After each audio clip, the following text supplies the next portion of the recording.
Solo Leveling, Monarch of Knowledge. Chapter 1, Not Again. Some say villains or heroes are made, others say that they are born. But in reality, everything is different for every individual. The circumstances of their upbringing can change everything. Not always, though. Inside a sleek, modern office building, tension filled the air. Harsh voices bounced off the polished walls of the conference room as a group of employees argued over a failed task for a major client. Accusations flew back and forth, but it wasn't long before all fingers pointed at a silent worker seated at his desk nearby. Adam sat there, his posture calm, his fingers tapping methodically on his keyboard. He didn't bother to defend himself as his name came up repeatedly. His dark eyes flicked toward the group, betraying a flicker of disappointment, before he returned his focus to his work. "Why aren't you saying anything?" Ali, his closest friend in the office, whispered urgently as he crouched beside Adam's desk. Adam sighed, gathering his belongings with deliberate slowness. "Why should I?" he replied, his voice steady but resigned. "This place is toxic. Staying here brings no benefits, and honestly, I'm too lazy to argue with people who've already made up their minds." Ali stared at him in disbelief. "Adam, they're firing you. You're just going to let them win?" Adam slung his bag over his shoulder and gave a small shrug. "Why should I waste my energy fighting a battle I can't win? The world only cares about the powerful, the rich, the famous. People like me. Immigrants with no connections, no power, we don't stand a chance."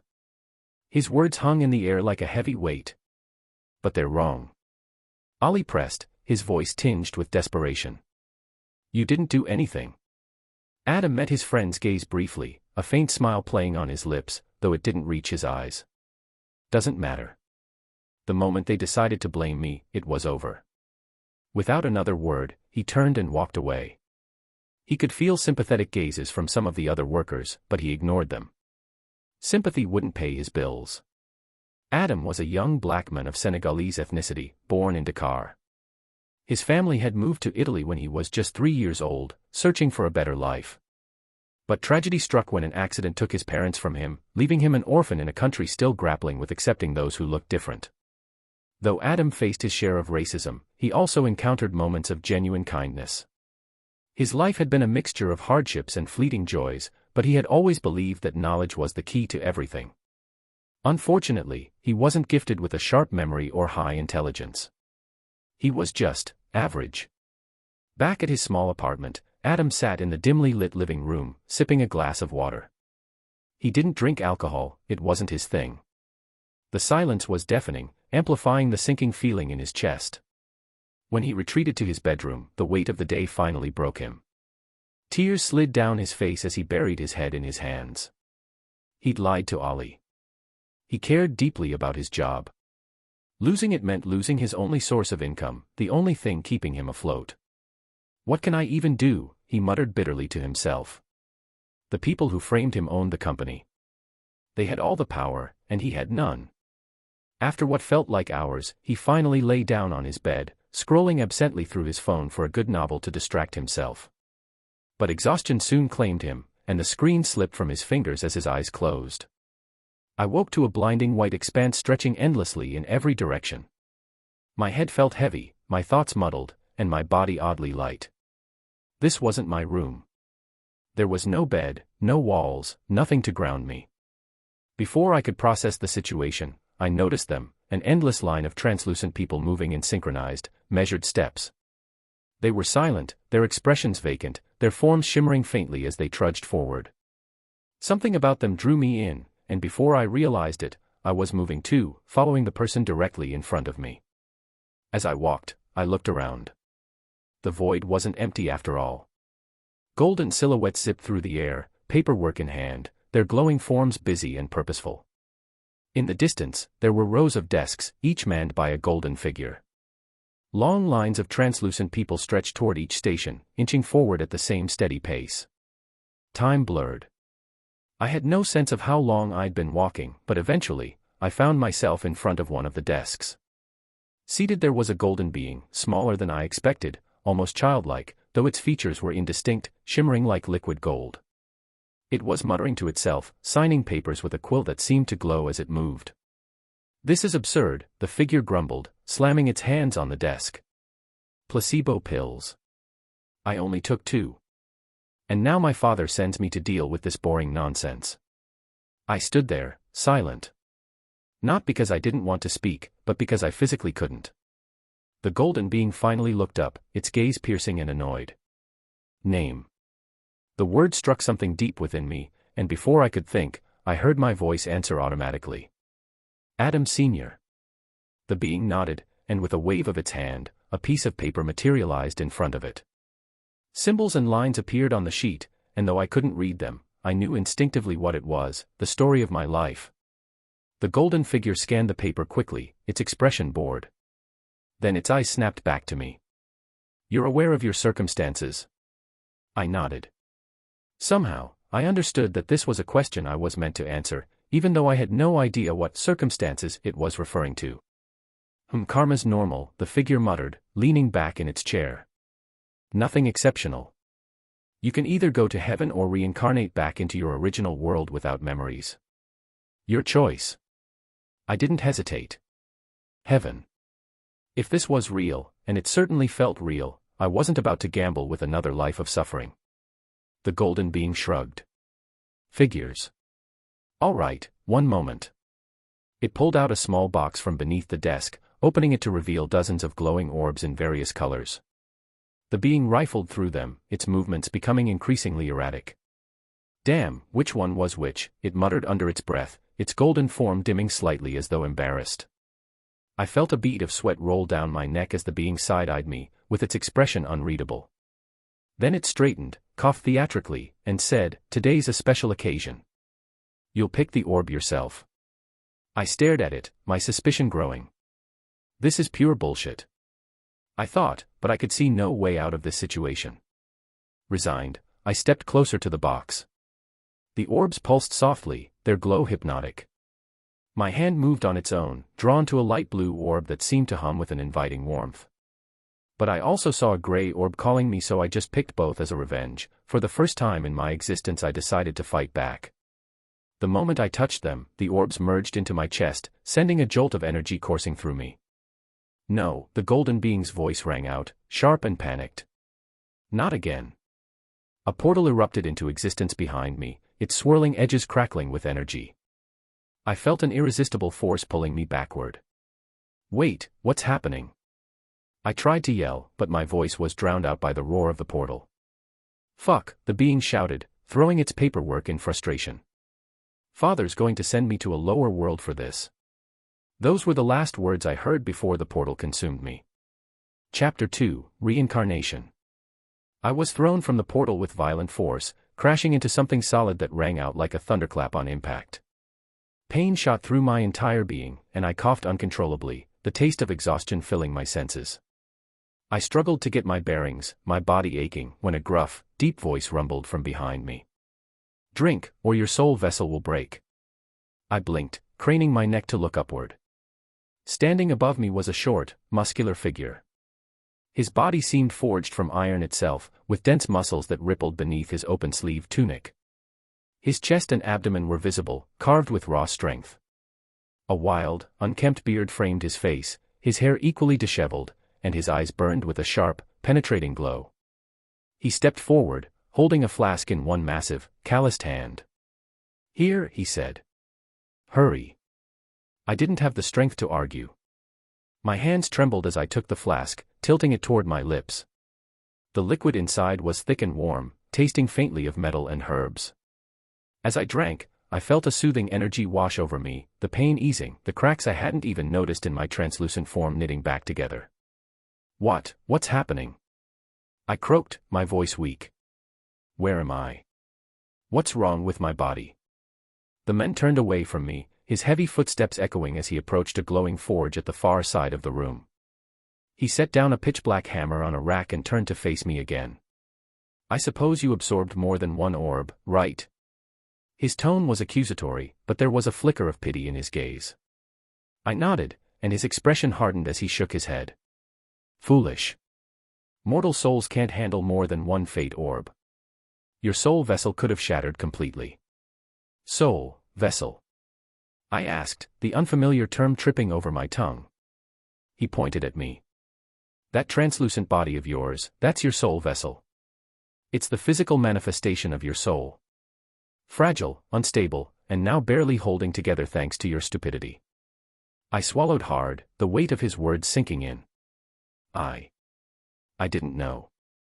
I just dash. Let me guess, he interrupted. The conceptuals assigned your case to some lazy, brainless entity. Typical. This mess is exactly what happens when they outsource the management of souls. He sighed heavily, clapping his hands. No time to waste. You've been sent here for a reason, so let's get this over with. What were the colors of the orbs you absorbed? Light blue and gray. I answered honestly. The man's brows furrowed, and he nodded slowly. The light blue is the random reincarnation orb. The gray one, that's the item selection orb. My mind raced at the implications. So, I get to choose an item. He snorted. Yes, but don't get your hopes up. Your karma's too average for anything overpowered. I frowned. What about a system? No. An Omnitrix? No. The 7 Dragon Balls? Absolutely not. I racked my brain, desperate for something useful. What about the Nano Machines? Like from Nano Machine? The man paused, his sharp gaze locking on mine. Yes. I blinked in disbelief. Wait, really? He nodded. Yes. But don't start grinning like an idiot just yet. You won't be getting the exact version. I'll forge something similar, better in some ways, but without their inherent flaws. I nodded quickly, still stunned. Can I customize my next life, then? No, he said bluntly, turning to the forge. Now, stay quiet while I work. He clapped his hands again, and the forge roared to life, flames leaping higher as intricate runes carved themselves into the stone around it. From the wall, he retrieved a set of tools that looked both archaic and futuristic, hammers, tongs, and chisels that shimmered with energy. The version I'm making will consist of 9 trillion nano machines, he explained, his voice steady as he worked. Each will be deployed throughout your body and soul, linked directly to your brain. They'll be undetectable, thanks to the materials I'll use. 9 trillion. I repeated, stunned. How many did the original have? 6,482,040,000, he answered without missing a beat. The contrast was staggering. I watched in awe as he began to craft the machines, his movements impossibly precise. He melted down rare metals and infused them with glowing crystals that floated into the forge on their own, guided by unseen forces. Sparks danced through the air as the tools struck the molten material, each impact resonating like a bell. I'm combining mystical elements with advanced technology, he explained, his voice calm but focused. This alloy is self-repairing and adaptive, designed to grow with you. The nano machines will integrate seamlessly into your being. He waved his hand, and a sphere of light appeared beside him, displaying a holographic blueprint of the machines. Each component was detailed down to the atomic level, the design impossibly intricate. With this, he continued, you'll have enhanced regeneration, physical augmentation, and a network of nanobots capable of analyzing and adapting to most situations. But don't expect miracles. This isn't some deus ex machina. I nodded, unable to tear my eyes away from the process. The forge's flames turned a brilliant blue as he infused the metal with energy, chanting in a language I didn't recognize. The runes on the forge glowed brighter, pulsing in rhythm with his words. Finally, he held up the completed orb, a shimmering sphere of silver and blue. Here, he said, tossing it toward me. I caught it instinctively, feeling its weightless energy sink into my chest. My soul vessel shimmered briefly before stabilizing. The being stood back, wiping his hands on his tunic as the forge's flames died down. It's done, he said, his gruff voice softening slightly. Now, it's time for you to reincarnate. I felt an odd sensation pulling at me, like the threads of my very existence were being unraveled. My translucent body began to shimmer, bits of it breaking away and fading into the air. Panic bubbled in my chest. Wait, I started, my voice trembling. Before I go, what's your name? The being paused, a faint, knowing smile spreading across his rugged face. His eyes sparkled with an emotion I couldn't quite place as he leaned slightly closer. "I'm the Centaur," he said, his deep voice carrying an enigmatic weight. I tried to process the words, but as my form dissipated further, his voice became faint, muffled, and incomprehensible. The meaning of his words slipped away, lost in the haze of my fading consciousness. Darkness claimed me once again, the last thing I saw being the faint, mysterious smile of the being who had sent me on this strange, new path. Chapter 3, Hunters. May 15, 2026, 6:45 a.m. I woke to the sound of silence, the kind that blankets everything, leaving only the faint hum of my own thoughts. My eyes fluttered open, the light overhead soft and diffused, not harsh like I'd expected. For a moment, I just lay there, trying to piece together what had happened. The last thing I remembered was the being. The forge? The Nano Machines. I sat up quickly, my heart pounding as I took in my surroundings. I was in a normal room. A very normal room. A simple bed with plain white sheets. A small wooden desk pushed up against the wall. Shelves stacked neatly with books. The faint smell of fresh linen hung in the air. "What the hell?" I muttered, swinging my legs off the bed. The floor beneath me was cold tile, sending a shiver up my spine. My bare feet padded softly as I stood, scanning the room for answers. There was a closet to the right, slightly ajar, revealing a handful of neatly folded clothes. A small kitchen nook sat at the far end, its appliances gleaming as if brand new. I walked over to the window, drawn by the faint murmur of activity outside. Pulling back the beige curtains, I found myself staring at the heart of a bustling city. The view was stunning. Tall buildings loomed over a crowded plaza below, where people moved about their business. Cars zipped down wide streets, and flashing digital billboards adorned the skyscrapers. One of the largest screens displayed a news broadcast in crisp, high resolution. My breath caught in my throat as I read the words flashing across the screen. The text was in Italian, a language I recognized instantly, having grown up around it. But that wasn't what stopped me in my tracks. It was the headline, Cacciatori combattono contro nuova bestia magica a Roma. Hunters battle new magic beast in Rome. No way. I whispered, my voice barely audible. Hunters. Magic beasts. This wasn't real. It couldn't be. I stumbled back from the window, my mind racing. This wasn't the Italy I knew. I needed answers, now. Frantically, I searched the room, my hands shaking as I yanked open drawers and rifled through shelves. Finally, on the desk, I spotted something familiar. A phone. My phone. Grabbing it, I tapped the screen, my breath hitching as it lit up. The interface was familiar, down to the apps and shortcuts. It was my phone, all right. But as I stared at the lock screen, I felt a strange mix of relief and dread settle in my chest. I wasn't dreaming. I was here. Wherever here was. I took a deep breath, forcing myself to calm down. My heart was racing, and panic wouldn't help. I needed to think, to process what I had just seen. Hunters. The word echoed in my mind, and I couldn't shake the feeling of familiarity. It didn't take long for a name to surface, Solo Leveling. I'd read the manhwa years ago, binging chapters like a starving lion tearing through a feast. The rise of Sung Jin Woo, from a weak and near-useless hunter to an unstoppable shadow monarch or a farming left and right, had been mesmerizing. But while the story had left an impression, my memory wasn't exactly the best. I only remembered the general plot. Details. Not so much.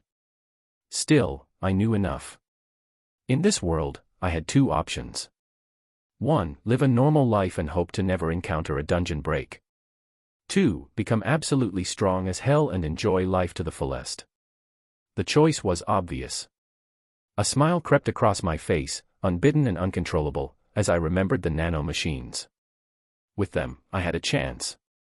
But first, I needed information. Sitting down at the desk, I unlocked my phone and opened the browser. My fingers trembled slightly as I typed in the search bar. Who are the strongest hunters? The search results appeared on the screen, and as my eyes landed on the names, a faint spark of recognition flickered in my mind. The answer was clear and concise. The strongest hunters in the world are the national-level hunters. These individuals stand at the pinnacle of humanity's power, capable of feats beyond the imagination of most hunters. The three most renowned are 1. Thomas Andre, 2. Lu Jigang, 3. Christopher Reed. I stared at the screen, my expression focused with my mind turning over the information. The names clicked. Thomas Andre, the Goliath, known for his overwhelming physical strength. Lu Jigang, the pride of China and a master swordman with his twin swords. Christopher Reed, whose fire-based abilities earned him the title Flame Sovereign. The fog in my memory cleared further as their titles and feats resurfaced, and with them, I am now certain where I am. I exhaled slowly, keeping my emotions in check. This world wasn't just a dangerous place, it was the kind of place where a single mistake could cost you everything.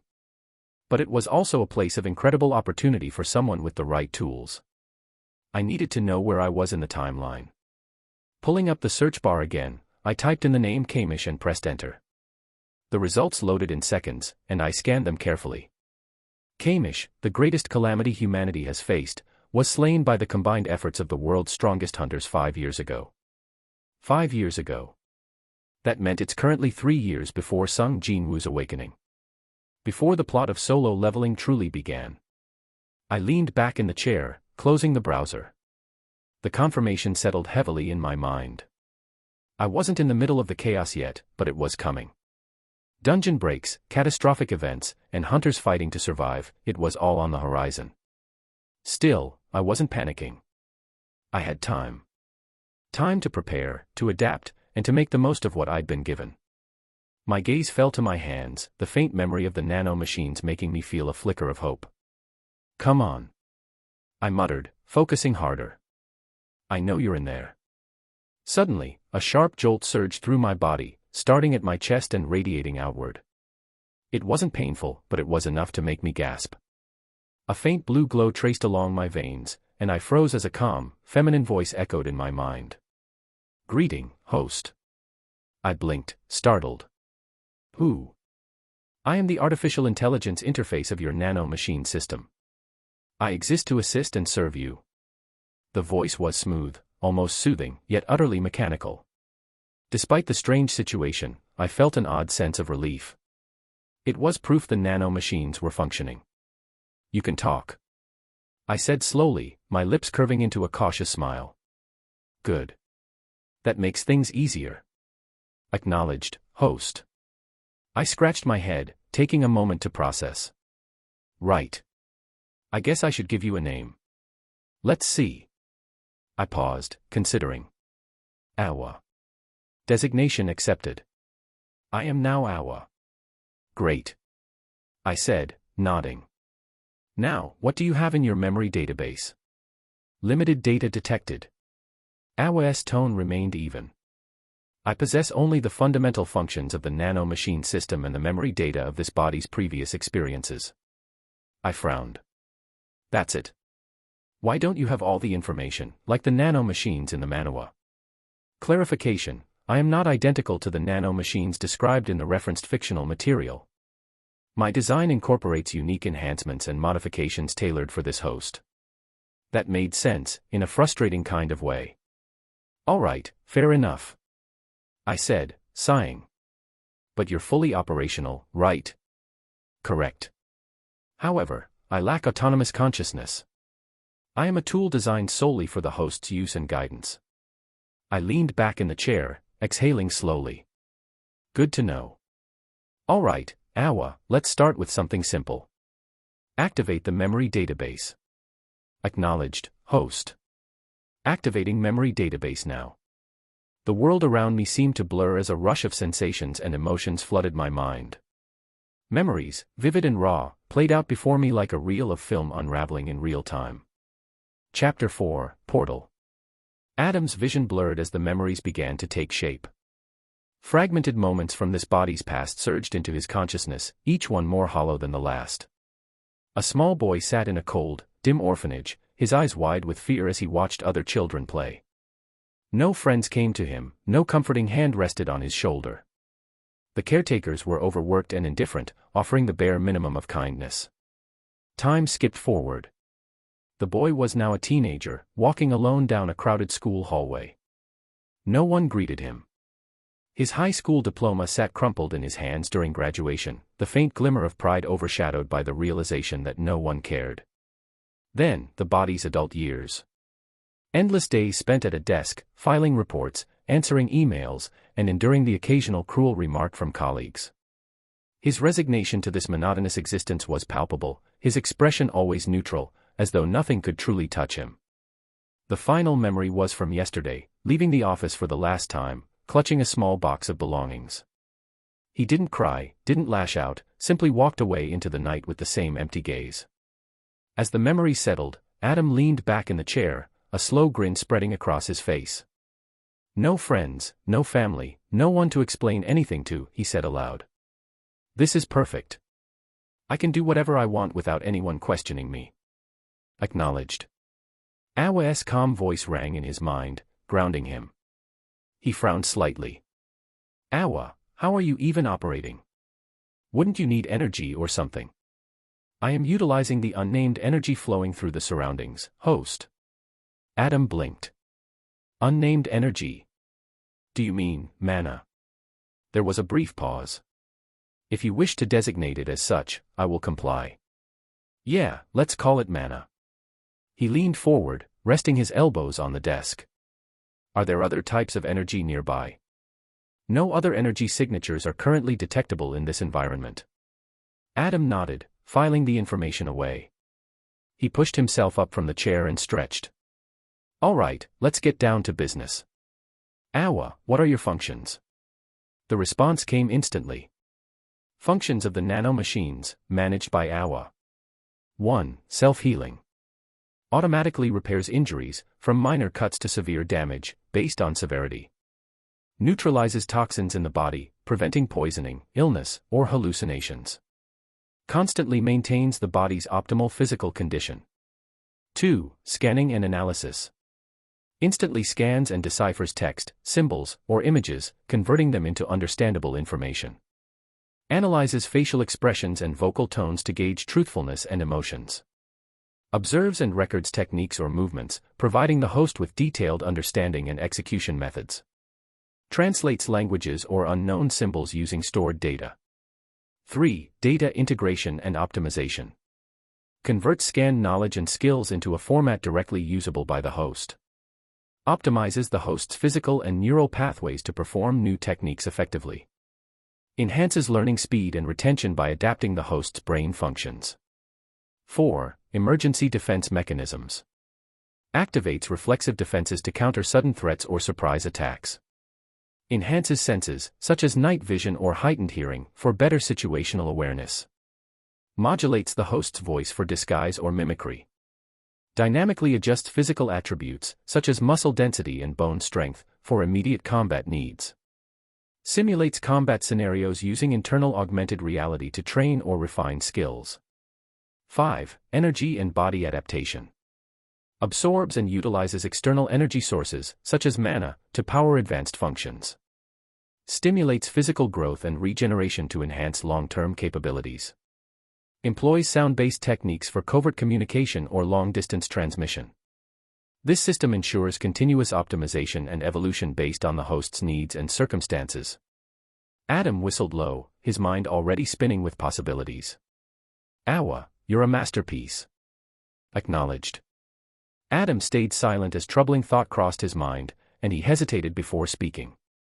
Awa, did I kill the previous Adam by taking his body, or did I just regain his memories?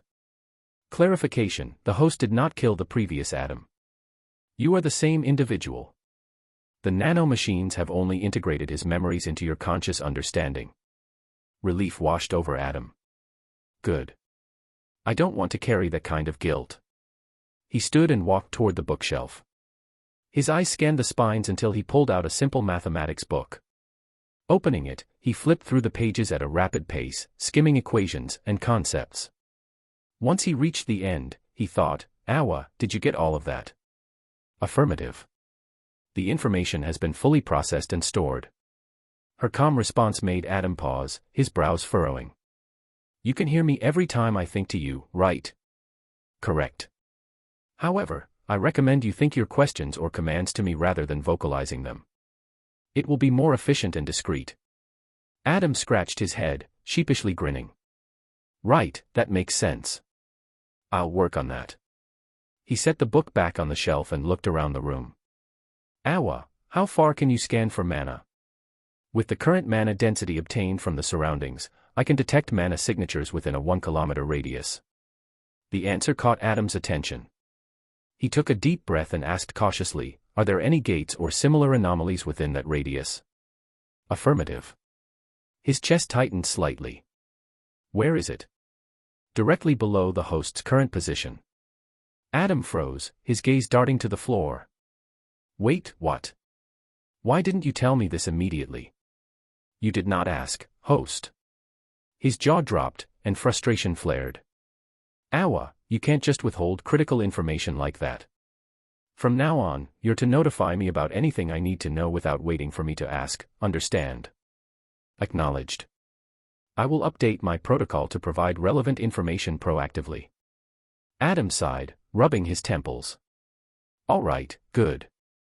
Now tell me everything you know about this gate. The mana is becoming increasingly erratic. Awa reported, her tone calm yet clinical. Based on the host's memories, this phenomenon is referred to as a dungeon break. Adam's stomach dropped as he bolted toward the shelves, grabbing a bag and stuffing it with whatever essentials he could find. Dungeon break. When will it happen? In approximately 1 day. He froze mid-motion, realization dawning on him. Wait, that means the portal has been open for 6 days already. Correct. Adam let out a frustrated sigh and resumed packing. What rank is the dungeon? He asked, grabbing a sturdy kitchen knife and examining it before tossing it into the bag. Insufficient data to determine dungeon rank. Awa replied.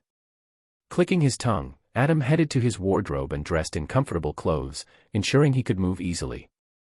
His mind raced with possibilities, scenarios, and plans. He picked up the knife again, then hesitated. One knife won't cut it, literally. He gathered more kitchen knives, strapping them carefully with cloth to avoid injuring himself in the process. If they broke, or worse, if he lost one, he needed backups. Finally, he added more food, a flashlight, and a first aid kit to his bag. All right, Awa. Let's find this portal. Understood. Displaying guidance now. An AR arrow materialized in his vision, hovering just in front of him and pointing toward the door. He followed it cautiously, descending the stairs of the apartment building. The quiet hum of fluorescent lights and the faint creaks of the old structure accompanied his steps. The portal is located in the basement of the building. Awa informed him.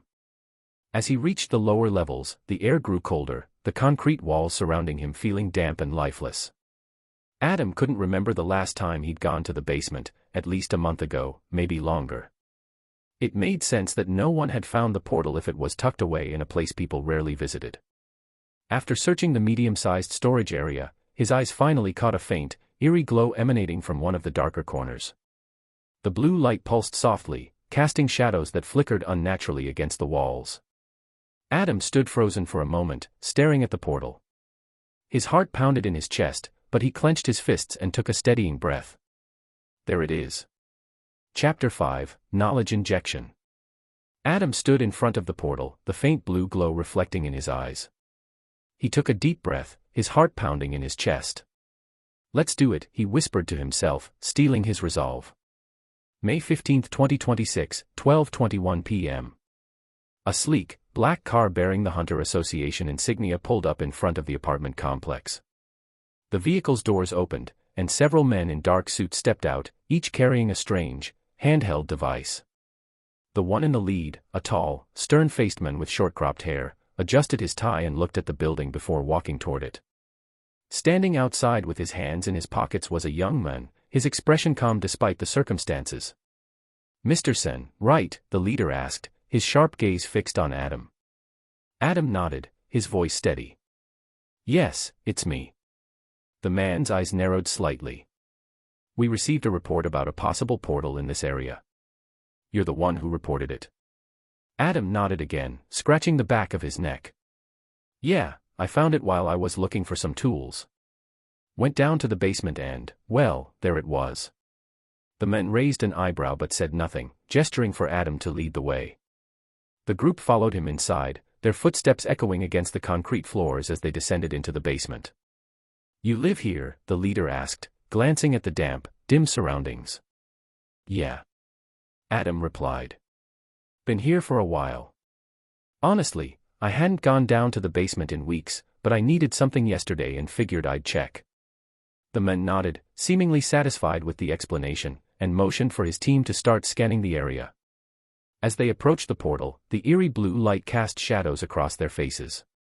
Adam pointed at it. "There it is." One of the men immediately stepped forward, setting up a scanning device near the portal.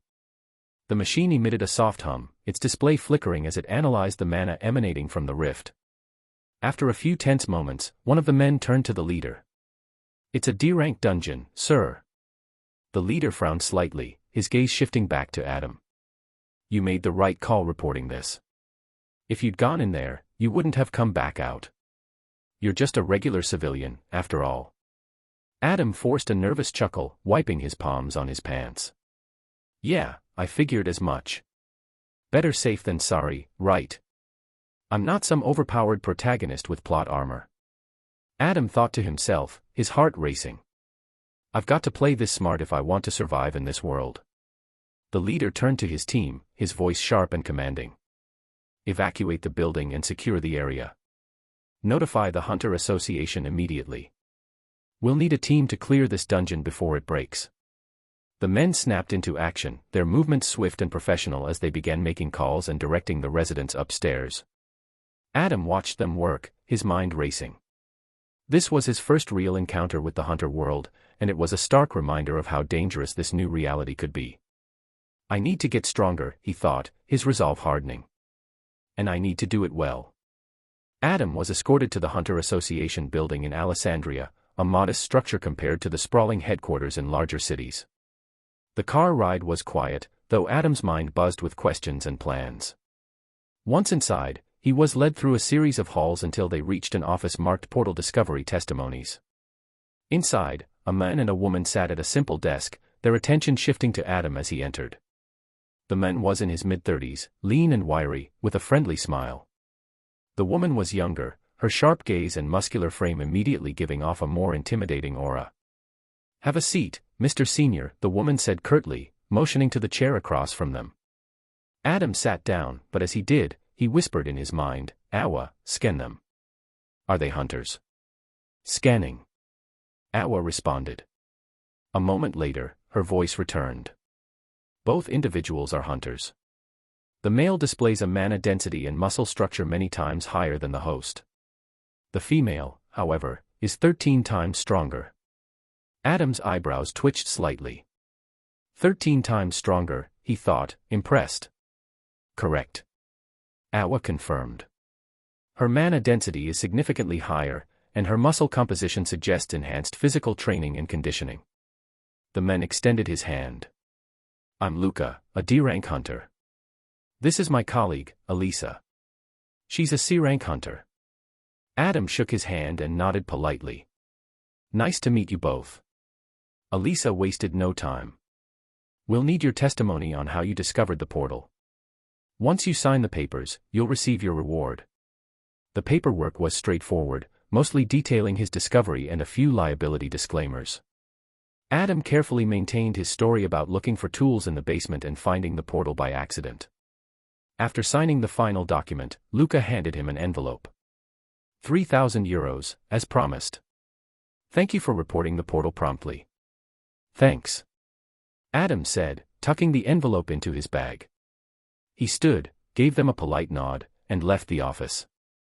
May 15, 2026, 2:03 p.m. 2:07 p.m. Adam walked down the streets of Alessandria, the weight of the envelope in his pocket grounding him. The city hummed with life, cars weaving through traffic, pedestrians chatting as they moved along the sidewalks, and the occasional street vendor calling out to potential customers. His steps were steady, purposeful, yet his mind was already racing toward his next move. Strength was his ultimate goal, but raw power alone wouldn't be enough. He needed knowledge. Spotting a bus waiting stop, Adam took a seat on the bench, letting out a slow breath. The plastic felt warm under the afternoon sun. He pulled out his phone, the familiar glow of the screen greeting him as he opened the browser. Without hesitation, he typed. Complete explanation of how computers and their components work. Countless articles, research papers, and instructional guides filled the screen. He began scrolling, absorbing titles and summaries, clicking on the most comprehensive sources. Awa, he spoke in his mind, his expression full of interest as his eyes flicked across the screen. Immediately transfer the knowledge I see on the web, correct it, improve it, and inject it into my mind as I scroll. Do the same with any video I watch, ensuring I understand the concepts as if I had studied them since childhood. Acknowledged, host. Initializing knowledge integration. A faint sensation spread through his skull, like the refreshing coolness of water cascading over his mind. As he scrolled through a detailed breakdown of motherboards, processors, RAM, and power supplies, Awa extracted, refined, and implanted the information seamlessly. Adam's fingers moved faster, switching between sources, skimming data, and pulling up YouTube tutorials on building high-performance PCs, understanding circuits, and configuring operating systems. He wasn't just memorizing, he was understanding on a fundamental level. Concepts that would have taken years to master settled into place as naturally as breathing. The difference between x86 and ARM architectures, the role of cache memory in processing speeds, the thermal conductivity of different heat sinks, it all unfolded in his mind effortlessly. This is insane. He marveled as the bus arrived, pulling up with a low mechanical hiss. 2:15 p.m. Adam stepped onto the bus, swiping his fare and finding a seat near the back. His eyes remained locked on his phone with his focus unshaken. Storage types, motherboard chipsets, BIOS configurations, overclocking safety limits, latency reduction techniques. Knowledge flooded in, refined by AWS enhancements. Each piece of information clicked into place, his mind categorizing and cross-referencing effortlessly. He didn't just know computers, he understood them, as if he'd spent years assembling, troubleshooting, and optimizing machines with expert precision. He exhaled sharply, gripping his phone. It's so easy. The corners of his lips curled slightly. With the 3,000 euros, he could build a powerful system from scratch. Once he had a solid PC, he could dive into software, cybersecurity, data science, anything. Chapter 6, Conversation and Info, May 15, 2026, 2:27 p.m. As the bus rumbled along the streets, Adam continued scrolling through various forums, articles, and tutorial videos. The more he read, the more he noticed something odd, inconsistencies, contradictions, and outright misinformation. One site recommended placing thermal paste in an X pattern, while another insisted on a small pea-sized dot. A forum argued that more RAM always meant better performance, completely ignoring factors like latency and memory channels. Even in professional articles, Adam found flawed reasoning, half-truths being presented as the best solutions. He frowned. Awa, why is there so much wrong information? Human knowledge is built through trial and error, host. Her response was immediate, calm, and clinical. Often, when humans find a solution that works, they assume it is the best solution. It is only after extensive research, repeated failures, and long-term observations that superior methods emerge. Even then, many individuals continue using outdated approaches out of habit or resistance to change. Adam leaned back in his seat, processing her words. So humans tend to latch onto the first working answer instead of searching for the most efficient one. Correct. She continued. Many breakthroughs in engineering, medicine, and physics have come from realizing that the previously accepted best method was flawed. However, most individuals lack the capability or patience to explore alternative solutions. Their progress relies on accumulated knowledge over generations. Adam exhaled slowly, shaking his head. TCH, inefficiency at its finest. Unlike humans. Awa added, I extract only the fundamentals of a subject and calculate the most optimal solutions available based on current knowledge. Adam smirked slightly. So, while humans stumble toward progress, you can just skip straight to the best path. Affirmative. His respect for the Nano Machines grew. It wasn't just about knowledge, it was about perfecting that knowledge. If Awa could filter out inefficiencies and give him the best possible understanding of any field, then his growth potential was practically limitless.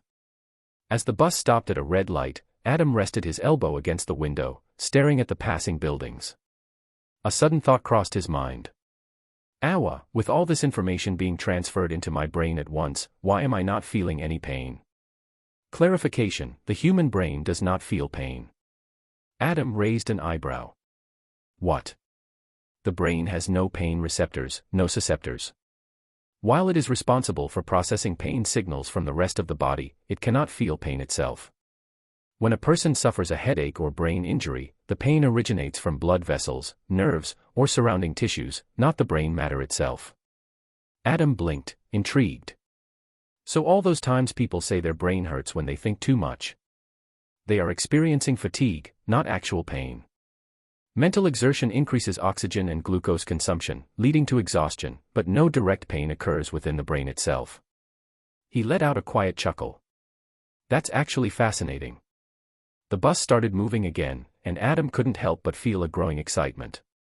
With Awa's knowledge filtering ability, he could refine any skill, any subject, to its peak efficiency. 2:44 p.m. As Adam stepped off the bus, his mind was still buzzing with the flood of knowledge Awa had implanted. The sheer efficiency of learning this way was incredible, but a thought struck him: if the nano machines could instantly process and integrate information, why was he still manually using his phone to browse the web?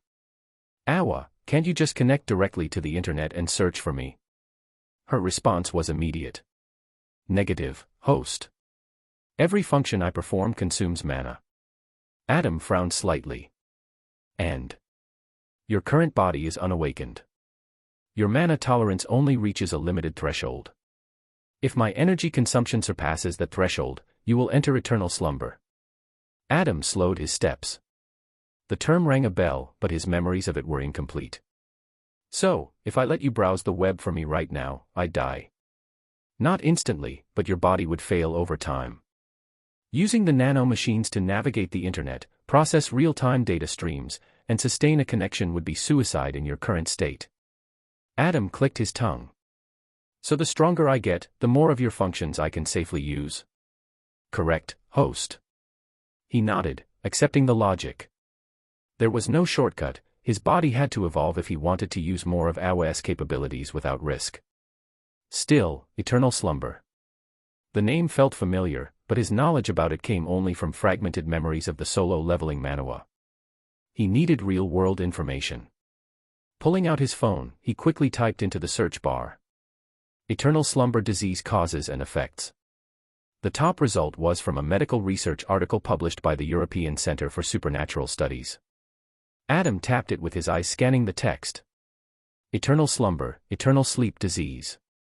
Eternal slumber is a supernatural sleeping disorder that emerged following humanity's exposure to gates and magic beasts. The condition primarily affects individuals who possess extremely low mana tolerance. Causes and symptoms. Mana intolerance. Victims of eternal slumber cannot withstand prolonged exposure to mana. Their bodies fail to adapt, leading to systemic shutdown. Progression. Early stage, involuntary fatigue and momentary blackouts. Mid-stage, unconsciousness lasting hours to days after exposure. Final stage, complete coma, victims never wake up without intervention. Lethal mana drain. Eternal slumber doesn't just render the victim unconscious, it rapidly depletes their life force. Without mana-stabilizing medical support, the disease is fatal. Some life support devices powered by essence stones can extend survival, but they are extremely expensive. No known cure. Due to humanity's limited understanding of mana's physiological effects, no standardized treatment exists. Survivors are rare and typically require constant medical intervention. Adam's grip tightened around his phone as he finished reading. So if my mana tolerance is too low, I could literally just slip into a coma and die. Correct. Awa's voice remained calm. This is why I am carefully regulating all mana exposure. Adam exhaled slowly, shoving his phone back into his pocket. Needed to establish himself. The bus slowed as it approached his stop. Adam turned off his phone, the wealth of new knowledge settling in his mind like second nature. Stepping off the bus, he took a deep breath, mentally organizing his next steps. End of the chapter, but since it's a bit shorter than the usual, I decided to add a small filler episode for you. How to make onigiri, explained by Adam and Awa. Adam stood in his kitchen, rolling up his sleeves as he prepared the ingredients. As he worked, he spoke calmly, going through the process step by step. Making onigiri is pretty simple, but there are a few things you need to get right. First, you need the right rice.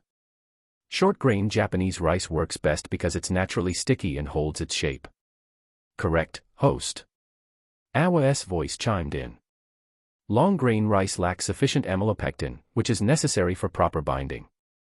Adam nodded, rinsing the rice under cool water.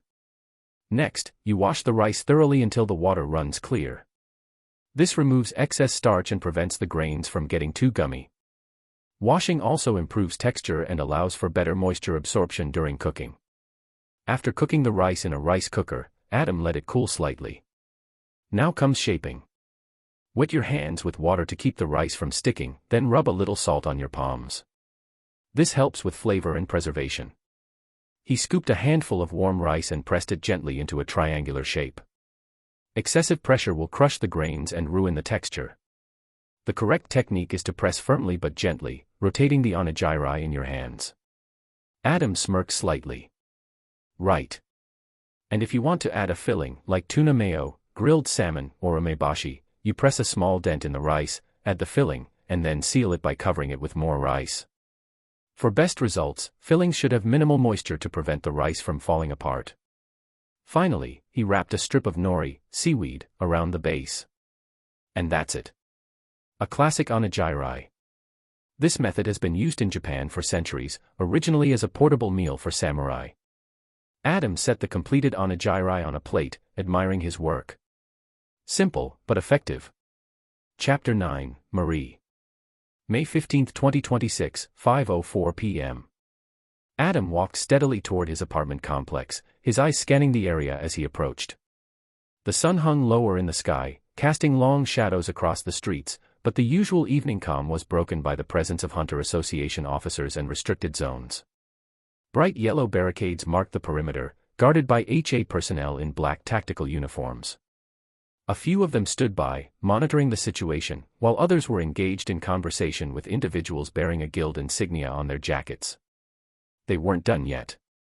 Adam's gaze swept over the scene until he spotted two individuals standing slightly apart from the main group. One was a tall, broad-shouldered man, about 179 centimeters, with a neatly trimmed beard and a serious expression. His arms were crossed as he spoke in a measured tone, his posture giving off an air of quiet authority. Opposite him stood a woman, noticeably shorter, but radiating a sharp intensity. She had a confident stance, her hands resting on her hips, and her dark brown eyes carried a glint of amusement, as if she was constantly one step ahead of the conversation.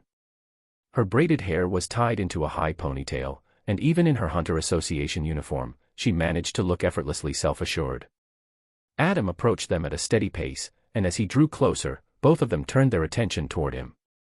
The man was the first to speak. "You must be the guy who reported the gate."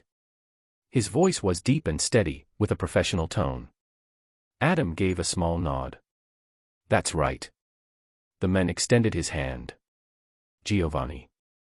C-rank Hunter Association officer." Adam shook his hand firmly. "Adam Sr." The woman beside him tilted her head slightly, a smirk tugging at the corner of her lips. "Marie. C-rank Enforcement Division." Her voice carried a confident ease, but there was an unmistakable sharpness behind it. Adam's eyes flickered to the guild insignia worn by a group of hunters near the entrance to the restricted area. "What's the situation?" Marie exhaled, shifting her weight onto one leg as she answered. "The Runner Guild is currently inside, engaging the dungeon. If the calculations are right, they should clear it by tomorrow." Before Adam could respond, Awa's voice echoed in his mind. "Based on my tracking, the remaining time until dungeon break is approximately 21 hours and 46 minutes. Adam nodded slightly, processing the information. If the guild's estimates were correct, they'd just barely clear it before the break. If they failed or ran into unexpected trouble, the gate would collapse into an outbreak. His focus shifted back to Marie and Giovanni. "Can I go in to grab my things?" Giovanni considered for a moment before nodding. That should be fine, as long as you don't take too long. Marie clicked her tongue, giving him a sideways glance. You're trusting him that easily? Giovanni shrugged. He's the one who reported it in the first place. Marie sighed but motioned toward the entrance. Fine. Just don't wander off. Adam nodded in thanks and stepped past the barricades, heading toward his apartment. 5:08 p.m. Adam stepped into his apartment, the familiar space feeling slightly different now that he knew a dungeon was just beneath it. The air was still, and everything was just as he had left it, but there was an unshakable awareness that his home wouldn't be his for at least a day.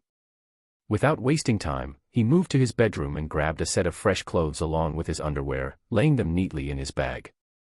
Then, he walked into the bathroom, collecting his toothbrush, toothpaste, soap, and other necessities before packing them up as well. Once he was done, he slung the bag over his shoulder and headed back downstairs. Marie and Giovanni were waiting for him near the barricades, their postures relaxed but still professional. Adam gave them a simple nod, signaling that he was ready to leave. Just as he was about to turn away, Marie called out. Hey, you got a place to stay? Adam blinked, pausing mid-step before answering. I'll just book a hotel. Marie shook her head. Forget that. If you want, you can stay at the Hunter Association branch in Alessandria. Adam raised an eyebrow. He hadn't considered that, but the offer made sense. The HA branch would be filled with hunters, and AWA's ability to scan people's genetic makeup meant he'd get free data on potential awakenings and abilities just by being around them. AWA. Confirmed, host. The Hunter Association branch would provide more opportunities to scan awakened individuals.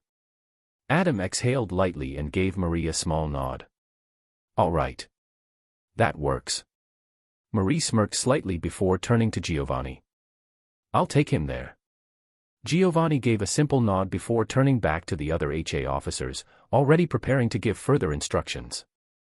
Marie then motioned for Adam to follow her, leading him to the parking lot.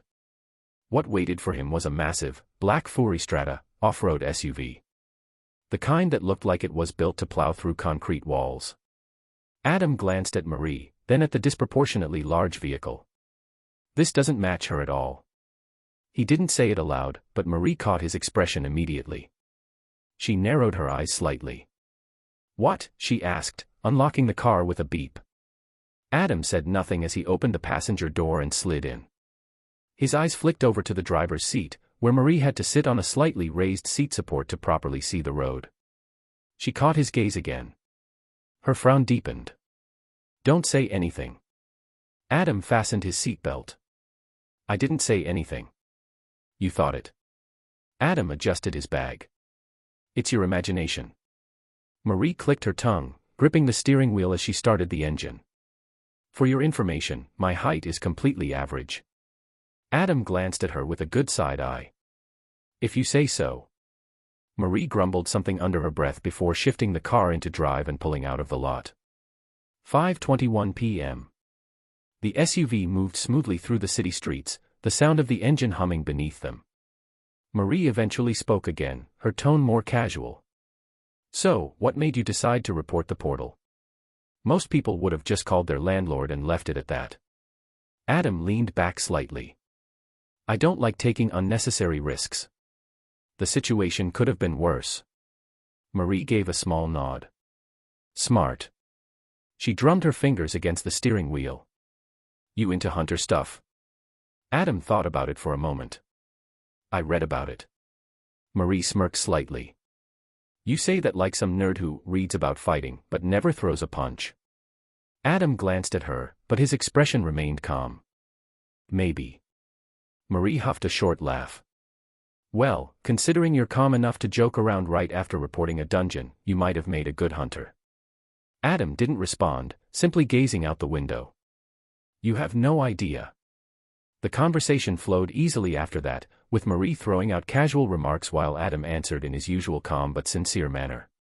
As they drove toward the HA branch, he couldn't help but think that this was going to be an interesting stay. Chapter 10, Training Schedule. May 15, 2026, 5:37 p.m. The Hunter Association branch in Alessandria was a sturdy, modern building, though not as massive as the ones in larger cities. Its reinforced concrete structure and tinted windows gave it an official yet slightly militarized feel. Marie pulled the SUV into the private parking lot and shut off the engine. She unclipped her seatbelt and glanced at Adam. "Come on." Adam followed her inside, his eyes taking in the interior of the HA branch. The lobby was well lit and minimalistic, with several hunters and association staff moving about. Some were engaged in conversations, while others worked on reports behind sleek reception desks. Marie led the way, moving with the ease of someone who belonged here. As they walked through the hallways, she reached into her pocket and pulled out a small black badge before handing it to Adam. "Keep this on you," she said. "Since you're just a civilian without clearance, this will keep anyone from giving you trouble." Adam took the badge, examining it briefly. It had a simple HA emblem engraved on it along with a temporary guest authorization tag. He nodded. "Understood." Marie gave a small hum of approval and continued leading him deeper into the building. Eventually, she stopped in front of a plain but clean room. She pushed the door open. "You can stay here for now. Nothing fancy, but it's got a bed, a desk, and a bathroom." Adam stepped inside.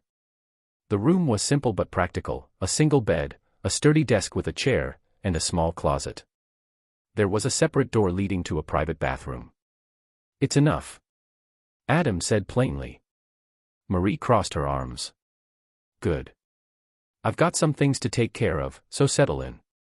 If you need anything, ask at the front desk." Adam nodded. "Thanks." Marie gave him one last look before turning on her heel and leaving. 5:53 p.m. Once alone, Adam placed his bag on the bed and methodically organized his belongings.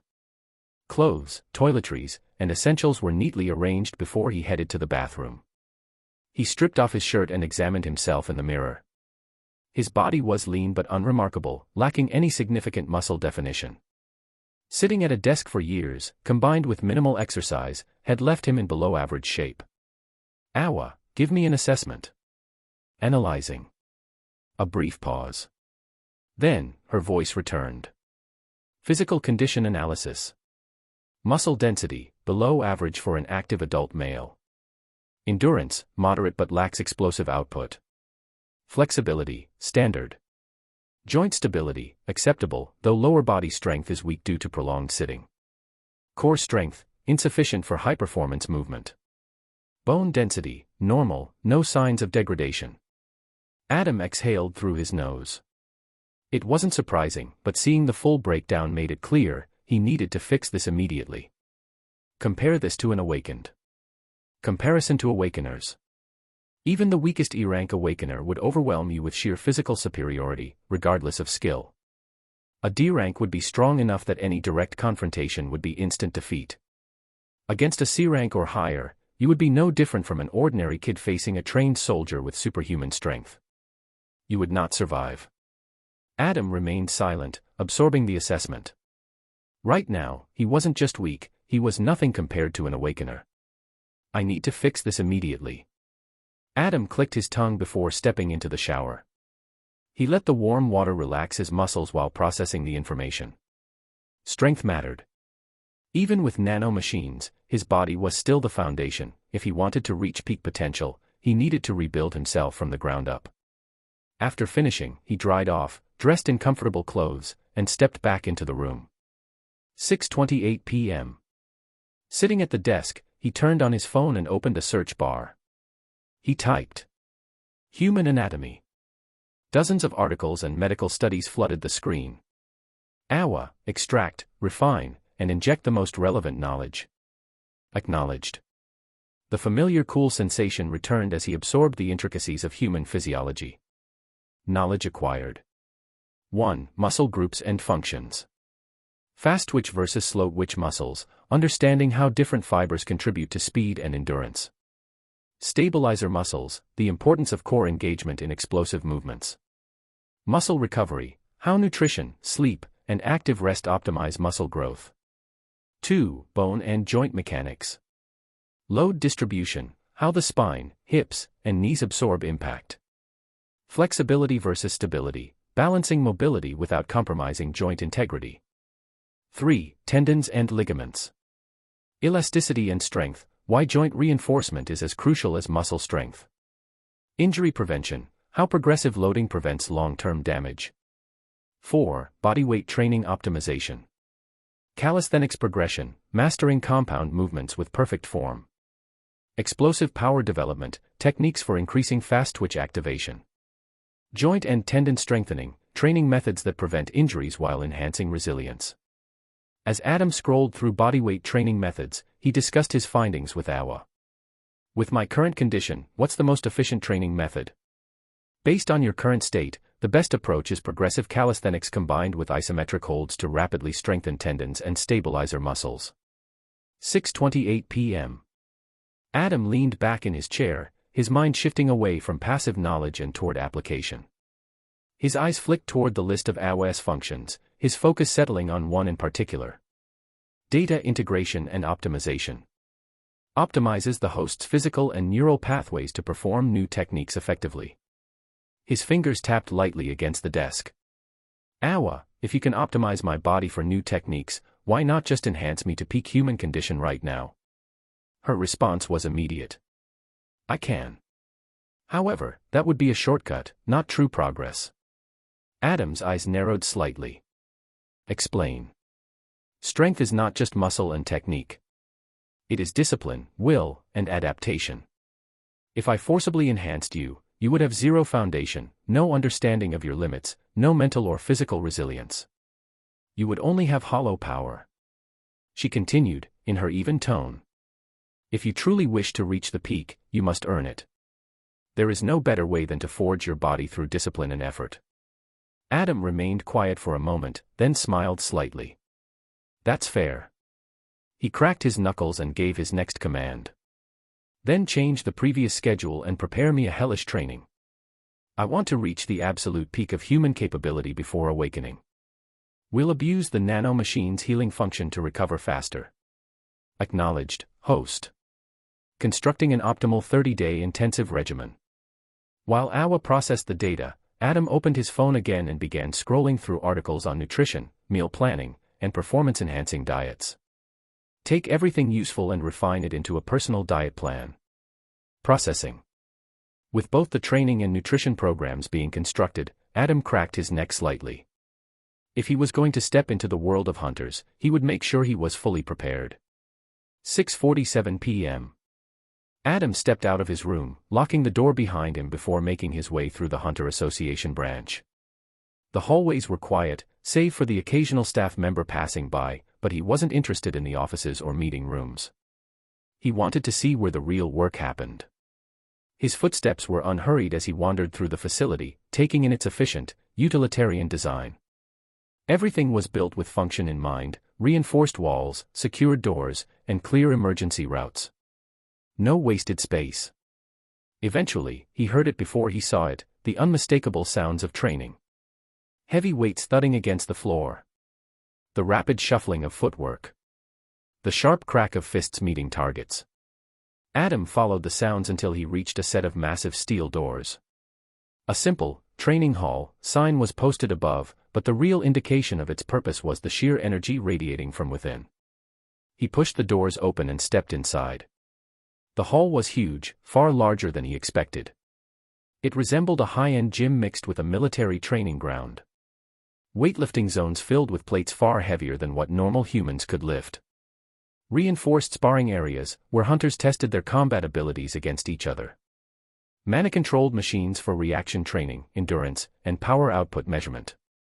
Simulated terrain sections, possibly for agility and adaptability drills. Everywhere he looked, awakened hunters were engaged in some form of training. Some lifted massive weights effortlessly, while others sparred with impressive speed and technique. Others practiced mana manipulation, their abilities flaring with power as they honed their skills. Adam was watching the true difference between awakeners and normal humans.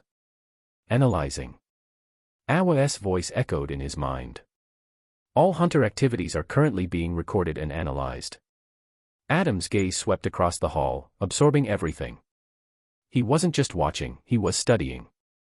Every movement, every technique, every interaction between muscle and mana, it was all data. Chapter 11, Akuma. May 15, 2026, 6:54 p.m. Adam walked further into the training hall, his eyes calmly scanning the hunters around him. Every movement, every interaction, every technique was valuable information. Though his presence drew some attention, it was more out of curiosity than hostility. A new face with no mana signature was noticeable in a place like this, but no one paid him too much mind. They were too focused on their training. Marie is approaching. Awa's voice cut through his observations, prompting him to shift his gaze toward the entrance. Marie walked in, her usual confident stride unchanged, but she wasn't alone. Beside her, a kid no older than 11 walked with her, his small hand in hers. He had dark brown hair, sharp eyes filled with caution, and a permanent frown. His posture was guarded, his free hand tucked into his jacket pocket.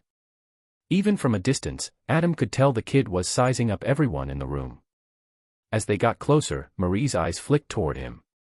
"So," she said casually, glancing around the training hall before settling her gaze on Adam again. "Like what you see?" Adam met her gaze in a neutral expression. "If you mean the sight of sweaty, smelly men, not particularly." Marie raised an eyebrow before snorting. "There aren't only men here, genius." She tilted her head slightly, subtly gesturing toward a group of female hunters practicing with weapons. Adam followed her gaze, then gave a small nod. "Fair enough." His attention then shifted to the kid beside her. He crouched slightly to be on eye level and extended his hand for a handshake. "And who's this?" The boy stared at the offered hand, unmoving. His frown deepened, and for a moment, it seemed like he would ignore Adam entirely. Then, without warning, "Host, incoming attack." Awa's voice rang out in his mind just as the kid moved. A swift, ruthless kick, aimed directly at Adam's crotch. Pam. Even though it was light, for Adam, it wasn't light at all. His entire body tensed, his face drained of color, and a sharp, violent cough escaped his lips as he clutched his lower half and collapsed onto his knees. His voice came out in a pained wheeze as he struggled to process what just happened. "Why?" The boy, Akuma, crossed his arms and huffed. "This is what you deserve for talking to Marie." Marie blinked, then her expression twisted into a glare as she crouched beside Adam. "Adam. Hey, you good?" Akuma's eyes widened slightly at the use of Adam's name, but he quickly masked it, turning his head away. Marie's glare sharpened as she turned to the kid. "What the hell is wrong with you?" Akuma huffed again, refusing to meet her gaze. Marie sighed in frustration before looking around the training hall. "Oi," she called out. "Get me a healer, now." A nearby support hunter rushed over as Adam remained on the ground, clutching his dignity while his nonchalant aura just got washed away. 7:09 p.m. The three walked along the private park of the Hunter Association branch, the quiet atmosphere contrasting with the earlier commotion inside the training hall. Adam walked on Marie's right, his hands in his pockets, while Akuma walked on her left, his eyes occasionally glancing at Adam with suspicion. Adam, in turn, kept him in his peripheral vision, not out of wariness, but because he wasn't excited to take another surprise attack. Marie sighed and glanced at Adam. "Sorry about the kid. He doesn't trust strangers." Adam tilted his head slightly. "That's understandable. But it doesn't excuse the kick. It is due to emotional trauma." Awa's voice chimed in his mind. Adam mentally sighed. Obviously. Marie didn't add anything else on the matter, and instead, the conversation shifted. "So, what do you do for a living?" she asked. Adam glanced at her. "I'm unemployed." Marie raised an eyebrow. "Oh. Then what's your plan?" Adam's tone remained steady. "I intend to start a business." Marie immediately rolled her eyes and scoffed. TCH. Every unemployed person says they're an entrepreneur. Failure. Akuma muttered under his breath, his arms still crossed. Adam's eye twitched slightly, and his fingers curled into a fist for a brief moment. Without a word, he walked ahead, ignoring the two. Marie chuckled, clearly entertained, and followed after him. "Our genius entrepreneur, what business do you want to start? If you can convince this beautiful miss, I might just sponsor you." Adam stopped walking. He considered her words carefully before turning to face her. His voice was calm, but his usual softness was absent. I plan to create a website that allows for uninterrupted, secure, and private information transfer, along with a social media platform built on the same framework. Marie's teasing demeanor faded. She looked at him more seriously now, her brown eyes meeting his deep black ones. Even Akuma didn't make a sarcastic remark. Adam thought. This is the best first step. With this type of platform, I can gain free access to information. If strong organizations and individuals use it for secrecy, then I will just need to look and Awa will extract everything without cost. Marie narrowed her eyes slightly. And how do you plan to fund this? I don't need funding. Adam said simply. Marie crossed her arms. Oh. Then why tell me this? If you don't need sponsorship, why bother explaining your grand vision to me? Adam shook his head. You're mistaken. I do need something from you. Marie raised an eyebrow. And that is? Your influence. I want your backing in the HA branch to launch the platform in Alessandria. As compensation, I'll pay you in credits. Marie frowned slightly. Credits? Of what? Adam's lips parted slightly, and his next words came without hesitation. My future currency. There was a brief silence before Marie burst into laughter. PFF, ha. You think you can just create your own currency? That's a fool's dream. Adam remained unshaken. Currency only has value because people agree it has value. The only difference between a real and fake currency is adoption. Marie's laughter slowed as she observed his calm, serious expression. 7:34 p.m. Adam stepped into his temporary room, shutting the door behind him with a quiet click. The dim light overhead cast long shadows across the plain walls. But Marie's words still lingered in his mind. I can't just support you for some imaginary credits. I need to see actual facts. He exhaled slowly. That was fair. No one believed in something that had no proof. But proof? He could create that. Without hesitation, he pulled off his jacket, stripping out of his day clothes and changing into a simple sleeveless shirt and flexible shorts. Comfort wasn't a concern, durability was. He made his way into the spacious shower area, ensuring the drain was clear. If he was going to do this, it was best to wash away the blood immediately. Awa, let's begin the specialized stretching routine. Acknowledged. He squatted down, resting on the balls of his feet, then slowly lowered himself forward onto his hands. The moment his palms pressed against the wet floor, a sharp pull ran through his calves and thighs, tendons tightening like overextended cables. Then came the pain. A deep, burning sensation crawled up his legs as he forced them apart, stretching his hips far beyond what he previously could. His groin pressed closer to the cold floor, and every fiber in his muscles screamed in protest. Something popped in his back. His spine cracked violently, shifting as his body adjusted to the unnatural angle. The pull in his core deepened, his abdominal muscles tensing sharply as they were forced to engage. He gritted his teeth and continued. Rolling his shoulders back, he reached behind himself, grasping his fingers together. With one sharp motion, he jerked his arms upward, his shoulder blades grinding painfully as his joints were pushed to their limit. The tearing sensation along his chest and biceps was immediate. Muscle fibers snapped, but just as quickly, the Nano Machines stitched them back together, stronger than before. His breathing remained steady.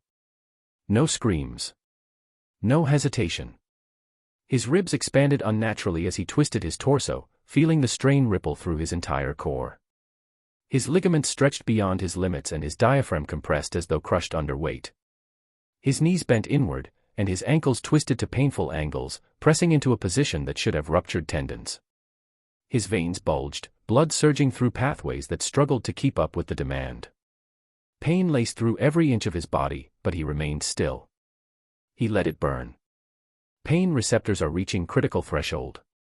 Should I apply suppression? No. Let it all through.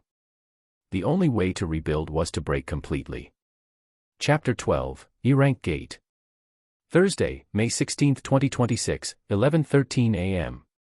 A sharp knock on the door pulled Adam from sleep. His eyes opened slowly, adjusting to the light filtering through the room.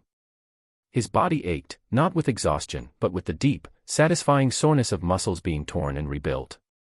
He had pushed himself until midnight the night before, stretching and conditioning his body past its limits, using AOS healing function to force adaptation at an unnatural rate. It worked, but he felt every bit of it now. Another knock.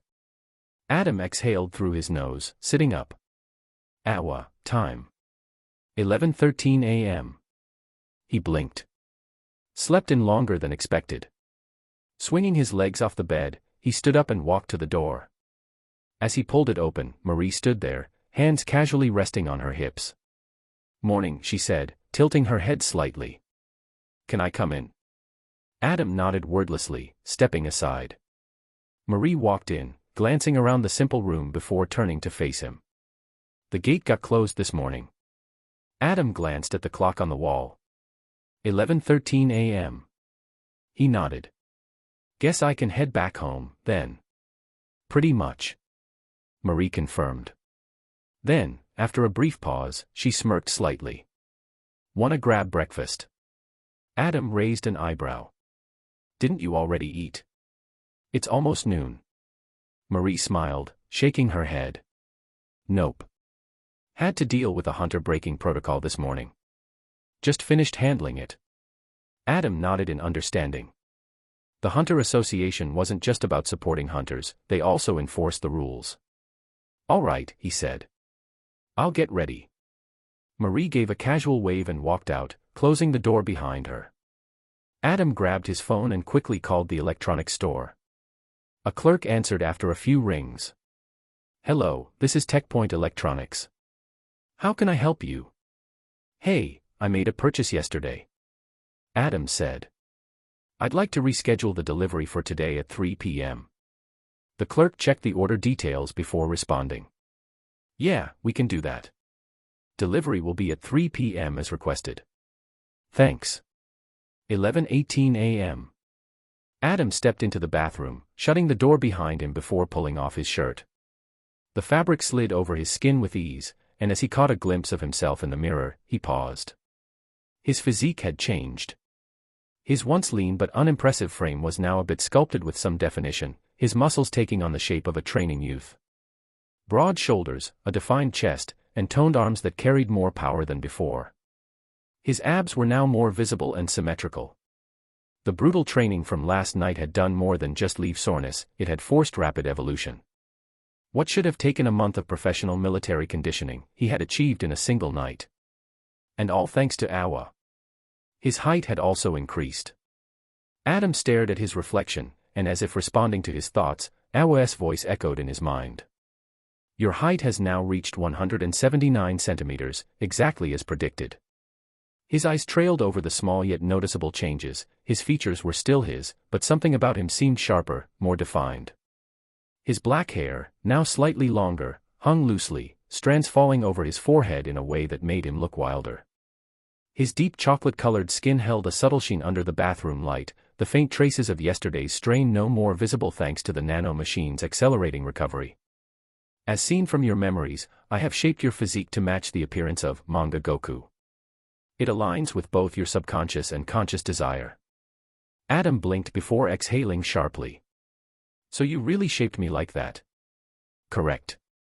He rubbed a hand through his hair, letting the reality of it settle in. He looked strong. Stronger than he had ever been before.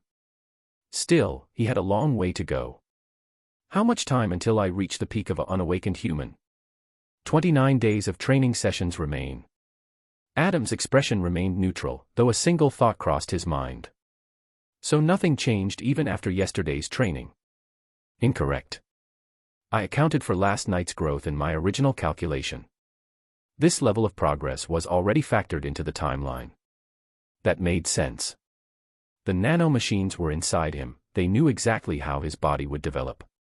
Adam nodded to himself, then stepped into the shower. The water cascaded down his skin, washing away the last remnants of the previous night's struggle. 11:49 a.m. Dressed in a simple white t-shirt and jeans, Adam adjusted the strap of his bag, ensuring everything was packed inside. He was heading straight home after breakfast, so there was no need to leave anything behind. As he stepped out of the Hunter Association building, Marie was already waiting by her SUV, leaning casually against the driver's side. The moment she laid eyes on him, her expression shifted slightly. She stared at him, eyes narrowing while taking in the changes. "You really did change overnight," she muttered, crossing her arms. Adam scratched the back of his head, feigning mild embarrassment. "It's not that weird. People awaken nowadays, so changes before awakening aren't exactly surprising." Marie hummed, her gaze still lingering on him. "Fair point. If you awaken, I hope you consider joining the association."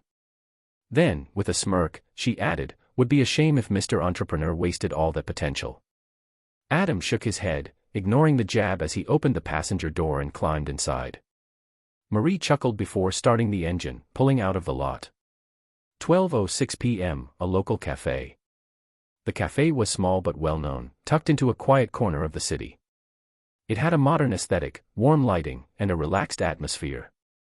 Adam left his bag in the car before stepping out and walking inside with Marie.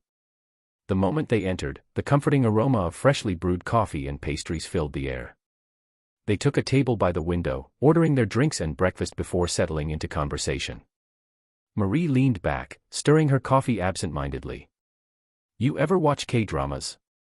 Adam took a sip of his black coffee before replying, "Not really." Marie clicked her tongue. "You're missing out, well, except for the one everyone's watching right now." Adam raised an eyebrow. "Bad. It's basically romanticized cheating." She rolled her eyes, tapping her nails against the ceramic mug. "I don't get why people eat this stuff up. Feels like genuine relationships don't even exist anymore." Adam shook his head. "They exist. Just not on social media." Marie gave him a look, considering his words before nodding slightly. "Guess that's true." They ate and chatted about random topics, Marie throwing in occasional sarcastic remarks, while Adam kept the conversation flowing with calm, measured responses. At one point, she asked, "So, what's your hobby?"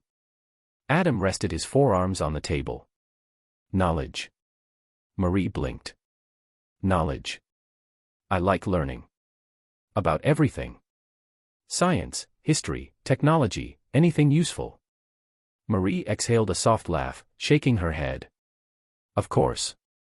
Should have expected that answer from you." The meal went by smoothly, and once they finished, Adam paid his share before they both stepped out of the cafe. 12:42 p.m.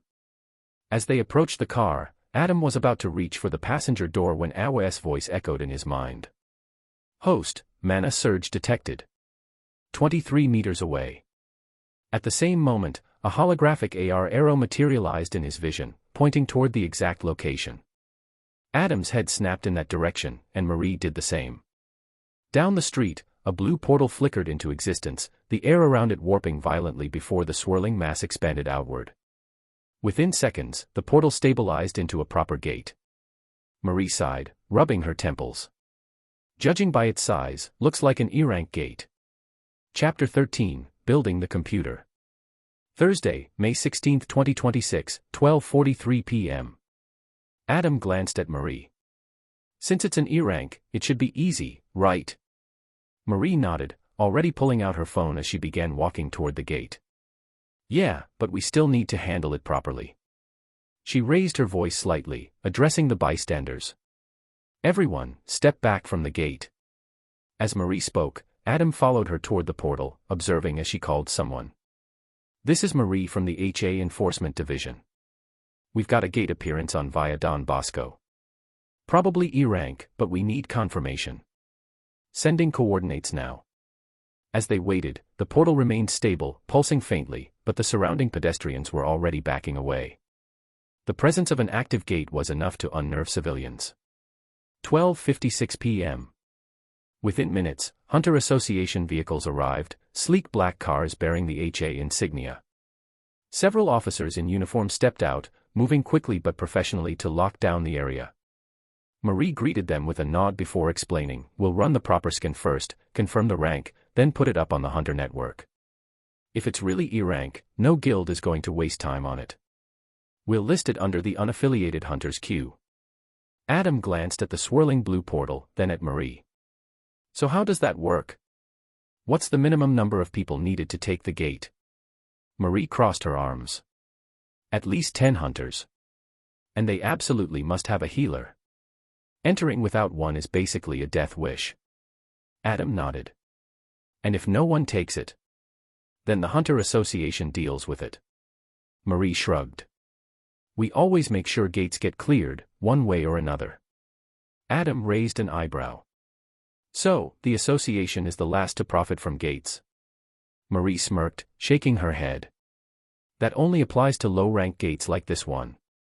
If it were a higher-ranked dungeon, you can bet the association would fight for it. Adam looked back at the portal, thoughts already forming in his mind. Host, the gate is subtly enriching the surrounding mana. The probability of awakenings in this area is increasing, slowly but steadily. Adam watched the portal flicker, the air around it carrying a faint static-like presence. He wasn't surprised. With more gates appearing, this should be normal. Glancing at his phone screen, he checked the time. 12:58 p.m. Turning to Marie. I'm heading out. Marie, still observing the HA officer's work, gave him a short nod. All right. You good to get home alone? Adam nodded slightly. You're busy. I'll manage. Marie hummed before tilting her head slightly.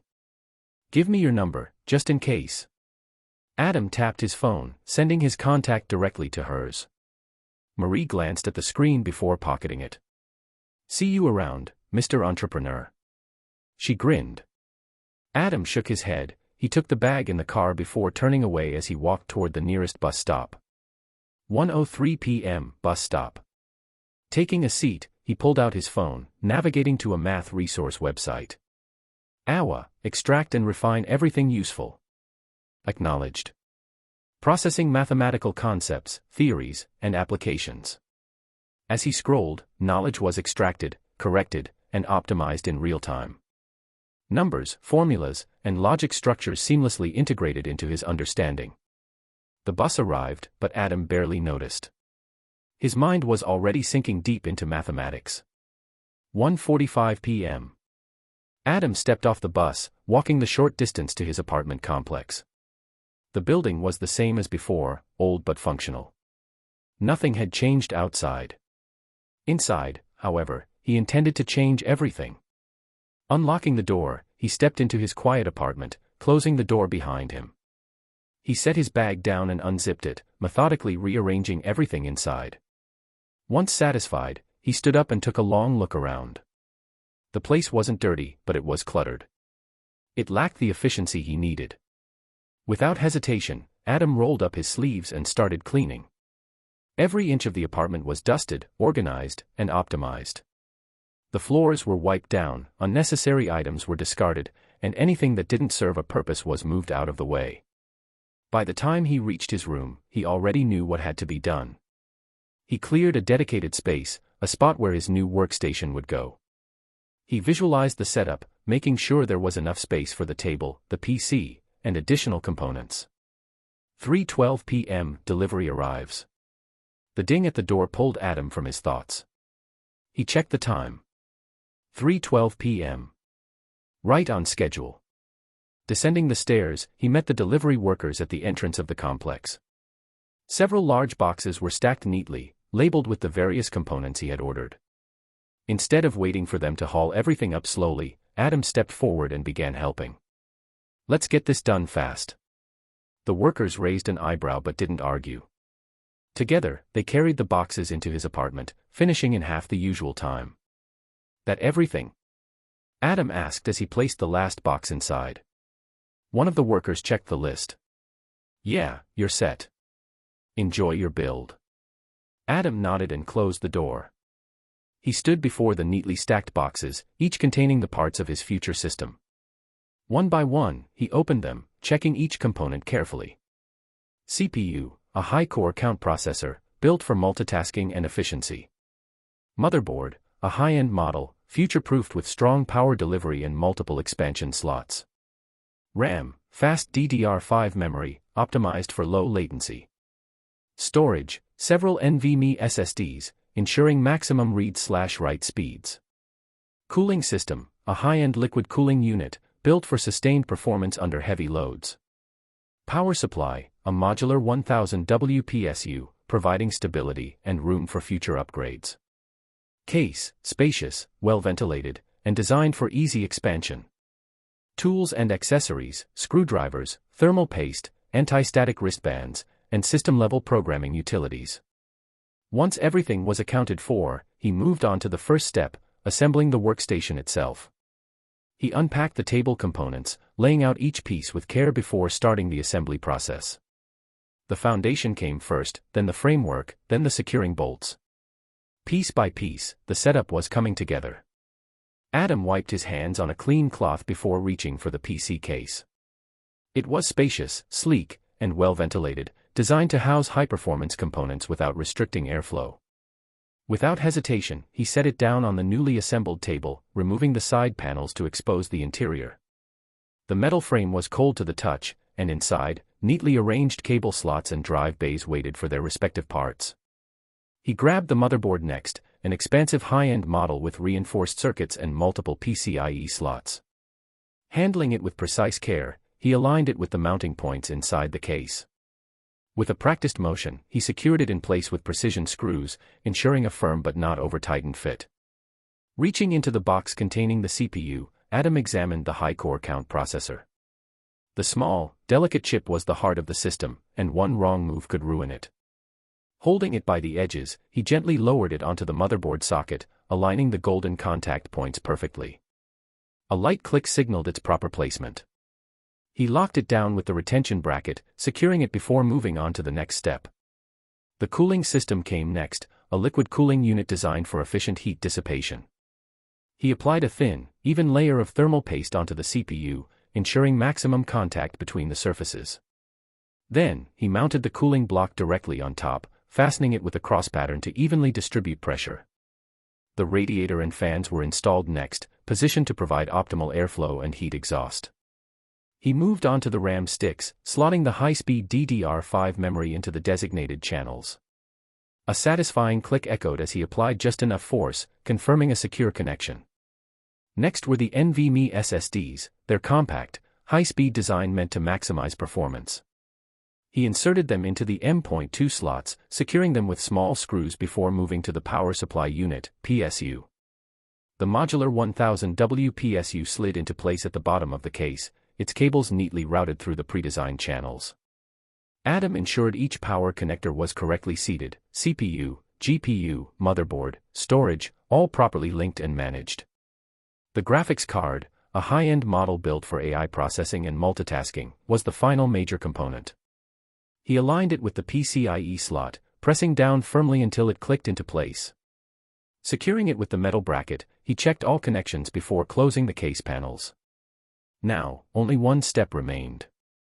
Adam sat down at the desk, powering on the system. The internal components whirred to life, LED indicators flickering as everything initialized. The BIOS screen appeared, signaling that the hardware was functioning correctly. Now, it was time to program the operating system. Chapter 14, Digital Fortress. Thursday, May 16, 2026, 4:17 p.m. The system hummed softly, the gentle whir of the cooling fans blending with the subtle electronic pulses from the high-end components. The BIOS screen flickered, awaiting input. A blank canvas, ready to be shaped. Adam cracked his knuckles, his black eyes locked onto the display. There was no hesitation as he reached for the keyboard, fingers moving with precise control as he accessed the system's firmware.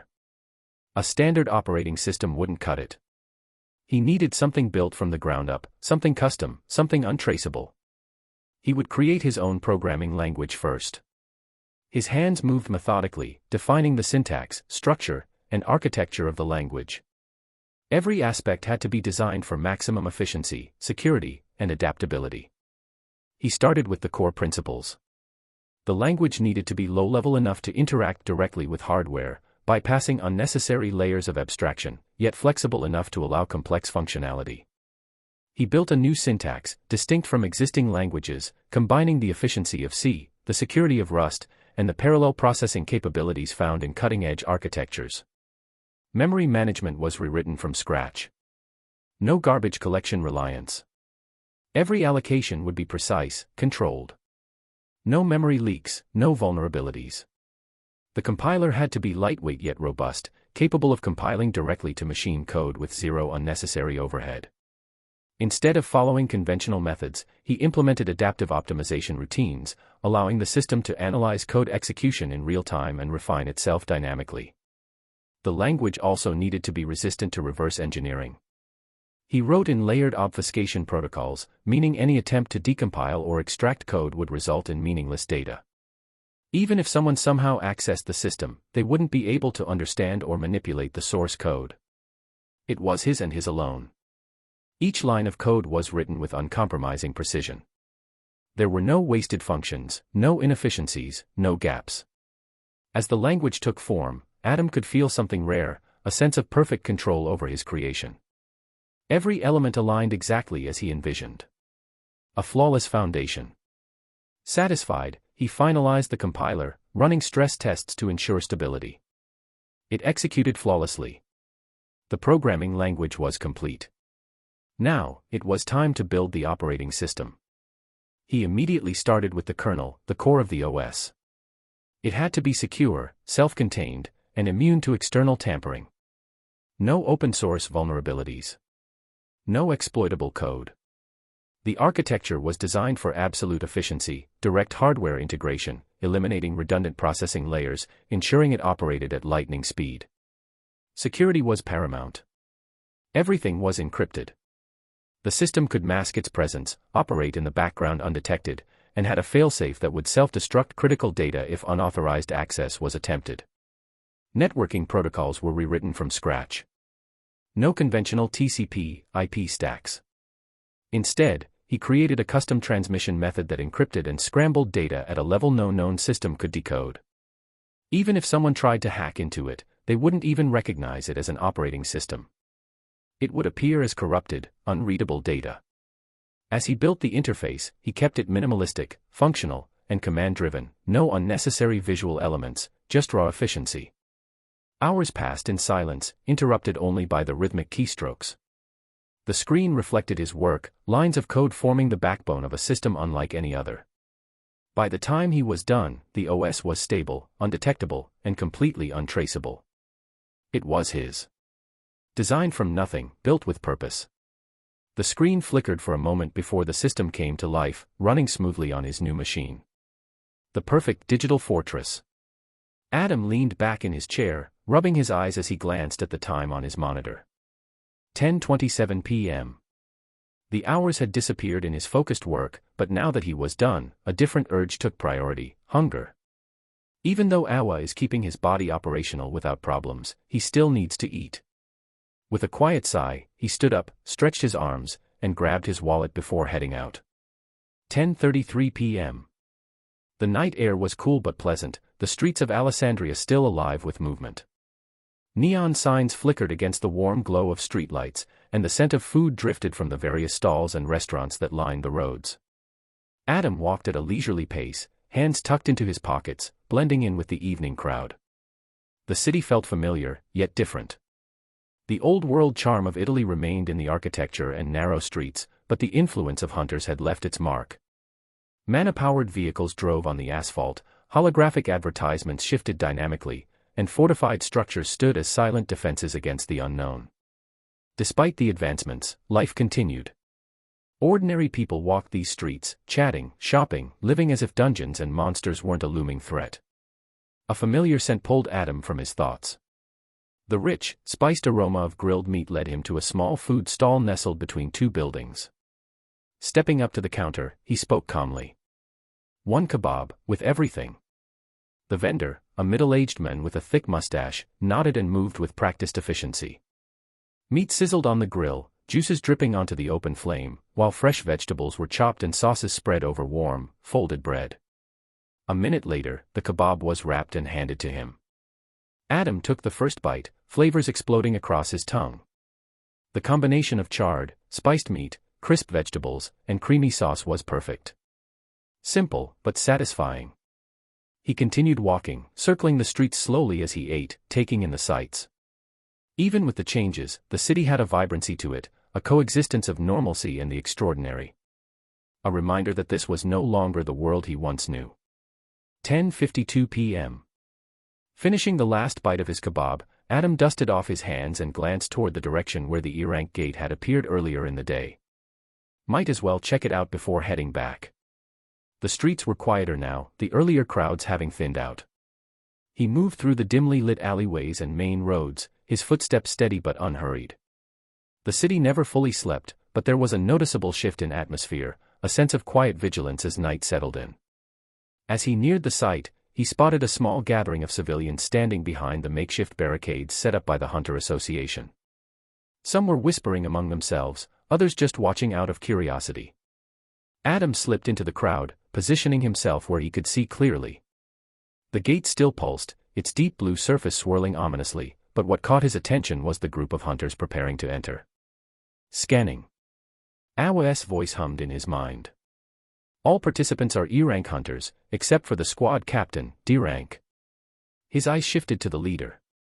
She was a muscular woman, tall and broad-shouldered, wearing a reinforced combat suit. A large sword rested on her back, the handle extending slightly above her shoulder.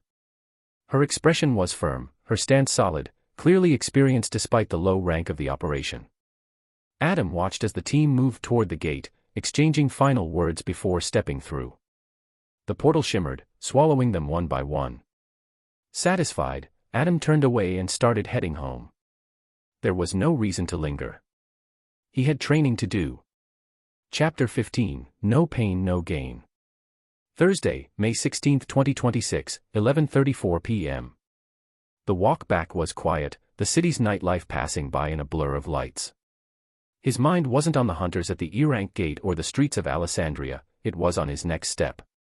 By the time he reached his apartment, he had already made up his mind. Stepping inside, he locked the door, took off his shoes, and changed into comfortable training clothes, loose-fitting sweatpants, and a sleeveless shirt. Unlike before, there would be no stretches tonight. Host, sit down.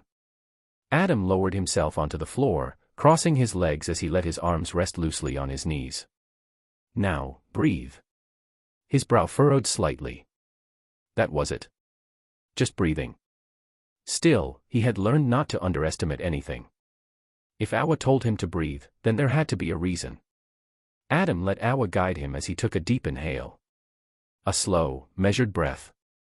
Then another. But soon, he realized, this wasn't normal breathing. The pattern was deliberate, structured, almost like an intricate machine working in precise synchronization.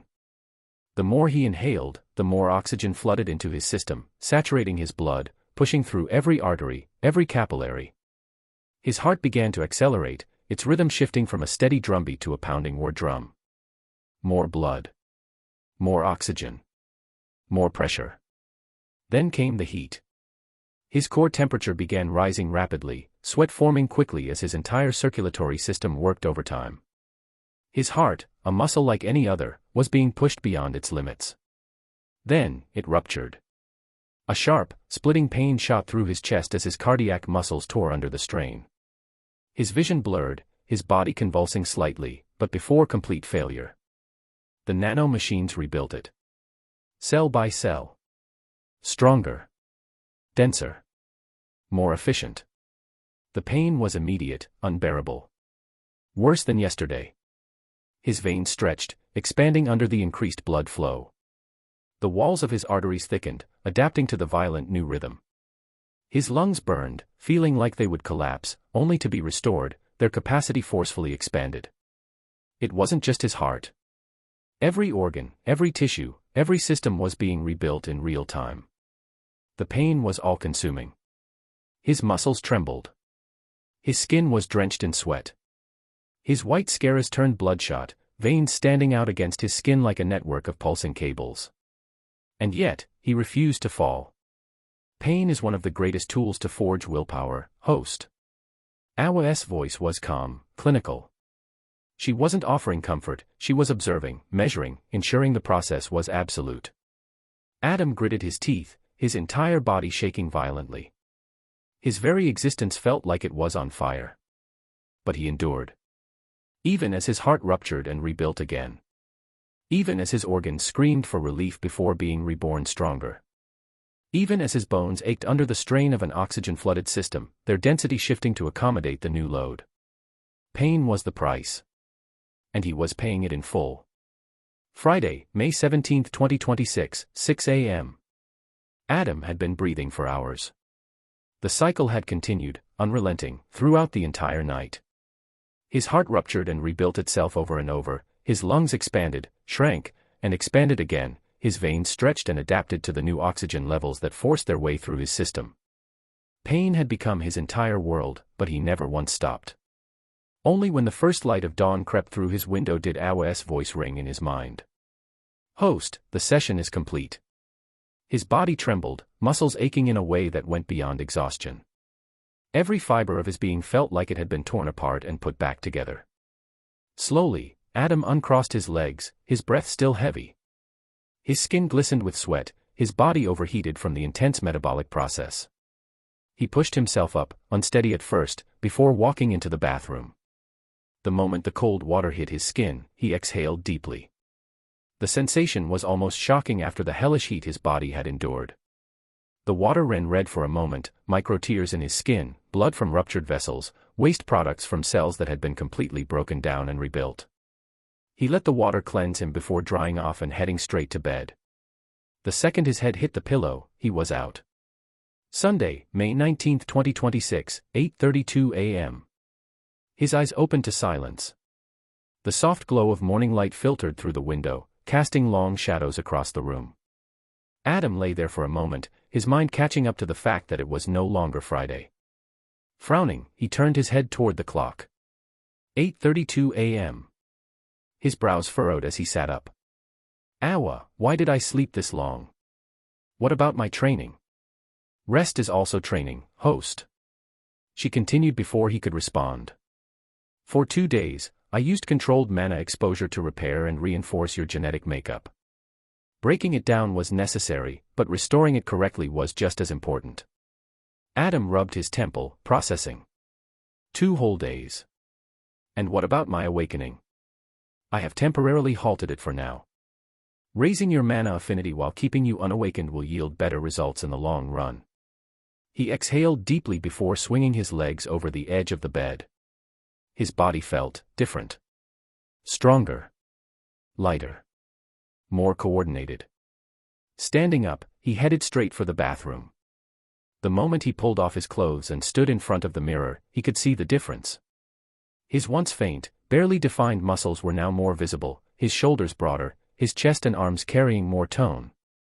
He wasn't massive, but compared to his previous office worker body, the change was noticeable. His height had increased again. 180 centimeters. Awa confirmed before he even asked. Adam rolled his shoulders, feeling the subtle shift in his posture. Without dwelling too much, he stepped into the shower, letting the warm water run over him. The soreness from his training was completely gone. Every part of him felt brand new. Once he was done, he dried off and threw on some casual clothes. Stepping into the living room, he sat down on the sofa, letting everything settle in. 9:04 a.m. Adam picked up the remote control, pressing the power button. The TV flickered to life, the screen illuminating the room with the morning news. A serious-looking male news anchor sat at his desk, the station's logo rotating in the corner. Behind him, a blurred hospital scene was displayed. We begin with tragic news regarding the E-rank gate that appeared on Thursday evening in Alessandria. While initially considered low risk, the dungeon proved far deadlier than expected. Adam's eyes narrowed slightly. At approximately 3 a.m. on Friday, during the final phase of the raid, the hunting party suffered severe casualties. 5 hunters lost their lives, and the others were critically injured. Survivors are currently receiving treatment at Alessandria General Hospital. The screen transitioned, revealing an interview segment. The camera cut to a woman seated in a wheelchair, her face bearing new scars, her expression a mix of exhaustion and grief. Bandages covered parts of her arms and shoulders, but the most striking detail was her missing legs. The D-rank squad captain. Angela Conti. The caption read beneath her name. Chapter 16, Cognitive Functions. Sunday, May 19, 2026, 9:26 a.m. Adam recognized her immediately, the muscular woman with the large sword. The same one who had led the E-rank raid. Angela inhaled slowly, her voice rough when she finally spoke. It was a goblin dungeon. The reporter, a woman with a solemn expression, gave a slight nod. Goblin dungeons are considered manageable at E-rank. What went wrong? Angela's lips tightened, her fingers gripping the blanket covering her lap. Goblins are weak, but they're ruthless. Numerous. They don't fight fair. They ambush, they overwhelm. She exhaled shakily before continuing. At first, we only had 2 injuries, no deaths. One guy lost his left arm. He got careless, and they took it clean off. Another guy saved him, but he got stabbed in the liver in the process. The reporter hesitated before asking, what happened to them? Angela's gaze lowered. The one who lost his arm, he was done. PTSD hit him hard. When the mining team arrived to extract mana crystals and minerals, we sent him back with them. The other guy was still standing, still able to fight, so he stayed with us. She swallowed, her scarred hands trembling slightly. Then, we reached the boss room. A moment of silence. Angela's voice wavered, but she continued. That's when we lost 5 people. The reporter's voice was gentle but firm. Who, or what was the boss? Angela's jaw tightened. A D-rank goblin. But not normal. He was wrapped in chains, shackles, but he used them as whips. She looked directly at the camera, her dark brown eyes haunted. He moved too fast. Stronger than we expected. The moment we engaged, he ripped through us. Angela lowered her head with her body trembling slightly. We also ran into elite goblins. E-rank, but they were stronger than the normal E-ranks, faster, more coordinated. We should have left when we had the chance. She wiped her face, but her tears continued to fall. It's my fault, she whispered.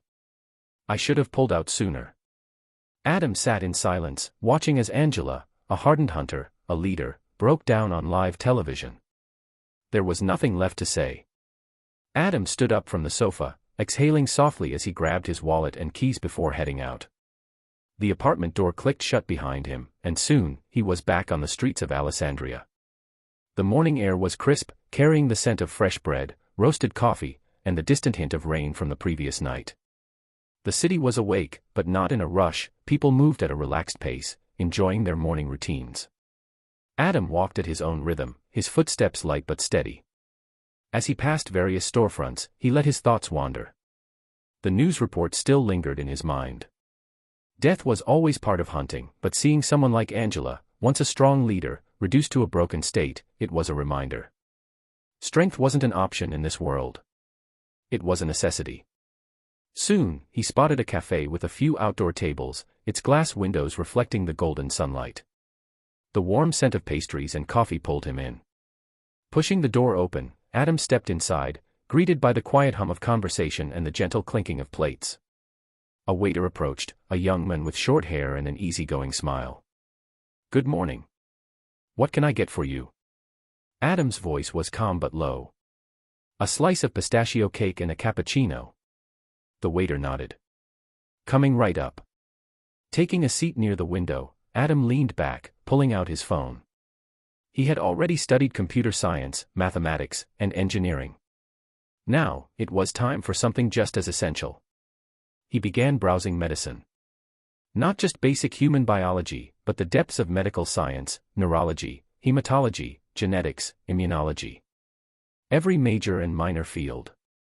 As he scrolled, Awa worked in the background, extracting the useful information, filtering out outdated theories, optimizing and restructuring complex concepts into something clearer, more advanced.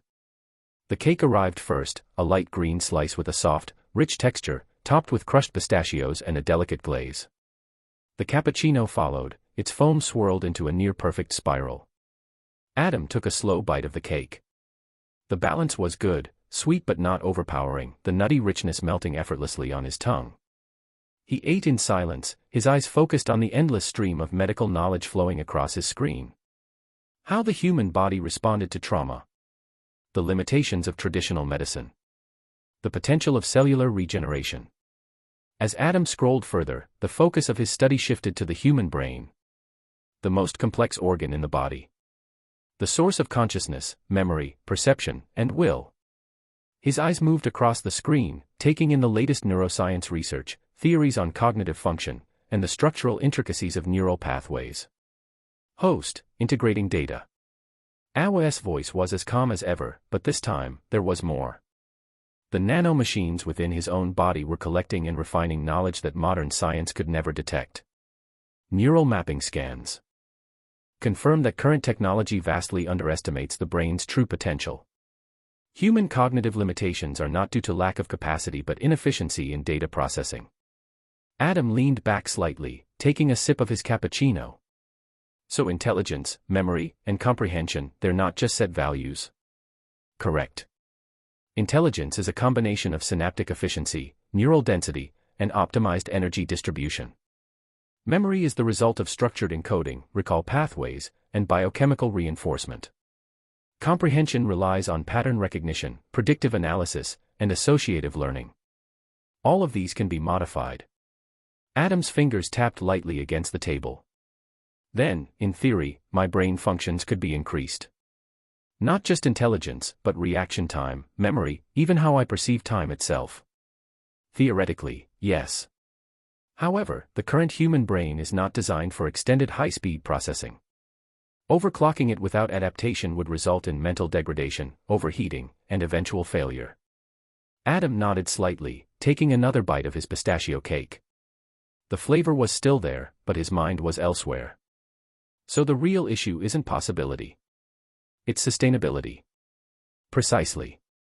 Your neural structure can be reinforced, expanded, and optimized to handle higher functions, but without proper adaptation, the stress would be fatal. Adam thought for a moment. What about time perception? If my brain processes information faster, wouldn't that mean I'd experience time differently? Yes. If your cognitive speed increases, external time would appear to slow down relative to your perception. However, maintaining such a state indefinitely would be energy-consuming. A small smile crossed Adam's lips. So even time itself wasn't absolute. He swirled the remaining coffee in his cup before setting it down. All right, Awa. Let's go deeper. Where does human will come from? A pause. Then, her voice returned. Human will is a composite result of genetic predisposition, environmental conditioning, neurological structuring, and biochemical reactions. However, there is an anomaly. Adam's eyes narrowed slightly. An anomaly? Despite all predictive models, human will does not always follow logical progression. Individuals defy survival instincts, exceed known biological limits, and act without clear evolutionary benefit. There is no quantifiable explanation for what humans define as unbreakable determination. Adam leaned forward slightly, intrigued. So it's something beyond science? Not beyond. Simply unexplained. The phenomenon remains outside current models of understanding. Adam exhaled through his nose, considering. The body could be controlled. The brain could be optimized. But will? That was something even the most advanced calculations couldn't fully define. Adam's mind sharpened as he returned to the neural structure discussion. What if I keep the nano machines healing continuously active while improving my brain? Then the situation changes. Awa's voice carried a distinct shift. With nano healing active at all times, your brain could operate at 100% efficiency, free from degradation or damage. Adam's fingers tapped lightly against the table. So, no overclocking limit. Correct. Your neurons would fire at maximum potential without risk of burnout. Cognitive strain, mental fatigue, none of it would exist. His eyes narrowed slightly. And would there be side effects? Not drawbacks, enhancements. Continuous healing would force cellular reconstruction, leading to a permanent increase in neural density, synaptic speed, and processing capacity. Over time, this would result in exponential cognitive evolution. Adam exhaled slowly. A limitless mind. But there was always a catch. What's the cost? Energy. Awa's voice remained even. The nano machines would require an immense amount of mana to sustain this process. Without a stable mana supply, the enhancement would be impossible. His jaw tightened slightly. Everything came back to one thing. Mana. His thoughts condensed into a single conclusion. I need to awaken. Agreed. Adam leaned back, his mind now fully set. He had entertained different ideas, different paths, but this was no longer just an option. It was a necessity. His dark eyes shifted to the counter. One more thing. Bring me a full pistachio cake, to go. The waiter blinked at the unexpected request but nodded, quickly preparing it. A few minutes later, Adam took the packaged cake, its warmth still faint through the box, and headed for the exit. Chapter 17, Time Skip. Chapter 18, Celebrate. Thursday, June 13, 2026, 3:17 p.m. I stepped out of the agency, the warm afternoon sun casting long shadows across the pavement. The bag slung over my shoulder felt heavier than it should, not from weight, but from the significance of what was inside. Official ownership documents. I had land now. Slipping my hand into the bag, I ensured the papers were neatly secured inside the inner compartment. The last thing I needed was carelessness ruining everything I'd just finalized. With that done, I adjusted the strap and started walking toward the nearest bus stop. The streets were still active, though not as packed as earlier. A mix of locals and tourists moved along the sidewalks, some stopping at cafes, others engaged in casual conversation. Cars weaved through traffic, their engines humming beneath the noise of the city. I blended in, walking with the same measured pace I always did, never too fast, never too slow. My next destination was clear. A car dealership. Public transport was fine until now, but it had become redundant. I needed my own vehicle. Something reliable, efficient, and most importantly, untraceable once modified. A bus pulled into the stop ahead. Timing was perfect. I stepped onto the platform, waiting as a few passengers exited before boarding. With a quick tap of my card, I moved to the back, taking a window seat. As the city rolled past outside, I rested my elbow against the frame, fingers tapping lightly against my knee. 3:29 p.m. The bus slowed to a stop near an intersection. Across the street, a polished car dealership stood prominently, its large glass windows showcasing an array of vehicles. I stepped off, adjusting my bag as I crossed at the designated pedestrian lane. The entrance doors slid open as I walked in, cool air immediately brushing against my skin. Inside, the dealership was spacious, well-lit, with neatly arranged cars reflecting the ceiling lights. A few employees were scattered throughout, engaged with customers or handling paperwork. It didn't take long for one to approach me, a man in his late 30s, clean-shaven, wearing a fitted blazer over a dress shirt. Buon pomeriggio, signore. His voice was smooth, professional. Welcome. How can I assist you today? I met his gaze. I'm looking to purchase a vehicle. Something durable, fuel-efficient, and with good longevity. His expression remained polite but sharpened slightly, assessing me as a serious buyer. Of course. Do you have a specific model or type in mind? Something practical. SUVs, sedans, nothing flashy. He gave a small nod. I understand. Please, follow me. I walked with him further into the showroom, past sleek sports cars and luxury models. None of those mattered. I needed function, not status, as that will come along with power. Boundless power. We stopped near a section featuring mid-range SUVs and sedans. These models are some of the most reliable in their category, he said, gesturing toward them. Fuel efficiency, durability, and ease of maintenance are key features here. I let my eyes run over the options, taking in details, engine specs, build quality, potential for modification. One vehicle, in particular, caught my attention. A black Toyota Land Cruiser. Sturdy. Long-lasting. Plenty of space. Easily modifiable. I turned slightly toward the salesman. Tell me about this one. He smiled, stepping beside me. An excellent choice. The Land Cruiser is known for its longevity and off-road capability while maintaining solid on-road performance. It's an all-terrain vehicle, powerful yet stable. This particular model has advanced fuel efficiency upgrades as well. I glanced at the listed price. Reasonable for what it offered. I'll take it. I said without hesitation. The The salesman blinked once but recovered quickly. Would you like to discuss financing options or full payment? I interrupted. Right now. For a fraction of a second, I saw his professional demeanor crack, just a flicker of surprise. But he nodded, regaining composure. Understood. If you'll follow me, we can finalize the paperwork. I followed him toward the back offices. 3:41 p.m. The pen moved smoothly across the final document as I signed my name, sealing the transaction. Everything is in order, the salesman said, sliding a folder toward me. Your proof of ownership, registration, and insurance details are all included here. I took the folder, placing it securely inside my bag. Keys. He nodded, reaching into a drawer before handing them over.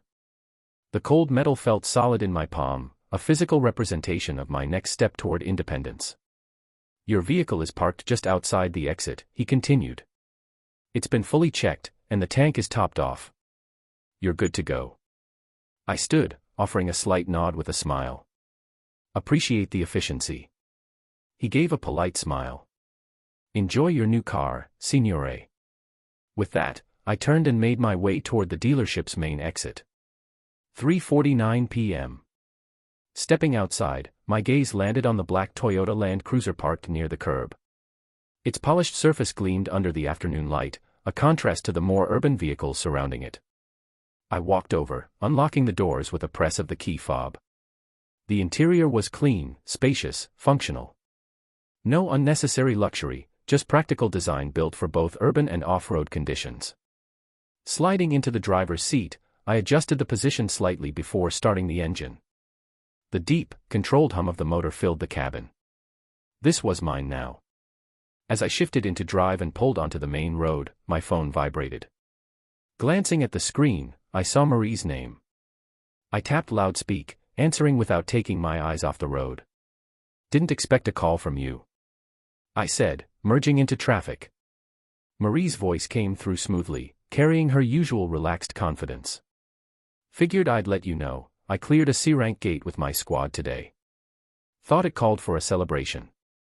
A small smile formed on my lips. Perfect timing. Just bought a car myself, so I was already in the mood to celebrate something. Really? What did you get?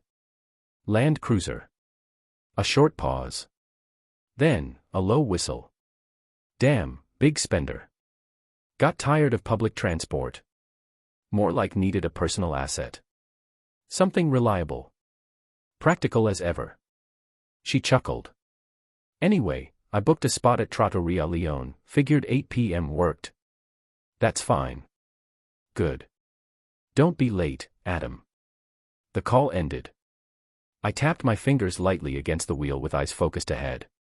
Heh, this woman. Dinner at 8 p.m. For now, I had time to return home. 4:12 p.m. The familiar streets of my neighborhood came into view as I navigated toward my apartment complex. I pulled into a vacant parking spot, cutting the engine before stepping out. With my bag slung over my shoulder and keys in hand, I moved through the entrance, taking the stairs 2 at a time. Unlocking the door, I stepped inside, shutting it behind me with a quiet click. The apartment was exactly as I left it, minimalist, organized but small, too small. Without a second thought, I headed straight to my bedroom. Chapter 19, Date. Thursday, June 13, 2026, 4:19 p.m.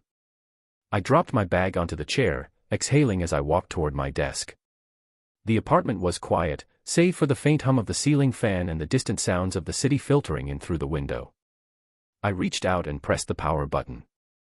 The system came alive instantly. The custom OS booted in seconds, its sleek, minimalistic interface appearing on the screen. No unnecessary visuals, just raw efficiency, exactly as I designed it. I love it. My fingers moved across the keyboard with practiced ease, navigating through directories until I reached the core programming files of the project I had been refining for the past 25 days. NanoNet. A tribute to the Nano Machines coursing through my body and the vision I had for something far greater than just an app. I clicked the executable. The interface loaded in an instant, revealing the app's icon on the center of the screen, a black background with a white net design. Simple. Clean. Symbolic. My creation. I leaned back slightly, watching as the login page materialized. Every function, every layer of encryption, every security protocol was built for a singular purpose: control. No one could access NanoNet without an invitation. And even then, the barrier to entry was steep. The first step: create a username. Set a strong password. Choose a color theme. Go through multiple security verifications. Only after all of that would a user reach the main page.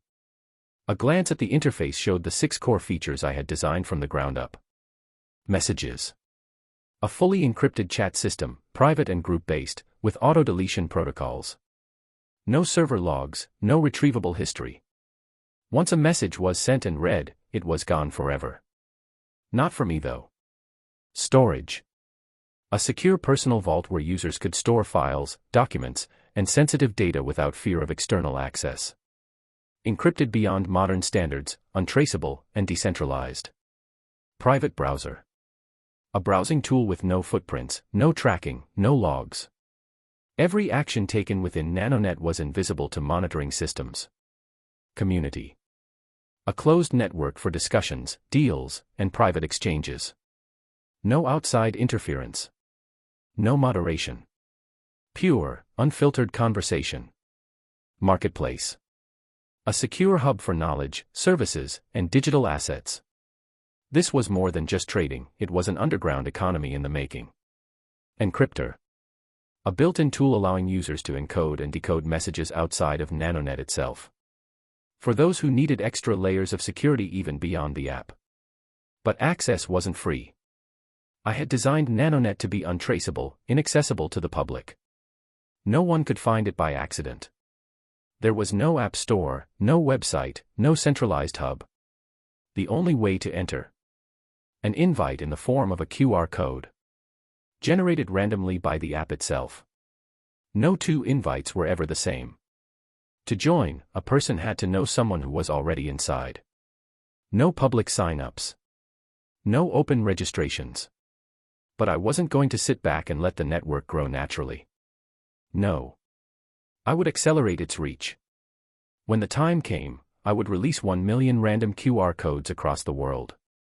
Hidden in the deep web, embedded in obscure forums, encrypted within leaked documents, spread like a virus. Those who found them and understood their significance would enter. And once inside, they wouldn't leave. Because NanoNet offered something no other platform did. Freedom. No government surveillance. No guild oversight. No public scrutiny. True anonymity. Of course, that only applied to everyone else. I would see everything. Every transaction. Every conversation. Every movement within my system. Because at the core of NanoNet, beyond its encryption, beyond its impenetrable security, was a single, undeniable truth. I was the only one in control. My eyes flicked toward another set of files in my system, weapon schematics. A few days ago, I had gone back to the Hunter Association branch, using Marie's help as an excuse to observe weapons up close. But I wasn't just looking.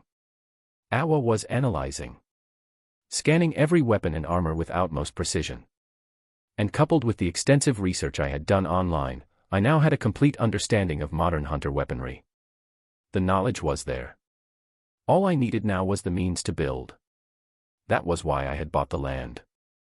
It wasn't just for energy independence. It was a workshop in the making. Once I set up the facility, I would begin the next stage of my work.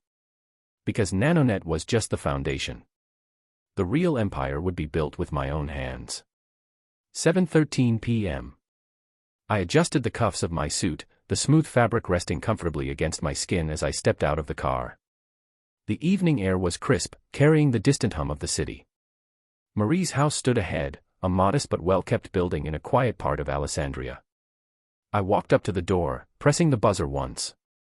A few seconds later, the door swung open. Marie stood there, dressed in an elegant dark green dress that complemented her smooth brown skin. The fabric hugged her frame just enough to highlight her toned figure, the high slit revealing just a hint of her athletic legs. Her dark brown hair was styled differently tonight, flowing down her back in neat waves instead of her usual ponytail.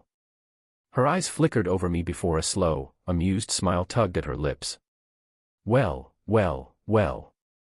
She crossed her arms, leaning against the doorway. Didn't expect you to actually clean up this well. I chuckled, stepping back and opening the passenger side door for her. I'd say the same, but I'm not that blind. She laughed, stepping forward and sliding into the seat with an effortless grace. Flattery, huh? Careful, I might start thinking you enjoy my company. I shut the door behind her and walked around to the driver's side. Settling into the seat, I started the engine, the smooth hum filling the cabin. As I pulled onto the road, Marie tilted her head, giving me another once-over. But really, a full suit. Not bad. You almost look like some rich heir showing off his wealth. I smiled slightly. And you look like someone who'd make a rich heir lose his. She laughed, shaking her head. You've got some good lines when you try. I didn't reply, simply focusing on the road as we wove through the evening traffic. Marie stretched slightly, getting comfortable. So, what made you decide to celebrate with me? I shrugged. A good meal seemed like the right way to end the day. She raised an eyebrow. Right. Because buying a whole damn car was too small of an achievement. I don't settle for small wins. She chuckled, shaking her head. Figures. The conversation flowed easily between us as I navigated the streets, the golden glow of the city lights flickering past. Soon, Trattoria Leone came into view, its warm interior visible through the large windows. It was one of the more well-regarded restaurants in the area, classic Italian dishes, a good selection of fresh juices, and a quiet atmosphere. Pulling up to the entrance, I parked and stepped out, walking around to open Marie's door. She glanced up at me with a raised brow before stepping out. Huh. Didn't peg you as the gentleman type /1. I shut the door behind her. I have my moments. She smiled, tilting her head. Not bad, senior. We stepped inside, the scent of fresh pasta and roasted vegetables greeting us immediately. A waiter led us to a quiet table near the window, where we settled in, menus already in hand. As we looked over the options, I spoke casually. Where do they usually sell essence stones? Marie glanced up, raising a brow. Essence stones. High-ranking ones. I nodded. She leaned back slightly. Why? I shrugged. Curious. Wanted to see an auction sometime. Her eyes studied me for a moment before she set the menu down. Well, usually, guilds and the Hunter Association keep most of them. High-rank stones are too valuable, they either use them for crafting weapons or as energy sources. Makes sense. She tapped her fingers against the table. But, if you have the money, and I mean a lot of it, there's one place where you might find some for sale. I waited. She smiled. Rome. The biggest auction happens there on the 15th of every month. They auction everything from B-rank to S-rank items. I nodded slightly. That was useful information. But, she continued, even if you have money, you need power to keep what you buy. I raised a brow. Oh. She rested her chin on her hand. Let's just say there have been incidents. Buyers who weren't strong enough to protect their purchases. Some accidents. Some disappearances. I exhaled softly, shaking my head. Human greed is boundless. Marie smiled, but there was something knowing behind it. That's just how it is. Power gets over people's heads. Not everyone can stay the same once they have it. I nodded, meeting her gaze. True. For a moment, neither of us spoke. The restaurant buzzed around us, the scent of rich dishes filling the air. Then the waiter arrived with our drinks. Chapter 20, New Threat. Thursday, June 13, 2026, 8:17 p.m. I leaned back slightly, the warmth of the restaurant filling the space between us. Marie had just finished her first plate, and I could see the slight ease in her shoulders, the post-dungeon tension finally wearing off. So, how'd the gate go? I asked, sipping my water. Marie sighed, rubbing her temples. Arachnids. I froze, my grip tightening slightly around the glass. You're joking. Wish I was. She shuddered dramatically. I barely held it together. Thought I was gonna pass out when the biggest one dropped from the ceiling. I exhaled through my nose, shaking my head. I hate spiders. Marie immediately nodded in agreement. Thank you. Everyone keeps telling me they're just bugs, but no, they're nightmares with legs. I chuckled, and she laughed along with me, the tension in the conversation breaking for a brief moment. But then, just as quickly, her expression shifted. She leaned forward slightly with her voice lowering. Listen, Adam. Stay alert when you go to Rome. I raised an eyebrow. I will, but what exactly are you warning me about? Marie glanced around, her usual gaze scanning the restaurant. Only when she was sure no one was paying attention did she finally speak again in a serious tone. The HA headquarters sent out a notification to all branches. A new organization has been making appearances. I remained silent, letting her continue. No one knows their full strength because they're all false rankers. Their registered levels don't match their actual capabilities. But from what we've heard, their leading members are as strong as S ranks. That was already dangerous enough. S-rank hunters weren't just strong, they were countries in human form. But the way Marie hesitated told me she wasn't done. She bit her lip slightly before continuing with her voice dropping even lower. There's a rumor that some of them might be. I didn't let her finish. My voice was calm, but the weight of my next words was undeniable. National levels. Marie's expression stiffened, and then, slowly, she nodded. I remained quiet, absorbing the information. She continued, the strongest hunter in China, Lu Jigang, came into contact with one of them. Lu Jigang. The master swordsman. Second strongest hunter in the world. A man who stood at the pinnacle of humanity's power. And he fought one of these false rankers. Marie leaned in. They didn't fight in China. He moved the battle to an uninhabited island. Smart. If two national levels clashed in a populated area, an entire city or more could be wiped off the map. But what happened next? Marie hesitated. It was beyond anything we expected. I didn't say anything, waiting for her to continue. The entire island was destroyed. I narrowed my eyes.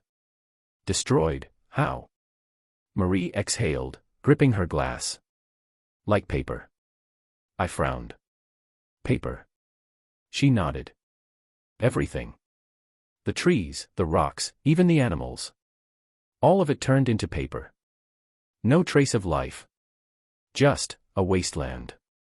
I stayed silent, letting the implications sink in. Lu survived, she continued. But when he returned to China, his clothes were shredded, and he had a scar across his abdomen. That part was unbelievable. Lu Jigang wasn't just strong, he was untouchable. The fact that he came out of that fight with an actual wound meant that this false ranker wasn't just S-rank.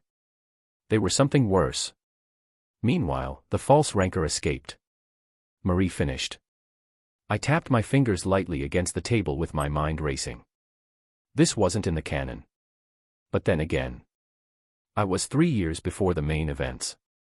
The solo-leveling manhwa and novel never focused much on the rest of the world. Korea was small, and the story revolved around Jinwoo's rise. It made sense. There were always things happening outside the protagonist's view. And now, I was witnessing them firsthand. I nodded, keeping my expression composed. As a civilian, I'll be extremely careful. Marie studied me for a moment before sighing. Good. Just, watch yourself, all right? I will. She didn't seem entirely convinced, but she let it go. We finished the rest of our meal with lighter conversation, avoiding the heavier topics for the time being. The food was good, the atmosphere was pleasant, and for a while, everything felt simple. 8:56 p.m. The drive back to Marie's place was quiet, the comfortable kind. The streets were calmer now, the glow of streetlights reflecting off the pavement. When I pulled up in front of her house, I stepped out first, moving around the car to open her door. She glanced at me with an amused look but didn't comment, stepping out gracefully. I walked with her toward her front door, hands in my pockets. After a moment, I spoke. With the money you make, I wouldn't have expected you to live in a place like this. Marie smirked, looking up at the modest but well-kept home.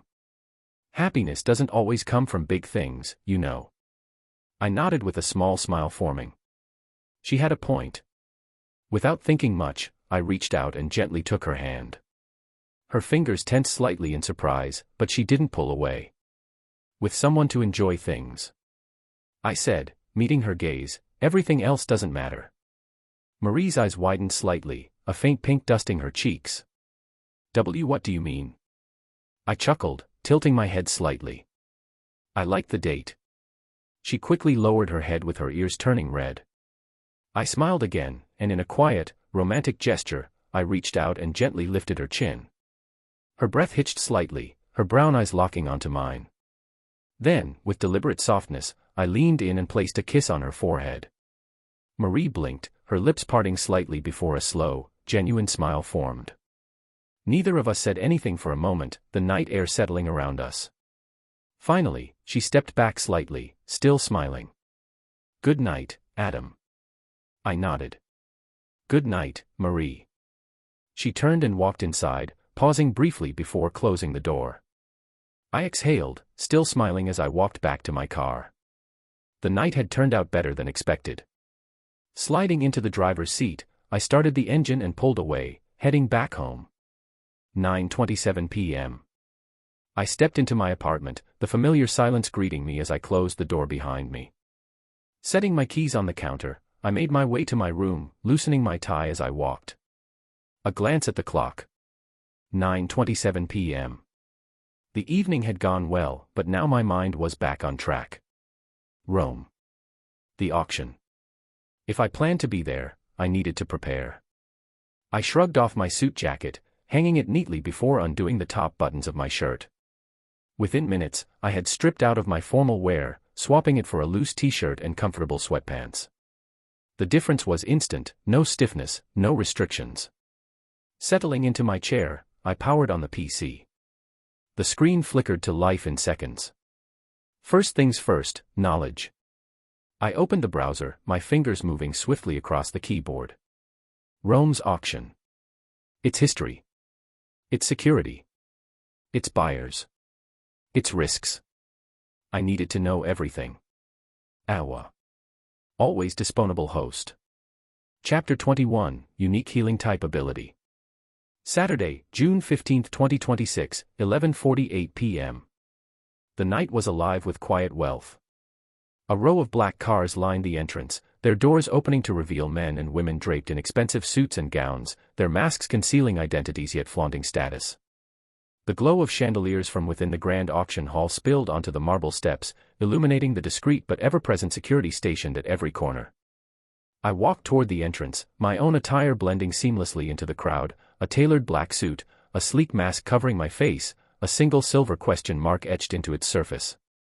My posture was relaxed, confident, as if I had done this 100 times before. Begin. Understood. The change was instant. My steps became soundless. Behind the mask, my facial features shifted subtly, my hair turned to an unassuming brown, my eyes a neutral gray. Even my build adjusted slightly, enough to throw off anyone trying to match me to a known profile. At the same time, I felt it, a complete erasure of my presence. All forms of X-ray vision, mana detection, and tracking abilities are now blocked. No known system will register your true identity. I barely nodded, stepping forward just as a tall, broad-shouldered bodyguard extended a hand, blocking my path. His gaze was sharp despite the professional blankness in his expression. Invitation. I reached into my coat and pulled out a sleek black card, handing it over. The guard scanned it, verifying the authenticity. The seconds stretched, but I remained patient. This part was already handled. The invite had cost a small fortune, but money had never been the problem. I had plenty of it. And none of it was clean. From the moment I started siphoning funds from criminals and corrupt organizations, I knew raw, stolen money wouldn't get me far. Digital footprints, flagged transactions, traced withdrawals, if I had been careless, it would have all collapsed before it even started. So, I had done what every intelligent criminal did. I laundered it. It started in pieces, small, scattered transfers routed through offshore accounts, exchanged into different currencies, split, and rerouted again. Some of it went into shell companies, fake businesses with just enough presence to appear legitimate. The rest passed through crypto tumblers, private exchanges, and back-alley brokerage firms that specialized in making money disappear before reappearing as something new. Then came the reinvestments, stocks, real estate flips, art trades, even minor tech startups that never actually built anything.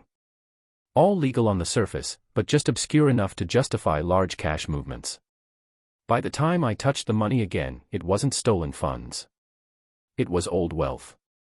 It allowed me to buy the land, the car, this invite. And I hated it. The process was efficient, practical, necessary. But every transaction left a bitter taste in my mouth. It wasn't my money. It was blood-stained wealth, taken from people who had built empires off the suffering of others. I had no guilt about taking it from them. But using it still felt wrong. The scanner beeped, flashing green. The guard nodded, returning my invite before stepping aside. Enjoy the auction. I walked past him without a word, stepping through the entrance into the grand hall. Whatever discomfort I felt over my finances could wait. Tonight, I wasn't here to reflect. I was here to see what power looked like when it was sold to the highest bidder. 11:52 p.m. The grand auction hall stretched before me, a masterpiece of wealth and secrecy. Ornate chandeliers bathed the space in warm light, casting reflections off polished marble floors. Rows of velvet-lined seats faced an elevated stage, where a pristine protective glass case stood, ensuring the safety of the high-value items before they were sold. I walked with measured steps, blending into the sea of masked guests. Behind their facades, powerful hunters, guild leaders, private collectors, and shadowy figures had gathered, all prepared to spend fortunes for an edge in this world. It's exactly as expected. All observations match your research. No irregularities detected so far. I glanced at the protective glass encasing the first set of items on display. B to S rank weapons, armor, and rare artifacts, all infused with mana. Even the lowest grade swords here would cost millions. And for good reason. In this world, weapons weren't just tools. They were survival. Unlike in my past life, firearms held no value here. No one had ever found a way to integrate mana with bullets or modern technology. Every attempt to fuse monster materials with guns had failed, leaving cold weapons as the only viable choice. Blades, spears, gauntlets, bows, crafted from dungeon resources, forged by specialized artisans, and infused with raw mana.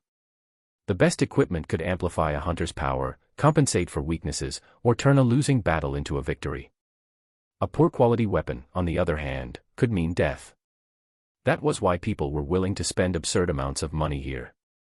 But buying something didn't guarantee keeping it. The Hunter Association headquarters had a standing security agreement with the auction. As long as an item was still on display, it was protected. If anyone so much as cracked the glass, elite HA members would intervene immediately.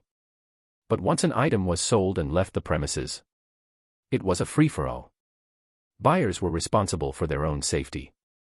If someone wanted to steal their purchase, they either had to defend it themselves or hire protection. Money alone isn't enough to walk away with power. Correct. Wealth provides access, but strength is what ensures ownership. My eyes scanned the other guests.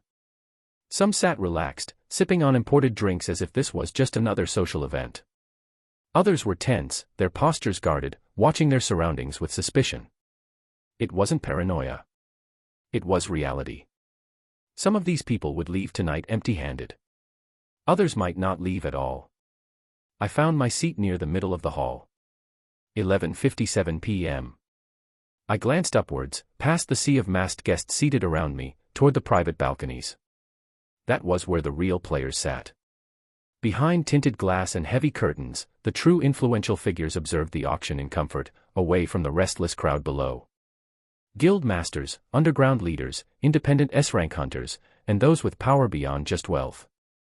Unlike the guests on the main floor, they didn't need to flaunt their presence. Their existence alone demanded respect. How many of them are masking their mana? I asked. In the entire building, 34 individuals are falsifying their rank. I almost whistled at that number. 3 of them are confirmed S rank. The rest range from B to A rank, disguising themselves for various reasons. Based on their genetic makeup, posture, and micro-expressions, at least 5 of them have intentions beyond simple bidding. So, troublemakers. Highly probable. I exhaled through my nose, laughing internally. So, I'm really risking my life here, huh? Not if you succeed. Her response was immediate, factual. If you get your hands on an S-rank essence stone, your limitations will be removed. The moment you awaken with one, no one inside this building will be able to stop you. I smiled slightly beneath my mask. I just need to touch it. Correct. I leaned back in my chair, casually crossing my legs. If there were 3 false S-ranks, then there had to be some licensed ones here too. How many licensed S-ranks are present? 2. Not a surprising number. Licensed S-rank hunters were rare. Not just in Italy, but globally. If they were here, it meant 2 things: they had something to gain, or something to lose. My eyes flickered across the crowd. Hundreds of hunters. Dozens of high-profile figures. Each one with their own motives. Did you find anything interesting? I asked. Any cool abilities? 1. I raised an eyebrow. Just one. A unique healing type ability. I almost scoffed. That's it. Everything else is within expected parameters. Standard elemental affinities, reinforced bodies, mana manipulation, and minor enhancements. I hummed in thought. It made sense. People love to romanticize hunters with unique, 1-in-a-million abilities, but the reality was much simpler. The most common powers revolved around elemental control, enhanced strength, speed, and durability. A true outlier was rare. But if even one existed here, it meant there could be more. I rested my chin on my hand, waiting for the auction to begin. Chapter 22, Auction 1/ Saturday, June 15, 2026, 11:58 p.m. What type of healing ability is it?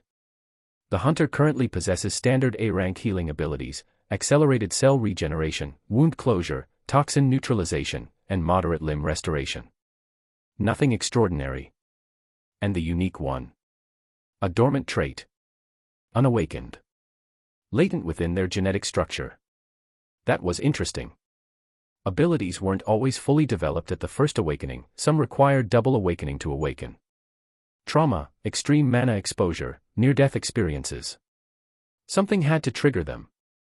What does it do? It heals the soul. I narrowed my eyes. Soul healing. Correct. The ability allows for the restoration of spiritual damage. Unlike normal healing, which works on flesh and blood, this power could theoretically repair fractured souls, mend spiritual wounds, and possibly reverse damage caused by non-physical attacks. I tapped a finger against my knee.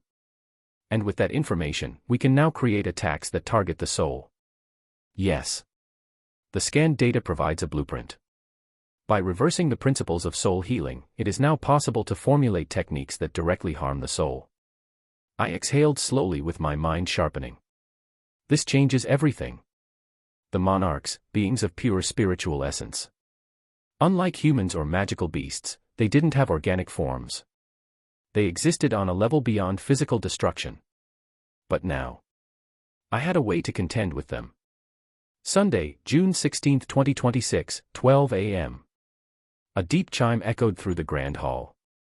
The lights dimmed slightly, focusing all attention toward the center stage, where a tall, regal man in a deep crimson suit stepped forward. His mask, adorned with golden embroidery, reflected the glow of the chandeliers. With a slow, practiced motion, he raised his hands. Ladies and gentlemen, his voice carried effortlessly through the hall, amplified by hidden speakers. Welcome to tonight's Rome Grand Auction. As always, we offer only the finest items, artifacts, weapons, and treasures from the deepest dungeons. Let us begin. A soft murmur rippled through the room. The excitement was palpable. I adjusted my posture, my fingers tapping lightly against my knee. Showtime. Stay alert. Assess first. Bid later. I didn't need the reminder. Spending money wasn't the problem, it was spending it wisely. A group of attendants in matching black uniforms moved onto the stage, wheeling in a long, sleek display case. Its reinforced glass gleamed under the lights, reflecting the gathered bidders. The auctioneer gestured toward the case. Our first item of the night, the shrouded Fong. The case opened, revealing a dagger with a curved obsidian blade, lined with faint violet runes. A silver handle wrapped in dark leather completed the design. A-class, the auctioneer continued. Forged from the remains of a D-rank shadow beast but enhanced with A-rank essence stone. A weapon that thrives in darkness, allowing the wielder to move undetected and strike with lethal precision. On cue, a nearby attendant lifted the dagger and made a quick cut through the air, silent. Stealth-based weapon. Partially. The runes suppress sound and visibility, but only when the dagger is coated in mana. It does not provide invisibility, only a reduction in presence. And the cutting power? Borderline B rank. The enhancements do not improve sharpness, only stealth. Overpriced for combat use. The auctioneer's voice cut through my thoughts. The bidding starts at 1,200,000 euros. Almost instantly, hands went up. 1.3 million. 1.5 million. 1.8 million. I watched as the number climbed. It's early, yet hunters are already throwing money around without hesitation. 2.2 million. 2.5 million. A sharp chime signaled the end of bidding. Sold. To the gentleman in box 4. A slow clap spread across the hall as the first purchase was completed. The winner, a man in a deep blue suit, inclined his head slightly, though his mask concealed any expression. I exhaled. One weapon down. And many more to go. The attendants moved swiftly, replacing the dagger with a long, silver spear. Its shaft was lined with intricate golden etchings, while the blade gleamed with a faint blue aura. The Stormpiercer spear. A high A-rank weapon, crafted from the fong of a lightning wyvern. The runes inscribed along its body allow the wielder to conduct mana-based electricity, paralyzing enemies on impact. A devastating weapon for spear users. The murmurs grew louder. A weapon infused with elemental power was always highly sought after. How much of that is real? The mana conduction is genuine, but the paralysis effect only works if the target isn't actively shielding themselves with mana. Against high-level hunters, the effect is minimal. I smirked slightly. So it's just a fancy A-rank spear with lightning aesthetics. Essentially. The auctioneer's voice rose again. Starting bid, 4 million euros. 4.5 million. 5 million. I watched the numbers climb. By the time the bidding ended, the spear had gone for 6.8 million euros. One after another, weapons and armor pieces were unveiled and sold. The Crimson Mantle, a mana-resistant cloak that repelled minor attacks. 3.3 million euros. Phantom Gauntlets, a pair of gloves that doubled striking force through kinetic redirection. 5.1 million euros. Night Fong Bow, an enchanted bow that absorbed ambient mana to enhance arrow speed. 7.4 million euros. Each item had its own unique effect, but none were beyond what I had anticipated. Every item so far has been decent but not exceptional. I can replicate superior versions of most. I chuckled internally. Not even pretending to be impressed, huh? There is no reason to be. Then, finally, something more interesting. The next case was revealed, drawing an immediate reaction from the crowd. Even from my seat, I could feel the faint mana pressure radiating from it. The auctioneer stepped forward. Ladies and gentlemen, we present to you an essence stone. A subtle shift in atmosphere. The real auction had begun. The protective case opened, revealing a deep sapphire-colored gemstone. Small, but dense with power. This is a B-rank essence stone, extracted from the core of a fallen dungeon boss.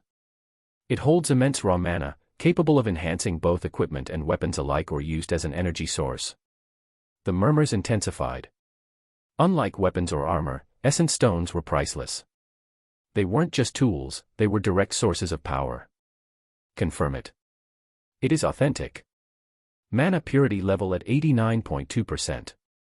Slight residual corruption, but not enough to hinder its effects. I kept my expression neutral. A good stone. But not enough for what I needed. The auctioneer let the tension build before finally speaking. The bidding starts at 12 million euros. Silence. Legend. A being had exploded into existence, nearly wiping out everything, only to control the chaos as if it were nothing. Among the VIPs, Mattia Falcone's crimson eyes narrowed, his fingers tapping against the armrest. Interesting.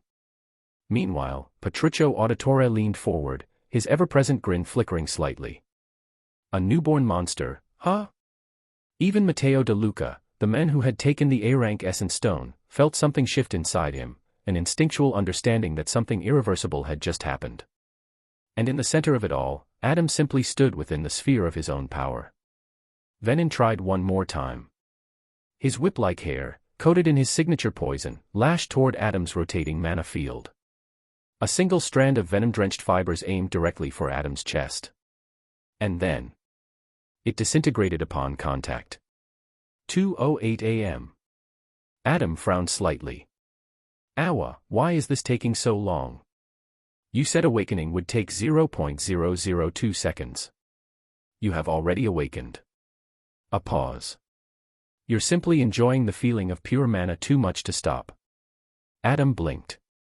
So he had been floating here, basking in his own mana field like some fool while everyone watched in stunned silence. A quiet cough escaped him as he focused again. He glanced around. The entire auction hall was frozen, all eyes locked on the swirling sphere. No one could see through it, but the oppressive mana radiating from within left no doubt. His feet touched the ground calmly. He adjusted his suit, straightening the fabric, ensuring he looked composed and majestic. Then, he took a deep breath and willed the sphere to collapse. The swirling mana, once a raging storm, condensed instantly, flowing back into his body. A collective gasp echoed through the hall as the energy vanished, revealing him. Adam exhaled with his gaze locking onto Venin. The false ranker stood 3 meters away, motionless. His dagger was still raised, but there was a noticeable stiffness in his stance now. Adam tilted his head slightly. With a single motion, he reached up and removed his mask. Gasps rippled through the hall as his face was revealed. But instead of recognition, there was only confusion and respect for his appearance. They had expected to see someone famous, someone known. Instead, they saw a nobody, a handsome nobody. A man they had never heard of. Adam smiled politely, then bowed with elegance with his voice smooth and composed. Adam Sr., he said. Then, after a brief pause. The saint. A sharp silence. Many guests unconsciously held their breath. Remember my name. Adam continued, standing upright. In case you ever need true healing. No one moved. No one dared to move. Venin did. His daggers flashed forward, slicing through the air with terrifying speed. But the moment they reached Adam, they slowed. Slowed. Then stopped. Just centimeters from his body. Venin's eyes widened slightly behind his mask. Adam had folded space near himself infinitely. He had copied what Gojo did. Calmly, Adam lifted a hand and touched one of the suspended daggers. The blade decayed instantly. Venin reacted on instinct, dropping the weapon before the decay could reach him. But he was too late. The corruption spread. His finger turned gray. Then the color spread rapidly up his hand. Without hesitation, Venin used the second dagger and severed the infected finger, letting it fall to the floor, where it crumbled into dust. The entire sequence, from the moment he attacked to the moment he lost a finger, had taken place in less than a second. A heavy silence fell over the hall. The two S-rank hunters watching narrowed their eyes. Before anyone could react further, a loud explosion shook the auction house. A wall near the far side of the hall erupted outward, debris flying as a massive figure stepped through the wreckage. A towering man with a vodka bottle in hand. His wild brown hair and broad, scarred body made him look like a living mountain. His thick Russian accent boomed through the room. Venin, he shouted, grinning. Looks like you need a hand. Chapter 26, Registered Hunters. Sunday, June 16, 2026, 2:07 a.m. As Venin's severed finger crumbled into dust, the scent of burning poison filled the air. The eerie silence that followed lasted only a moment before the battlefield roared back to life. Adam stood firm, his presence now an undeniable force in the room, but others had already begun to move. From the upper balcony, a shadow flickered. Petruccio Auditore, the Phantom of the Hunter Association, was already in motion. Unlike the others, he did not waste time processing the spectacle. His green eyes had already locked onto his priority. The buyer of the elixir. In a blur of movement, he vanished from his spot, appearing mere meters away from the cloaked figure. His steps were soundless, his posture relaxed, yet his mana pulsed like a coiled viper ready to strike. The buyer remained still, their identity obscured beneath heavy fabric, but Petruccio could sense the tension radiating from them. They were no fool. They understood that the fight had escalated beyond mere competition. "You chose a hell of a night to spend money," Petruccio murmured, his tone was light, almost teasing. But beneath his words was a silent promise, no harm would come to the buyer while he stood. Meanwhile, across the hall, another presence made itself known. Mattia Falcone stood from his seat, his towering frame casting a shadow over the broken remnants of the auction floor. His crimson eyes burned with intensity as he exhaled, a heavy sigh that carried both frustration and anticipation. He was not a man who enjoyed standing idle, especially not in the presence of traitors. A Steel Fang Guild member rushed to his side, carrying a massive, wrapped bundle. Without a word, Mattia reached for it, unraveling the thick cloth to reveal a monstrous greatsword. The weapon, nearly as tall as a man, gleamed under the auction house lights, its surface pulsing faintly with his mana. His fingers curled around the hilt, testing the weight. Satisfied, he planted the tip against the ground, resting his palm atop the pommel. The air around him grew thick, heavy with an unspoken challenge. He was done watching. From above, Petruccio smirked as he sensed Mattia's shift in stance. Guess the storm's finally rolling in. Then, the wall exploded. Sunday, June 16, 2026, 2:09 a.m. The auction house stood frozen in stunned silence. Dust and debris drifted through the air as the remnants of the shattered wall settled across the floor. A massive figure stepped through the wreckage, each step causing the ground beneath him to crack. Boris Mikhailov, the vodka bear, emerged with a roaring laugh, his thick Russian accent carrying over the stunned crowd. "Venin," he boomed, waving a nearly empty vodka bottle in one hand. "Looks like you need a hand." His sharp brown eyes locked onto the battlefield, taking in the swirling mana and the stunned expressions of the remaining combatants. Venin barely acknowledged Boris, his venom-purple eyes narrowing behind his mask as he fixated on Adam. The loss of a finger meant nothing to him. Pain was an old companion, and his body had long since adapted to working through it. What mattered was the entity before him. Adamson, or the Saint, as he had introduced himself, had just become the most dangerous variable in this mission. Venin had been ordered to eliminate obstacles, and now he understood, Adam was the greatest threat to their success. Without hesitation, Venin moved. His body blurred as he kicked off the floor, disappearing into a streak of motion aimed directly at Adam. His daggers, previously coated in a refined poison, now gleamed with a deeper, more lethal hue. The purple venom twisted unnaturally around the blades, pulsating like a living organism, eager to consume anything it touched. Adam, already reading the attack, leaned slightly to the left, allowing Venin's first strike to carve through the empty space beside his face. Instead of retreating, he stepped forward, immediately limiting Venin's movement. His hand shot out, aiming to grasp Venin's wrist, but the assassin twisted midair, flipping backward to create space. As he landed, his foot scraped against the floor, leaving behind a sizzling blackened mark where his venom had dripped. The moment his feet touched the ground, Venin lashed out again. His long, poison-drenched hair extended outward, forming serrated whips that slashed toward Adam in unpredictable arcs. Adam's eyes flickered as he analyzed the incoming attack. Instead of dodging outright, he manipulated the space directly around him. The air shimmered, and the whips lost their momentum inches before striking him, as if trapped in an invisible barrier. Venin clicked his tongue, recognizing what had happened. Adam wasn't just manipulating space, he was folding it. His attacks were being halted in an infinite loop of compressed distance, unable to reach their intended target. Venin adjusted instantly. He whipped his daggers forward, sending compressed poison waves in the form of crescent slashes, each one aimed to cut through the spatial distortions. The attacks rippled unnaturally as they met Adam's defenses, managing to distort his barrier just enough to force movement. Adam sidestepped, the venom narrowly missing him, its corrosive properties burning deep scars into the marble floor. But Adam wasn't merely on the defensive. His right hand flicked, and in an instant, the space between them collapsed. The distance vanished, and Adam was suddenly in front of Venin. A precise palm strike, reinforced with mana, slammed into Venin's chest. The impact sent the assassin skidding backward, his boots carving trenches into the ground. He twisted his body mid-slide, stabilizing himself before immediately retaliating, launching a rapid series of poisoned daggers directly at Adam's vital points. Adam's perception slowed the world. His enhanced reflexes and combat analysis kicked in as he tracked each blade's trajectory. Instead of dodging in a predictable pattern, he used spatial flickers, making his body momentarily exist in multiple places at once. The daggers passed through harmless illusions before Adam reappeared unscathed, already closing the distance again.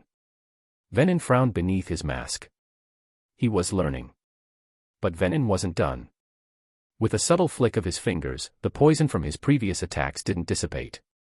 Instead, the droplets on the ground vibrated, shifting and rising into the air, forming multiple dark spheres around the battlefield.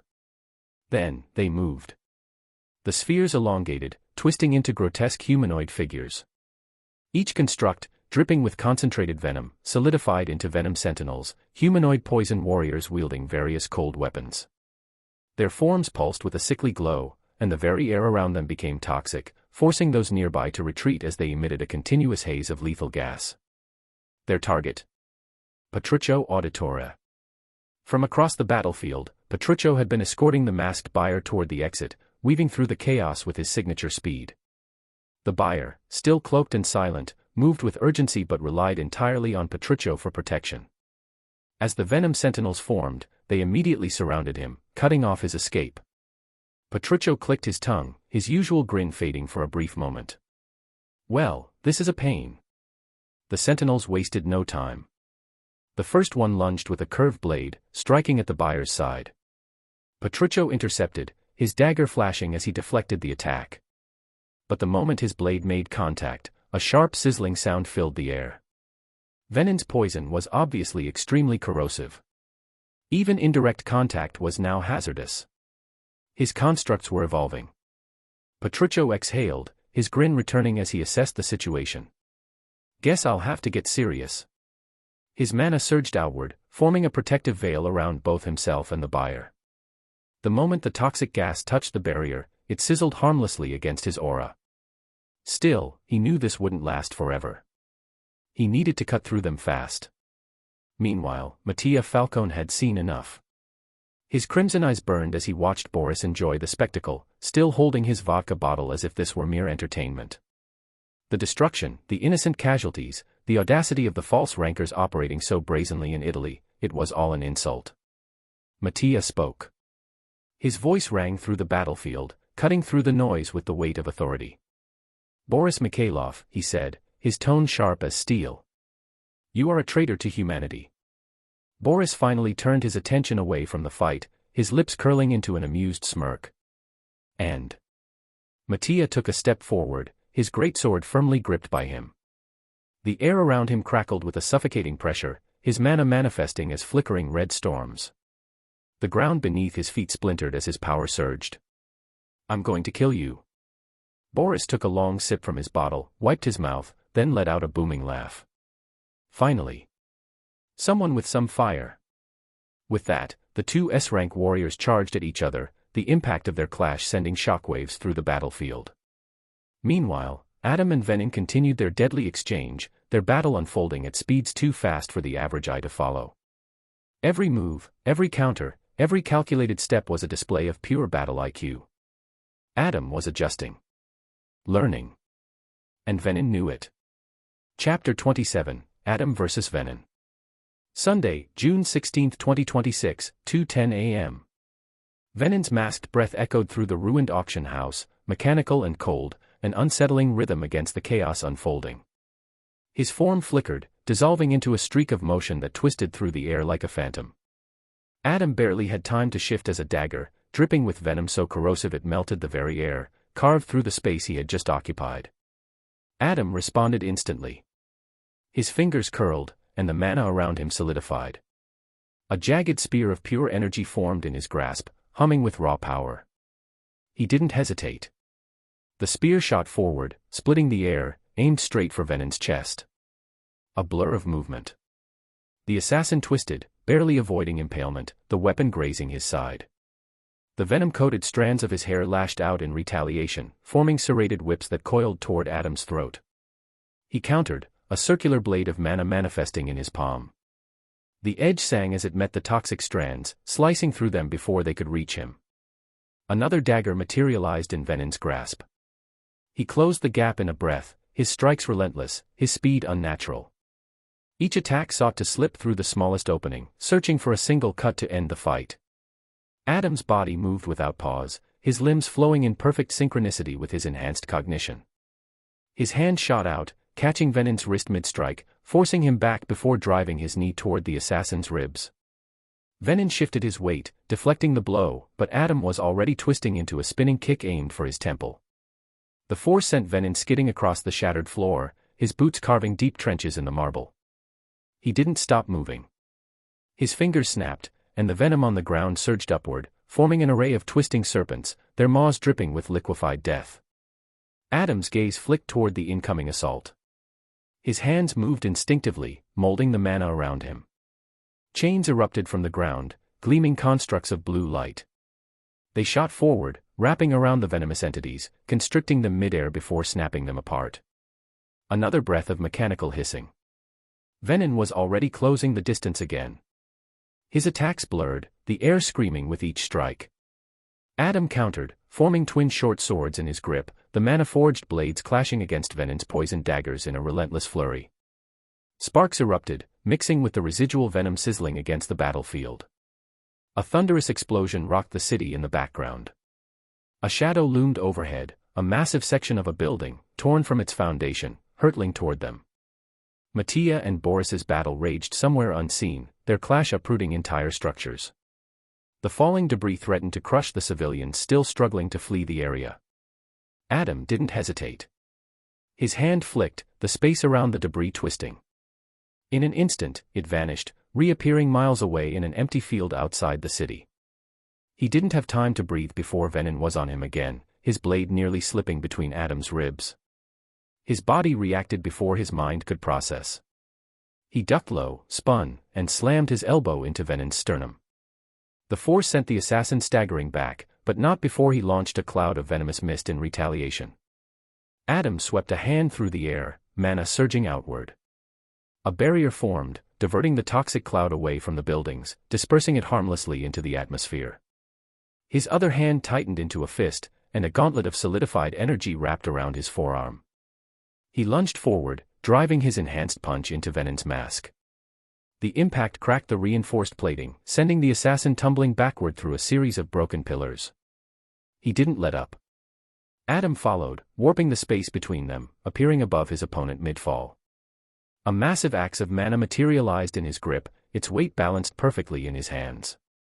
He swung downward. Venin rolled at the last second. The axe slammed into the ground, the sheer force creating a crater that sent tremors through the entire street. Adam pivoted, launching a kick aimed for Venin's spine, but the assassin twisted, his poisoned hair snapping toward Adam's face like a bladed whip. Adam leaned back, dodging by mere inches before driving his own knee into Venin's stomach. A muffled grunt came from behind the mask, but the assassin refused to slow. His response was immediate, a dagger flashing toward Adam's throat. Adam caught the blade between his fingers. The venom hissed against his skin, but he had already anticipated the burn. His healing affinity surged, neutralizing the toxins before they could even spread. He tightened his grip, twisting the weapon out of Venin's hand before flipping the blade and sending it straight back. The assassin barely avoided it, but Adam was already moving again. He formed a whip of mana, lashing it forward and wrapping it around Venin's wrist. A sharp yank pulled the assassin toward him, and Adam's other fist, still wrapped in the energy gauntlet, drove into Venin's ribs. The impact sent him careening through the remnants of the auction hall, his body colliding with the last remaining standing pillar. Venin rose without hesitation. The cracks in his mask deepened, but his breath remained steady, his posture unshaken. He lifted a hand, and the venom in the air around them pulsed. It coalesced, forming a massive construct, a hydra of pure toxin, its multiple heads snapping in all directions, ready to consume everything in its path. Adam exhaled. His mana surged, forming an identical hydra of radiant energy. The two constructs clashed, the resulting explosion lighting up the night sky. The battle had long since left the confines of the auction house. Their fight now stretched across the rooftops of Rome, weaving through the city like a storm-given form. With every strike, Adam could feel his body adapting, moving with a level of precision that went beyond instinct. He saw the way Venin's muscles tense before an attack, the micro-shifts in his weight that signaled his next move. His mind processed every detail with absolute clarity. Venin flicked his wrist, sending a volley of venomous daggers through the air. Adam countered, forming a barrier mid-flight, deflecting each one. He retaliated with a series of mana spears, their edges slicing through the air with pinpoint accuracy. Venin dodged effortlessly, his movements unnatural, but Adam was already predicting his path. The moment Venin shifted left, Adam warped the space beside him, appearing in his blind spot. His foot lashed out, catching Venin across the jaw, sending him spiraling downward toward the streets below. Adam followed, descending like a meteor, his fists coated in pure energy. He slammed into the ground just as Venin landed, sending a shockwave through the city. Buildings trembled, but Adam's control over his surroundings ensured no further damage reached the civilians below. Venin pushed himself up, his mask now fractured beyond repair. His breath came in controlled bursts, mechanical and deliberate. The fight wasn't over. Adam stood tall with his light blue mana radiating outward. This battle was far from decided. And he had no intention of losing. Chapter 28, Civilians. Sunday, June 16, 2026, 2:12 a.m. The explosion that tore through the auction house was nothing short of apocalyptic. From the streets of Rome, civilians and bystanders watched in horror as a shockwave of debris and shattered glass erupted into the night sky. The once luxurious structure, a beacon of wealth and exclusivity, was now a collapsing ruin, flames licking at its edges. Screams filled the air. Pedestrians, drivers, and late-night workers turned their eyes upward, their bodies frozen between the instinct to run and the sheer awe of witnessing something beyond their comprehension. The ground trembled beneath their feet, the force of the destruction sending smaller tremors through the nearby streets. Then came the venom. From the ruins of the auction house, a sickly purple mist began to rise, swirling in unnatural patterns, its density thickening as it expanded outward. Those who had no knowledge of hunters could only assume it was smoke, but something about the way it moved, how it clung to the air instead of dispersing, sent a chilling realization through the crowd. "What the hell is that?" a man near a cafe shouted, clutching his phone as he live-streamed the scene. "Run!" someone screamed from further down the street. The fear spread like wildfire. Families abandoned their late dinners, drivers left their cars in the middle of intersections, and tourists clung to each other in confusion. Those with hunter knowledge understood immediately, this was poison. Deadly. Unstoppable. There was no counter to a venom mist of this scale. A woman clutching her young daughter stumbled as she tried to escape. She turned back for just a moment, watching as the sky above the ruins split open. Two streaks of light, moving so fast they were nearly invisible, weaved through the cityscape like meteors colliding in rapid succession. The crowd whispered in hushed terror and awe. That has to be in high-rank battle. Two hunters. One of them is trying to stop the other, but who? The assumption spread. Even those unfamiliar with the intricate rankings of hunters knew that no ordinary human could move like that. No normal fight could level buildings without casualties. And yet, there were no deaths. A sudden realization struck the civilians. The buildings were falling, debris was flying, venom was descending, but not a single person had been harmed. A reporter on site, barely able to keep her balance, adjusted the microphone in her trembling hands, her cameraman struggling to keep the frame steady. This is incredible, viewers. The destruction is enormous, the entire area near the auction house has been devastated, but... And this is shocking, no bodies, no civilian casualties have been confirmed. Somehow, someone is protecting the people of Rome. Then, as if on cue, it happened. The venom mist finally reached the city.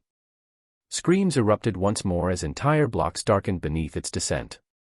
Windows shattered as the toxic vapor seeped into the streets, creeping toward the helpless civilians who had nowhere left to run.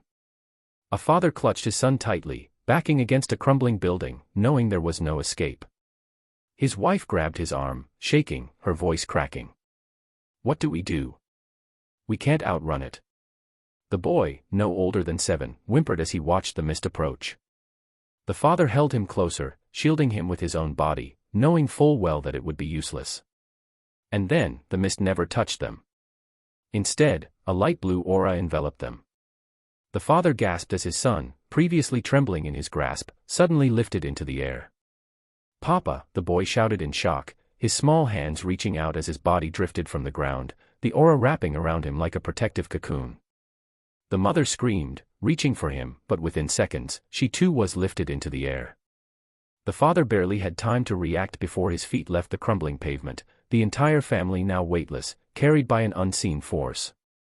The father twisted his body, trying to reach his son, but then he realized.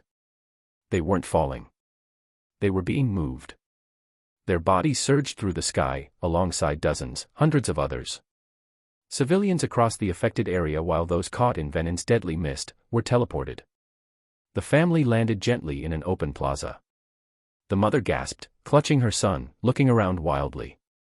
Hundreds of others surrounded them, each as confused and awestruck as they were. No one had been left behind. No one had been lost to the mist. A man in a suit stumbled next to them, breathing heavily. What happened?" he stammered. "Are we alive?" a woman whispered. That light was blue." The father's voice broke through the murmurs. "It was the same as the one we saw in the sky." Realization dawned upon them. Someone had done this. Someone had moved them to safety, away from the venom, away from the destruction. Who? "Who saved us?" the mother whispered. Above them, in the sky, massive constructs materialized. The people of Rome turned their eyes upward, watching in stunned silence as titanic structures of pure mana emerged amidst the chaos. Gigantic spears, walls, and barriers, all glowing with a radiant blue hue, intercepted the venomous onslaught before it could reach the city. From the gathering of civilians, someone finally spoke, their voice filled with realization. "It's him." "Who?" another asked breathlessly. "I don't know his name, but the hunters called him something earlier." The silence stretched before them and finally finished his sentence, his voice barely above a whisper. "The saint." Some minutes before. Boris swung his massive fist toward Mattia with a casual, almost lazy motion. To any normal hunter, it would have been an unstoppable strike, the sheer force enough to shatter bones and send bodies flying. But Mattia wasn't a normal hunter. With a precise step, he pivoted to the side, allowing the blow to pass inches from his chest. The displaced air alone cracked the ground where he had just stood. In the same motion, he brought his greatsword down in a sharp arc, aiming for Boris's exposed ribs. Boris didn't dodge. He didn't even flinch. Instead, he twisted his body, catching the massive blade against his forearm. A deafening clang rang through the battlefield as metal met hardened flesh, Boris's mana-reinforced skin absorbing the force like tempered steel. The impact forced Mattia back a step. He narrowed his eyes, feeling the vibrations through his blade. He's reinforcing his body instinctively. He doesn't even bother blocking properly. Boris grinned. "Not bad. You actually made me feel that one." Mattia didn't respond. He launched forward, blade flashing in a flurry of rapid strikes. Each swing was precise, aimed at weak points, joints, tendons, areas where even enhanced durability had limits. But Boris? He barely moved. He met Mattia's speed with sheer brute force, his fists slamming into the ground and sending tremors that disrupted Mattia's footing. "You dance around too much." Boris chuckled, swiping at him again. "You should try fighting like a man." Mattia let out a sharp breath, reading his opponent. Boris wasn't fighting at full power. He was playing. Testing his opponent's patience, letting Mattia wear himself out. "You rely too much on strength." Mattia countered, ducking under another massive swing before launching himself forward. His sword traced a crimson arc through the air, striking against Boris's ribs once more, this time, with a surge of mana. The force sent Boris skidding back, his boots grinding against the cracked stone. The Russian let out a low whistle, rolling his shoulder. "All right, maybe you do have a little bite." Mattia exhaled with his grip tightening. He's barely trying. This is just warm-up to him. Boris grinned wider, setting his feet. Now, let's see if you can survive when I start actually having fun. The air around them shook as the real fight began. Chapter 29, Power Levels and Ranks explained. This chapter aims to clear up any doubts and confusion regarding power levels in the story. While writing, I constantly thought about power scaling, and I now have a clearer picture of how strength should be portrayed. Since this story is set in an alternate universe, AU, I approach power levels differently than the manhwa that adjusts strength inconsistently for the sake of the plot. Why power scaling matters. For example, in the original manhwa, when Sung Jinwoo fought Antares, the scale of destruction was, at most, citywide. But think about it, aren't they monarchs? Shouldn't they be fighting across planets effortlessly? Shouldn't their clashes be affecting entire solar systems? Yet, the damage they caused barely reached continental levels. That's clearly a case of plot adjustment. Because of that, I decided to portray character strength in a way that feels more consistent and logical. Power rankings. Keep in mind that ranks provide a general idea, but strength within each rank varies. Also, the hunters display different ways of strength. It's obvious that a magician can burn a building while an assassin cannot. E rank bulletproof and capable of moving a car. D rank can throw a car easily or break it apart. C rank building level destruction. B rank can destroy multiple buildings. A rank can wipe out an entire neighborhood in time. S rank ranges from small city level to multiple cities. Spoiler. For who hasn't read the manhwa or the novel. National rank capable of regional to continental destruction, e.g., Thomas Andre's black hole feat. At the upper end, this rank can extend to planetary level strength. Low monarch ranges from solar system level to galactic level power, e.g., the beautiful and fine insect queen smirking face, don't judge me, I like mature women weary face. Medium monarch can destroy multiple galaxies or affect galaxy clusters. High monarch, their power spans from superclusters to universal scale destruction and beyond. This is for some questions. Why didn't the authorities stop the auction battle? Some readers may wonder why the Hunter Association didn't step in during the auction battle. The answer is, they did, but they weren't strong enough to make a difference. The highest-ranked Hunter Association officer available in Rome at that time was Petruccio, an S-rank hunter, while most other HA officers present were A rank or lower. Against false S-rankers, A ranks are essentially powerless. Breaking down the fight. If you check the chapter timestamps, you'll see how fast the battle is unfolding. S-rank hunters aren't common, and only a few are actively involved. Mattia, guild leader. Petruccio, Hunter Association officer. Adam, our handsome MC, though still not as handsome as me. Other hunters are present, but they are nowhere near S-rank in power. Why only one S-rank from the Hunter Association? The Italian Hunter Association does have other S-rank hunters, but they have different responsibilities and aren't in Rome at the moment. Additionally, Petruccio is focused on protecting the elixir's buyer while holding back so he doesn't accidentally turn them into a bloody pulp. Unlike Adam, who can effortlessly coat people in mana to protect them, similar to how Superman uses his biokinetic energy, Petruccio doesn't have that level of control. Meanwhile, Mattia is with Boris, minimizing collateral damage.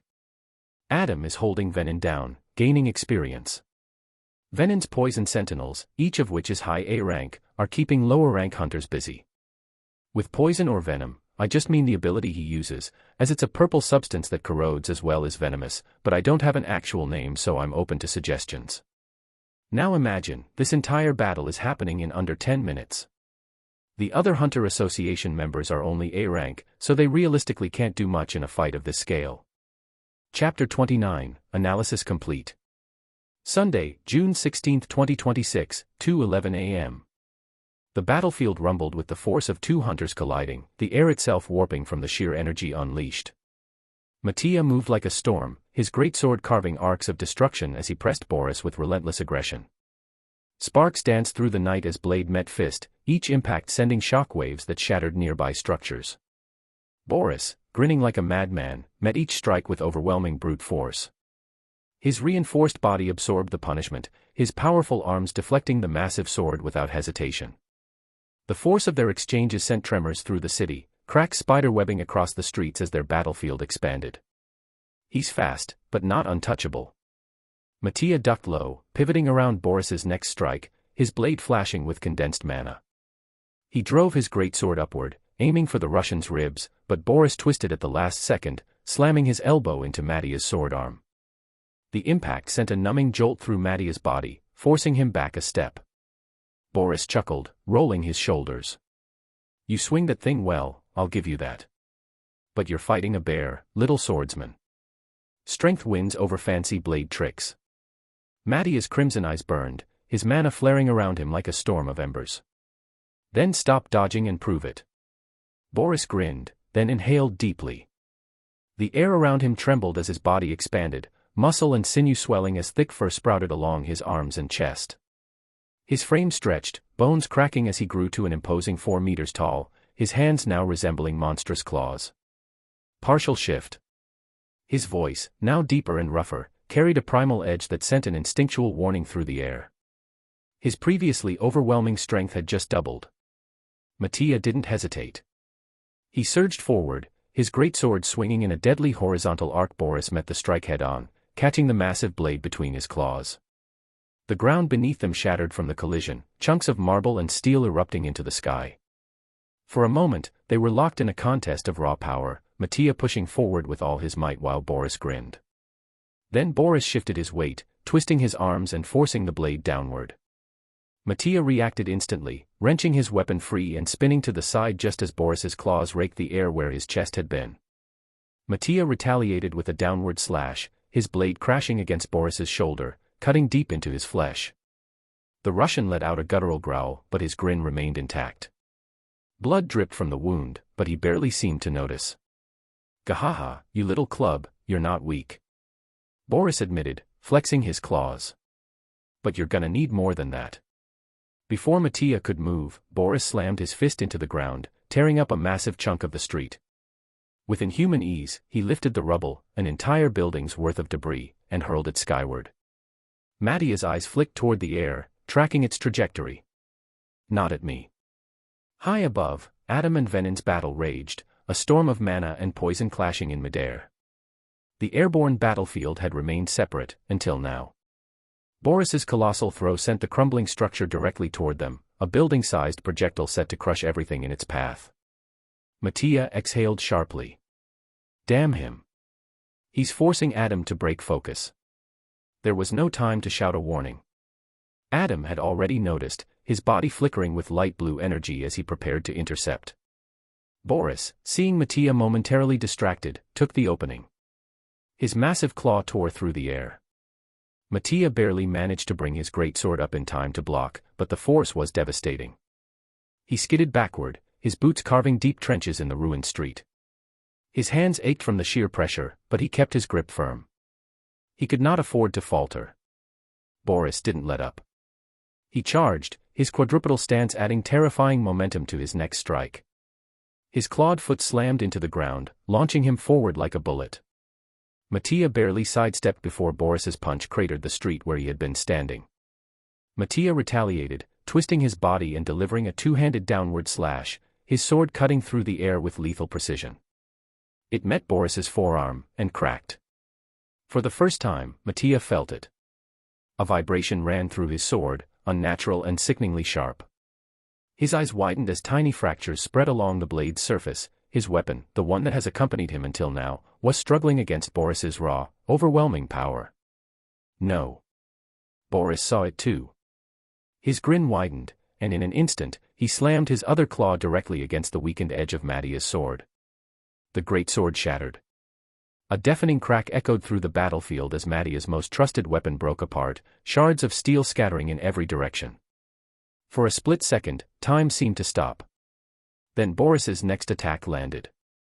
A massive claw strike raked across Mattia's abdomen, a brutal, merciless slash that sent him flying backward.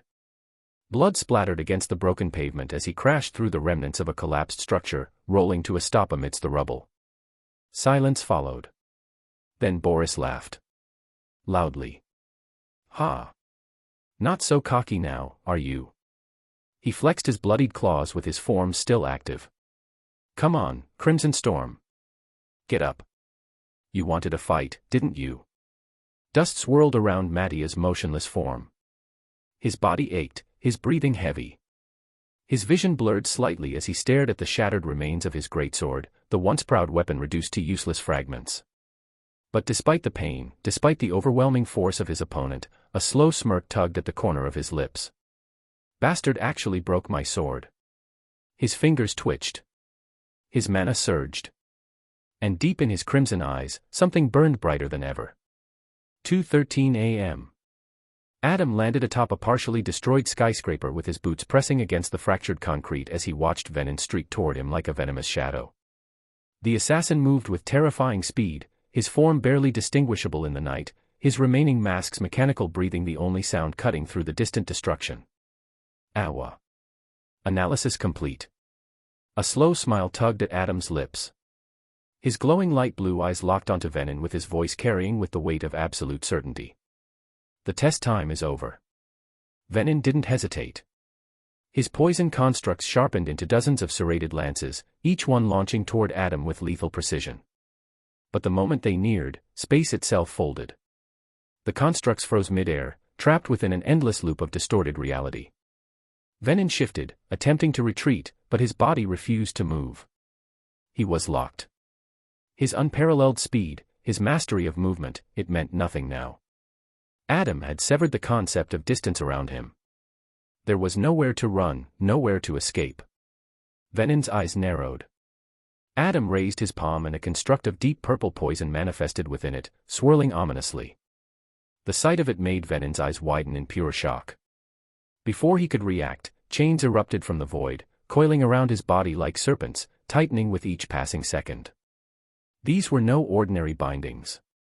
They didn't just restrain, they drained. His mana was being siphoned, fed back into the very chains that ensnared him. Adam's gaze flickered toward the battlefield below. His attention shifted just in time to see Boris shatter Mattia's greatsword with his claws raking through the Italian hunter's abdomen in a devastating slash.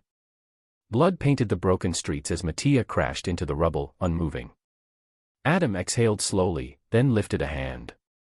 From the ruins, a greatsword stirred. Broken stone and dust parted as the weapon flew toward Mattia. Chapter 30, Slain. Sunday, June 16, 2026, 2:10 a.m.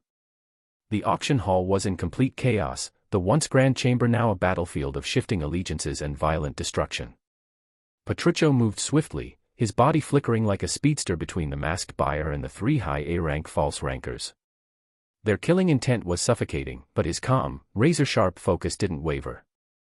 The elixir of longevity, a legendary relic worth fortunes, was still in the buyer's possession, but keeping it that way was proving difficult. Venin's venomous constructs lashed forward, twisting through the air like sentient blades, seeking to claim the elixir for the false rankers. Petruccio clicked his tongue. This is getting out of hand. He pivoted, slicing through an incoming construct with a precise dagger swipe, but more were forming, each more relentless than the last. The buyer, still cloaked, remained silent, trusting him entirely for survival. Stay close. Petruccio muttered before grabbing the buyer and launching himself out of the collapsing auction house. The moment his feet hit open ground, he bolted toward HA headquarters, weaving through the destruction with deadly precision. Behind him, the false rankers pursued while the poison sentinels closed in rapidly, each was high A rank, strong enough to slaughter dozens of lower hunters. They won't let us leave. Just as he anticipated a clash, a light blue streak of mana descended between him and the pursuers. Adam materialized like a phantom, intercepting Venin mid-flight with their collision shaking the very air. The assassin's mask exhaled a mechanical hiss as he twisted to attack, but Adam folded space itself, freezing Venin's movements momentarily, before teleporting their battle away from the fleeing duo, leaving Petruccio to his mission. 2:11 a.m. Petruccio sprinted through the ruined streets, the masked buyer held tightly in his grasp. He could feel their trembling body through the fabric, but there was no time to reassure them. The poison sentinels were relentless, their grotesque, ever-shifting forms closing in from all sides. Above him, the night sky pulsed with eerie green as venomous mist from their bodies corroded the very air. A wet screech echoed from behind. One of the sentinels leaped forward, its elongated limbs bending at unnatural angles. Its blade-like claw lashed out, striking toward his back. Petruccio twisted mid-stride, shifting his grip on the buyer just enough to avoid the swipe. The claw carved through the stone wall beside him, melting the surface into a bubbling mess. Regenerative bodies, venom-infused attacks, and inhuman speed. Annoying bastards. A sharp was cut through the air. Petruccio tilted his head just in time to dodge a crackling arrow that slammed into the ground beside him, erupting into a burst of concussive force. He didn't need to look to know, the ranger had lined up his shot from the rooftops. Another screech. A second sentinel lunged from the right. This one didn't swipe, it exploded into a mass of acidic tendrils, trying to engulf him entirely. Petruccio exhaled sharply. Fine. His dagger flashed. A burst of mana pulsed from his palm, coating the blade in a thin, almost invisible layer of energy. With a flick of his wrist, he sliced through the core into the sentinel's chest. The moment the blade connected, the construct convulsed violently before shattering into liquefied sludge. Mana-infused strikes work. But there was no time to celebrate. The tank had finally caught up. A shadow loomed over Petruccio as the brute slammed a reinforced fist down. Petruccio managed to sidestep, the ground beneath him caving inward from the sheer force of the impact. Dust and debris shot into the air, momentarily obscuring his vision. And then, the magician's voice echoed through the battlefield. A chilling incantation, layered with mana. Petruccio's instincts flared. A pulse of pure darkness surged toward him, tendrils of cursed energy twisting through the air like grasping hands. His eyes flicked toward an abandoned building up ahead. Need higher ground. Without hesitation, he kicked off the pavement, flipping midair as the cursed tendrils slammed into the spot where he once stood. The moment his feet touched the windowsill of the second floor, he was gone, vanishing into the depths of the building. The false rankers and sentinels hesitated for only a moment before pursuing. But Petruccio was already moving. Inside the abandoned building, shadows stretched long and uneven, cast by flickering streetlights outside. Petruccio darted through the empty offices, his footfalls eerily silent. His grip on the buyer tightened as he leapt over a toppled desk, slipping through a doorway just as a sentinel crashed through the ceiling behind him with venom splattering across the walls. They're getting annoying. With no choice but to fight, Petruccio pivoted, flipping the buyer onto his back with a single motion to free his arms. His daggers flashed, both infused with mana, slicing through the sentinel's extended claws before they could reach him. But even as he cut, the severed limbs regrew almost instantly. A hiss behind him. Another sentinel crashed through the wall, forcing him into a roll as its claw tore through where his head had been. He twisted, launching a precise mana-infused dagger into its core. The construct convulsed before collapsing into a pool of sludge. Before he could recover, the tank barged through the wall, bringing the entire section of the building down. Petruccio reacted instantly, grabbing the buyer and vaulting through a shattered window, landing gracefully on the fire escape. He barely had time to move before another arrow, this time coated in venom, nearly grazed his shoulder. TCH. They're adapting to my movement. He leapt onto the adjacent building's rooftop, but the moment he landed, the magician raised his staff. The entire rooftop caved in. Petruccio plummeted inside, twisting midair to absorb the impact. He landed in a crouch, barely shielding the buyer from the falling debris. A sentinel was already waiting. Its claw sliced across his arm. Pain flared, but he didn't flinch. His mana surged to counteract the venom spreading into his bloodstream. With a snap of his wrist, he buried his dagger into the creature's core, dissolving it instantly. Another crash. The tank followed him down, the floor trembling beneath its weight. Petruccio darted between falling beams, shifting the buyer to his other arm. His green eyes burned with focus. I'm not making it to HQ at this pace.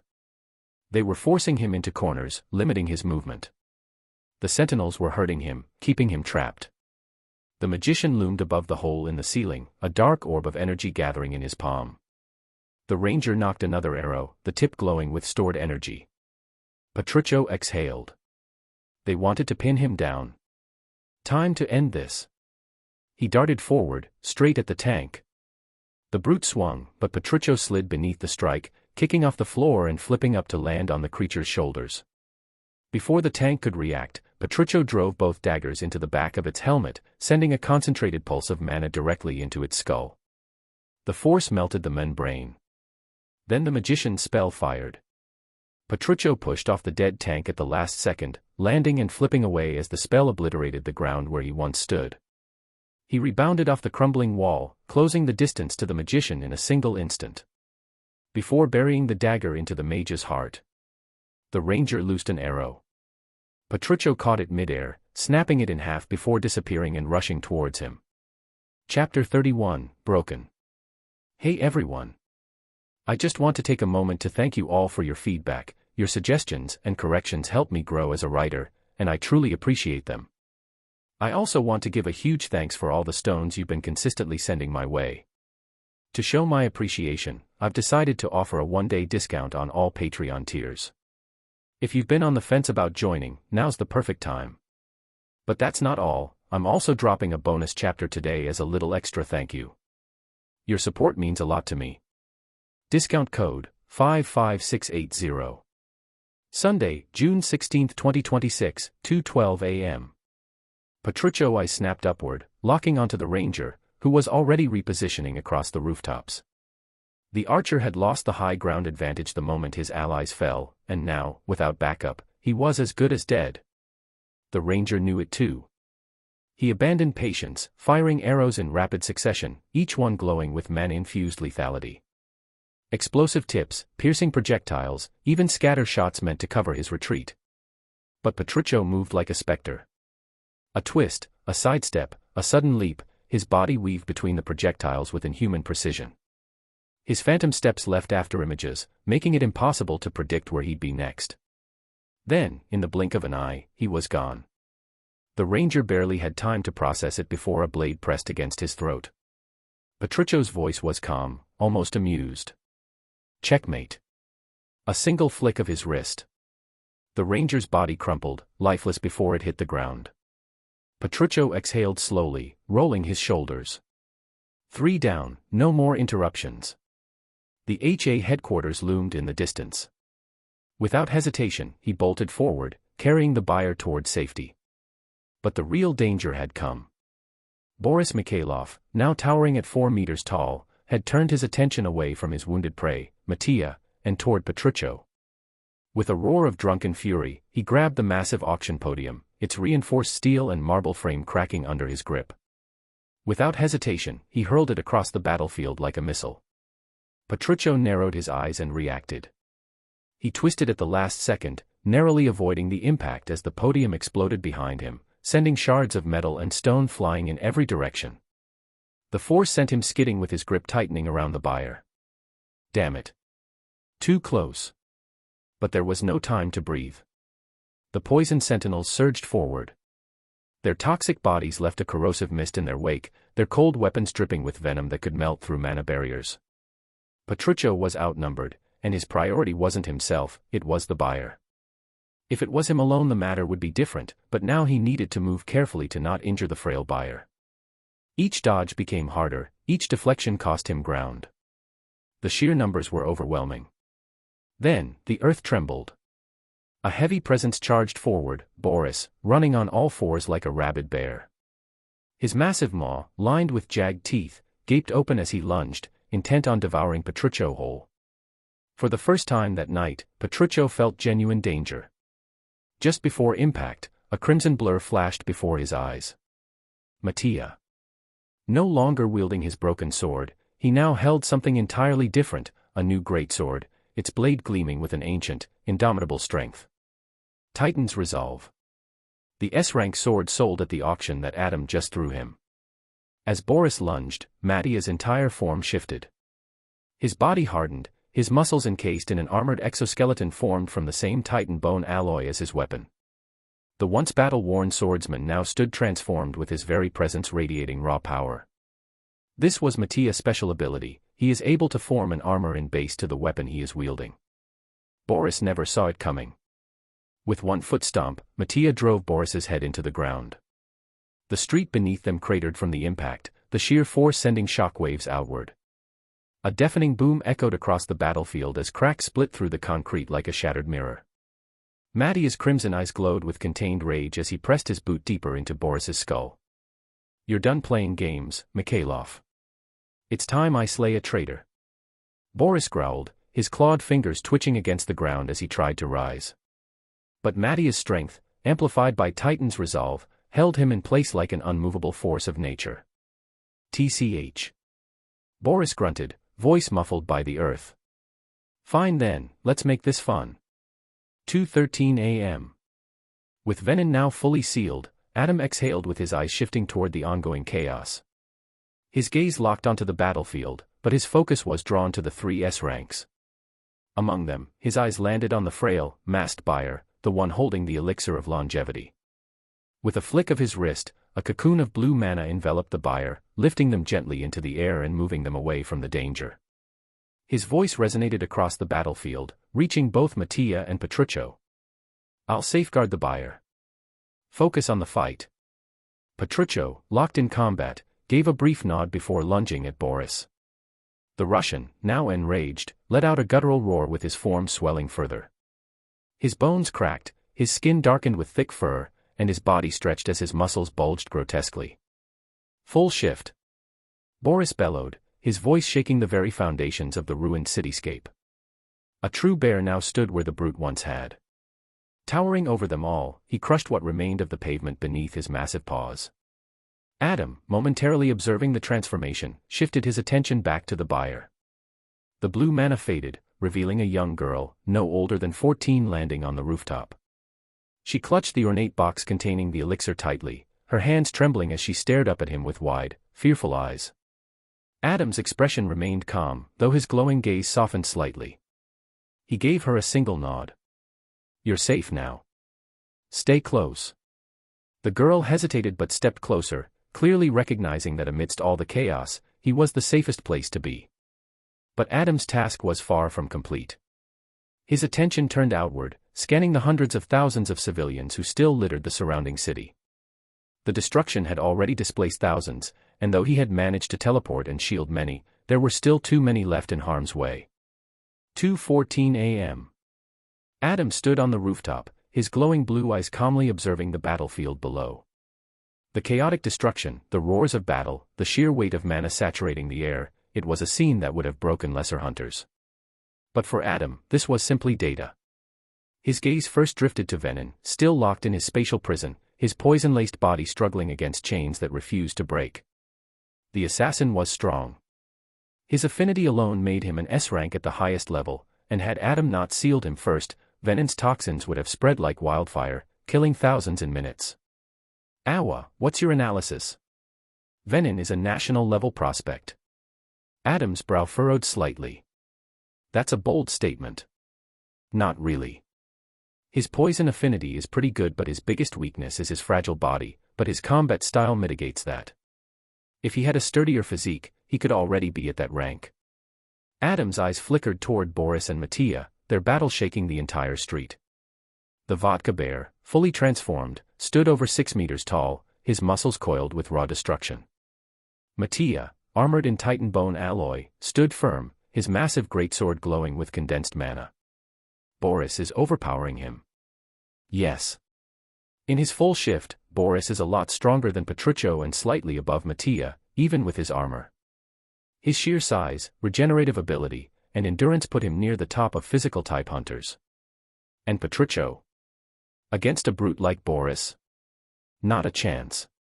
His combat relies on finesse, speed, and precision. But in raw power, Boris would crush him. Adam sighed, rolling his shoulders. He already knew this. The only reason he could effortlessly dominate Venin wasn't because of his own rank, it was because his abilities defied the very system. Awa, let's be honest. I'm not A rank anymore, am I? That rank was when you awakened. But the moment you became familiar with your abilities, you stepped straight to the top of S rank. Adam exhaled slowly. It was an odd thing to process. S rank was supposed to be the peak, the highest tier a hunter could reach. Yet the gaps between S ranks were the largest among any other ranks. Their mana levels were so vast that no meter could measure them, which meant their power was determined entirely by their first awakening and combat ability. And Adam. He never stopped growing. Your mana reserves are still expanding. It won't be long before you surpass even the strongest recorded hunters. What about my physical strength? Unmatched soon. Thanks to your breathing technique, your body is evolving constantly. You'll hit a point where no hunter, not even national level ones, will match you in raw power. Adam chuckled under his breath, rubbing the back of his neck. Broken. That was the only word for it. His mind shifted. The S-rank rune stone from Kamish. If I absorb that stone, how much stronger will I get? It won't be a power boost in the traditional sense. It will give you access to dragon genes and skills, just like how you already possess the traits of giants. Adam blinked. Wait, I have giant skills. Would you like to try?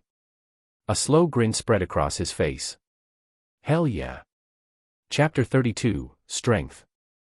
Sunday, June 16, 2026, 2:15 a.m. A sudden rush of power coursed through Adam's body. His veins bulged, pulsing with raw energy before settling into place, his entire form momentarily radiating an overwhelming presence. His light blue eyes flared brightly before dimming back to their usual profound glow. But the change was undeniable. Every fiber of his being felt reinforced, denser, stronger, as if the very foundation of his existence had changed. His muscles tensed with unimaginable power while his body feeling unnaturally light yet impossibly sturdy. This is insane. You are now actively using giant traits, you can be considered a magical beast currently. That's crazy, I'm a dungeon beast now. Ha. Adam glanced toward the battlefield, then at his own hands, flexing his fingers experimentally. The sheer force behind his smallest movements was staggering, his grip strength alone felt like it could pulverize his previous self. Your giant shift is now accessible at will. Awa's voice remained steady as she continued her analysis. You can increase your size at any time, growing as large as a high-rise building, or remain at your normal form while keeping all enhancements. Due to their supernatural nature, giants are deceptively fast and agile for their size. Adam's expression remained calm, but his mind processed the implications instantly. Speed and agility remained intact, even at massive size. That meant your current physical attributes are already double your base level. However, in Giant Shift, they will scale based on your size, up to 5 times your normal power at maximum growth. Adam exhaled slowly, staring at his own hands. The balance, the sheer effortlessness of his new strength, it was terrifying. He turned toward the young girl beside him. She was clutching the ornate box, her small fingers trembling slightly as she held onto the elixir of longevity. Her wide eyes remained locked onto him, filled with uncertainty, but not fear. Adam's voice was even and reassuring. Stay here. You won't be harmed. She nodded quickly, pressing the box closer to her chest with her grip tightening. Adam's gaze shifted back to the battlefield. It was time to move. 2:14 a.m.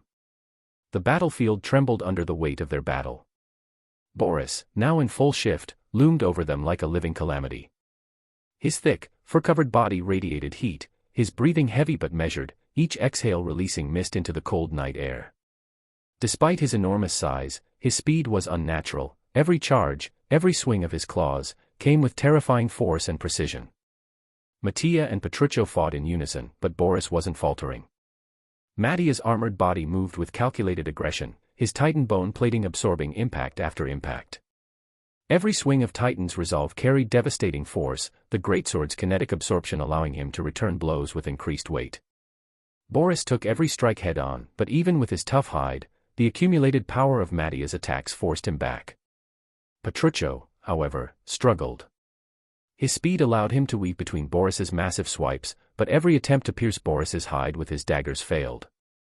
His blades barely scratched the berserker's thick fur, and while he moved fast enough to avoid most direct hits, Boris was adapting. The vodka bear was a predator. Boris roared and slammed both claws downward. Mattia met him head-on, raising his greatsword with both hands, redirecting the force of the impact. The street beneath them cracked, sending a shockwave through the city. Boris lunged with his claws raking forward, but Mattia twisted at the last second, avoiding a fatal blow. His armor absorbed most of the damage, but the force still sent him skidding backward. Before Mattia could recover, Boris pivoted, and was already on Petruccio. A swipe nearly ripped the assassin apart, forcing him to dodge midair, twisting his body unnaturally to avoid being torn in two. He landed in a low crouch, but Boris's massive foot crashed down, aiming to crush him outright. Petruccio barely rolled away in time with his body straining from constant evasions. The battle dragged on. Seconds passed, and the exhaustion set in. Matthias' breathing grew heavier. His mana reserves were running low. The Titan bone alloy armor required a constant flow of mana and stamina, and the weight of Titan's resolve was beginning to strain his movements. His strikes were slower while his reflexes dulled. Petruccio wasn't faring any better. His entire body ached from the near-constant dodging. Without a way to pierce Boris's hide, he had resorted to distractions, attacking weak points, aiming for joints, but nothing was enough to slow Boris down. And Boris knew it. A deep, rumbling chuckle escaped the beast's throat as he towered over them. Mattia panted, gripping his sword tightly while Petruccio stood ready, the daggers coated in his last reserves of mana. "Look at you two." Boris's voice was thick with amusement, with his breath rolling in heavy clouds. "Fake men, clinging to your little tricks. Tired already?" The words barely registered before he struck. Mattia's eyes widened as a clawed paw the size of a car smashed into him, sending him flying hundreds of meters through multiple buildings. He disappeared into the wreckage, leaving only silence in his wake. Petruccio's mind had time to react, but his body not. A massive paw crashed into his stomach, lifting him off the ground. Another hit came, then another. Each strike felt like being hit by a collapsing building. His ribs cracked, his vision blurred, and before he could process the pain, Boris grabbed him by the torso. The bear's massive jaws opened wide. Teeth capable of biting through S-rank magical beast, as well a jaw wide enough to fit a car. Petruccio, barely conscious, watched as Boris prepared to bite down and tear him apart. Then, resistance. Boris's eyes widened in shock as his teeth couldn't close. A force stronger than his own was stopping him. Petruccio's blurred vision cleared, and his gaze traveled upward. Standing before him with outstretched arms and gripping Boris's upper and lower jaws apart, was Adam. The sheer pressure of Boris's bite should have been unstoppable, yet Adam held firm with ease.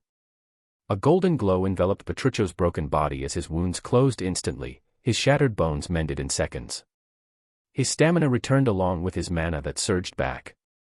Adam's eyes glowed with calm, cold authority, staring at Boris. And then, he spoke. "Done. 2:16 a.m. Adam's grip tightened with veins bulging across his arms and shoulders, the sheer force of his hold cracking Boris's fangs under the pressure while his clothes ripped apart at the seams, unable to withstand the raw power surging through his body. Boris's massive eyes, once filled with mockery and bloodlust, widened in disbelief. He was the strongest in this fight, his full shift had made him unstoppable, or so he thought. With one hand, Adam lifted Boris effortlessly. The colossal bear, weighing over dozens of tons, was torn from the ground like he was weightless. The very air trembled as Adam, with a casual motion, hurled Boris into the sky. The false rancor soared above the battlefield, his massive shadow casting over the ruined city. Before he could even process what was happening, Adam moved. A single step and the ground beneath him shattered, sending dust and debris flying in every direction. He shot into the air, his body a blur of light while closing the distance between him and Boris in an instant. His right fist clenched at his side with mana condensing around it with terrifying density. And then, he struck. An upward punch, straight into Boris's abdomen. The impact was instant. Boris's hide, tough enough to shrug off S-rank weapons, pierced like paper. Adam's fist sank deep, rupturing muscle and shattering reinforced bones in a single motion. The kinetic force didn't just break through, it detonated inside. Boris's organs burst as his ribs imploded. The raw shock of the impact traveled through his entire body, rupturing everything inside before he even had the chance to scream. His life vanished in an instant. Adam floated in midair, watching as Boris's lifeless eyes stared blankly into the void, realization and fear frozen into them. Then, his massive corpse plummeted. The ground quaked as Boris's body crashed back down, cratering the ruined street. The sheer weight obliterated the concrete, sending cracks sprawling outward like a spider web. Silence followed. Adam landed lightly, his boots touching the ground with an eerie calmness. His clothes were ruined, his sleeves torn apart, but his expression was confused. Petruccio stood frozen with his weapon still gripped in his hands. He had seen powerful strikes before, but this wasn't normal. This was something beyond S-rank. Adam met his gaze with his brows furrowing slightly before he muttered in a disappointed voice. I thought he was stronger. Petruccio couldn't respond. Adam sighed, rolling his shoulders. I guess I need to visit the national rankers. Chapter 33, Miracle. Sunday, June 16, 2026, 2:17 a.m. A gust of wind rushed through the ruined streets as Mattia landed hard with his boots scraping against cracked concrete. Blood dripped from his mouth as his body is battered from being sent flying earlier, but none of that mattered now. His crimson eyes locked onto Boris's corpse, the massive carcass lying in a crater of shattered stone and broken pavement. His breath hitched. What the hell? His voice was barely above a whisper. He turned slowly, his gaze shifting toward Adam. The younger hunter stood there, arms raised slightly with an expression caught between sadness and disbelief. Hey, don't look at me like that. Adam exhaled, shaking his head. I'm as speechless as you are. Mattia remained silent, still processing what he had just witnessed. Adam let out a breath, rolling his shoulders before his expression hardened. The battle was over, but their work wasn't. We need to secure the civilians. His voice carried authority. Gather the injured hunters and anyone affected by the chaos. That includes those who were caught up in Venin's venom sentinels. Petruccio, who had remained quiet, finally spoke. We also need to destroy the remaining sentinels. They won't stop unless their cores are shattered. Adam gave a single nod. Then handle it. I'll take care of the rest. Before either hunter could respond, Adam bent his knees slightly, then launched himself into the air. The force of his jump left a crater where he once stood with debris flying outward as he shot into the sky as light blue mana trailed behind him. As he soared above the city, he closed his eyes briefly. Awa. Already scanning. Instantly, numerous markers appeared in his mind, pinpointing every injured civilian across the city. He had managed to save many during the fight, but only a fraction of the total population had been close enough for him to protect directly. Not good enough. His hands clapped together. A golden glow spread from his palms, expanding outward like ripples in water. Then, with a single motion, he sent a golden pulse of healing mana cascading through the city. 2:18 a.m. A broken city. Bodies buried under rubble, voices lost beneath stone and steel. Smoke curled through the night sky, the lingering aftermath of destruction. The air was thick with the scent of dust and blood, of despair hanging in the cracks of shattered streets. And then, light. A golden pulse washed over everything. It seeped through concrete and steel, through flesh and bone. The dead streets, once choked by silence, stirred. Beneath a collapsed building, a mother cradled her child. Her breath was shallow with blood trickling from a deep wound in her side. The crushing weight of stone pinned her legs, the pain nearly unbearable while her son whimpered in her arms with tears streaking his soot-covered face. She had whispered her last words to him moments ago. Told him she loved him, to be strong, even as the darkness crept in. Then, warmth. The agony vanished. Her body mended itself instantly, flesh knitting back together.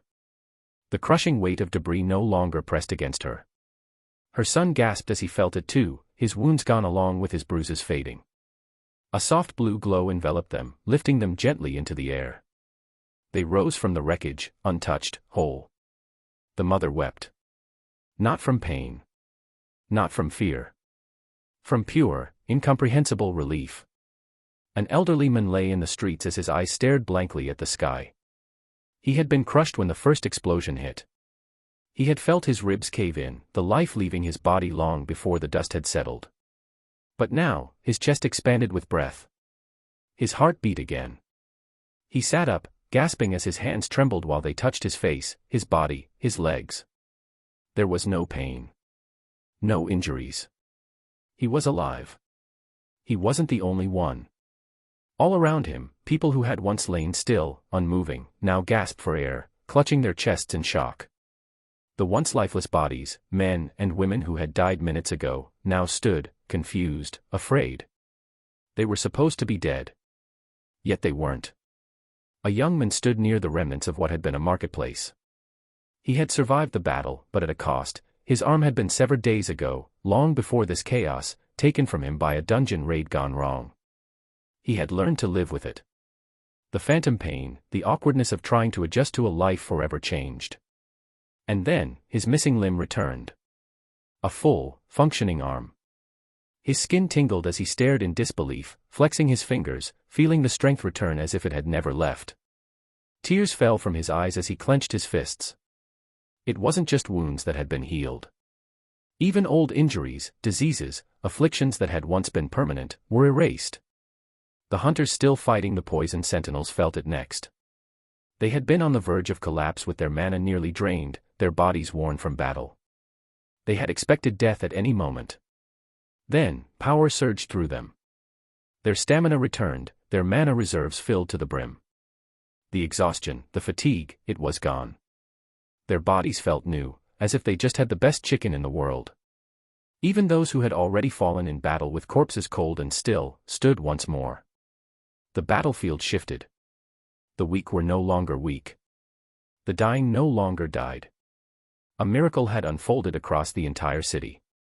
And at the center of it all, high above the skyline, a single figure hovered with his hands still glowing with golden light. 2:19 a.m. As the golden glow faded from his hands, Awa's voice echoed in his mind. You used more mana than necessary. You didn't just heal vital injuries, you restored everything. Adam exhaled, rubbing the back of his head. He already knew. I got a little excited. That much is obvious. He had meant to restore only the critically wounded, but in the heat of the moment, he had let his power run wild. Scars, lost limbs, chronic illnesses, everything had been wiped away. He had reversed time on their bodies itself. As he began his descent, his eyes scanned the city. The once chaotic battlefield had settled. There were no more screams, no more cries of pain, only relief and disbelief. Then, in the distance, the flashing lights of Hunter Association vehicles. The convoy rushed through the ruined streets with the sound of tires screeching against pavement filling the air. As soon as they stopped, officers poured out, armed and ready. But as they took in the scene before them, the uninjured civilians, the controlled battlefield, the utter lack of casualties, they hesitated. This wasn't what they had expected. Some immediately rushed forward to assist the civilians, checking their vitals despite their obvious perfect condition. Others moved toward the weaker hunters, but there was nothing to treat. Adam touched down lightly with his feet barely disturbing the dust as he turned his gaze toward Petruccio. The phantom assassin had already approached one of the officers, a man in a dark suit who immediately gave him a slight bow. Sir, the officer greeted with respect, in a formal tone. Petruccio simply nodded as his usual easygoing nature is replaced with stoic professionalism. Meanwhile, Adam extended his hand and a soft blue glow enveloped the young girl on the building as she floated gently downward with her small frame landing softly on the pavement. She clutched the ornate box tightly with her eyes darting between Adam and the two men before her. Adam walked forward, leading her toward them. Chapter 34, Cleared. Sunday, June 16, 2026, 2:20 a.m. The Hunter Association officer approached with measured steps, his expression composed but cautious. Adam, standing relaxed, felt the man's mana immediately, A rank, magician type. The officer straightened before speaking. I am Giorgio Moretti, representing the Hunter Association's Emergency Response Unit. His gaze swept over the battlefield, taking in the controlled situation with visible surprise. We were expecting a catastrophe, but... His voice trailed off. Adam nodded and answered in a calm but firm tone.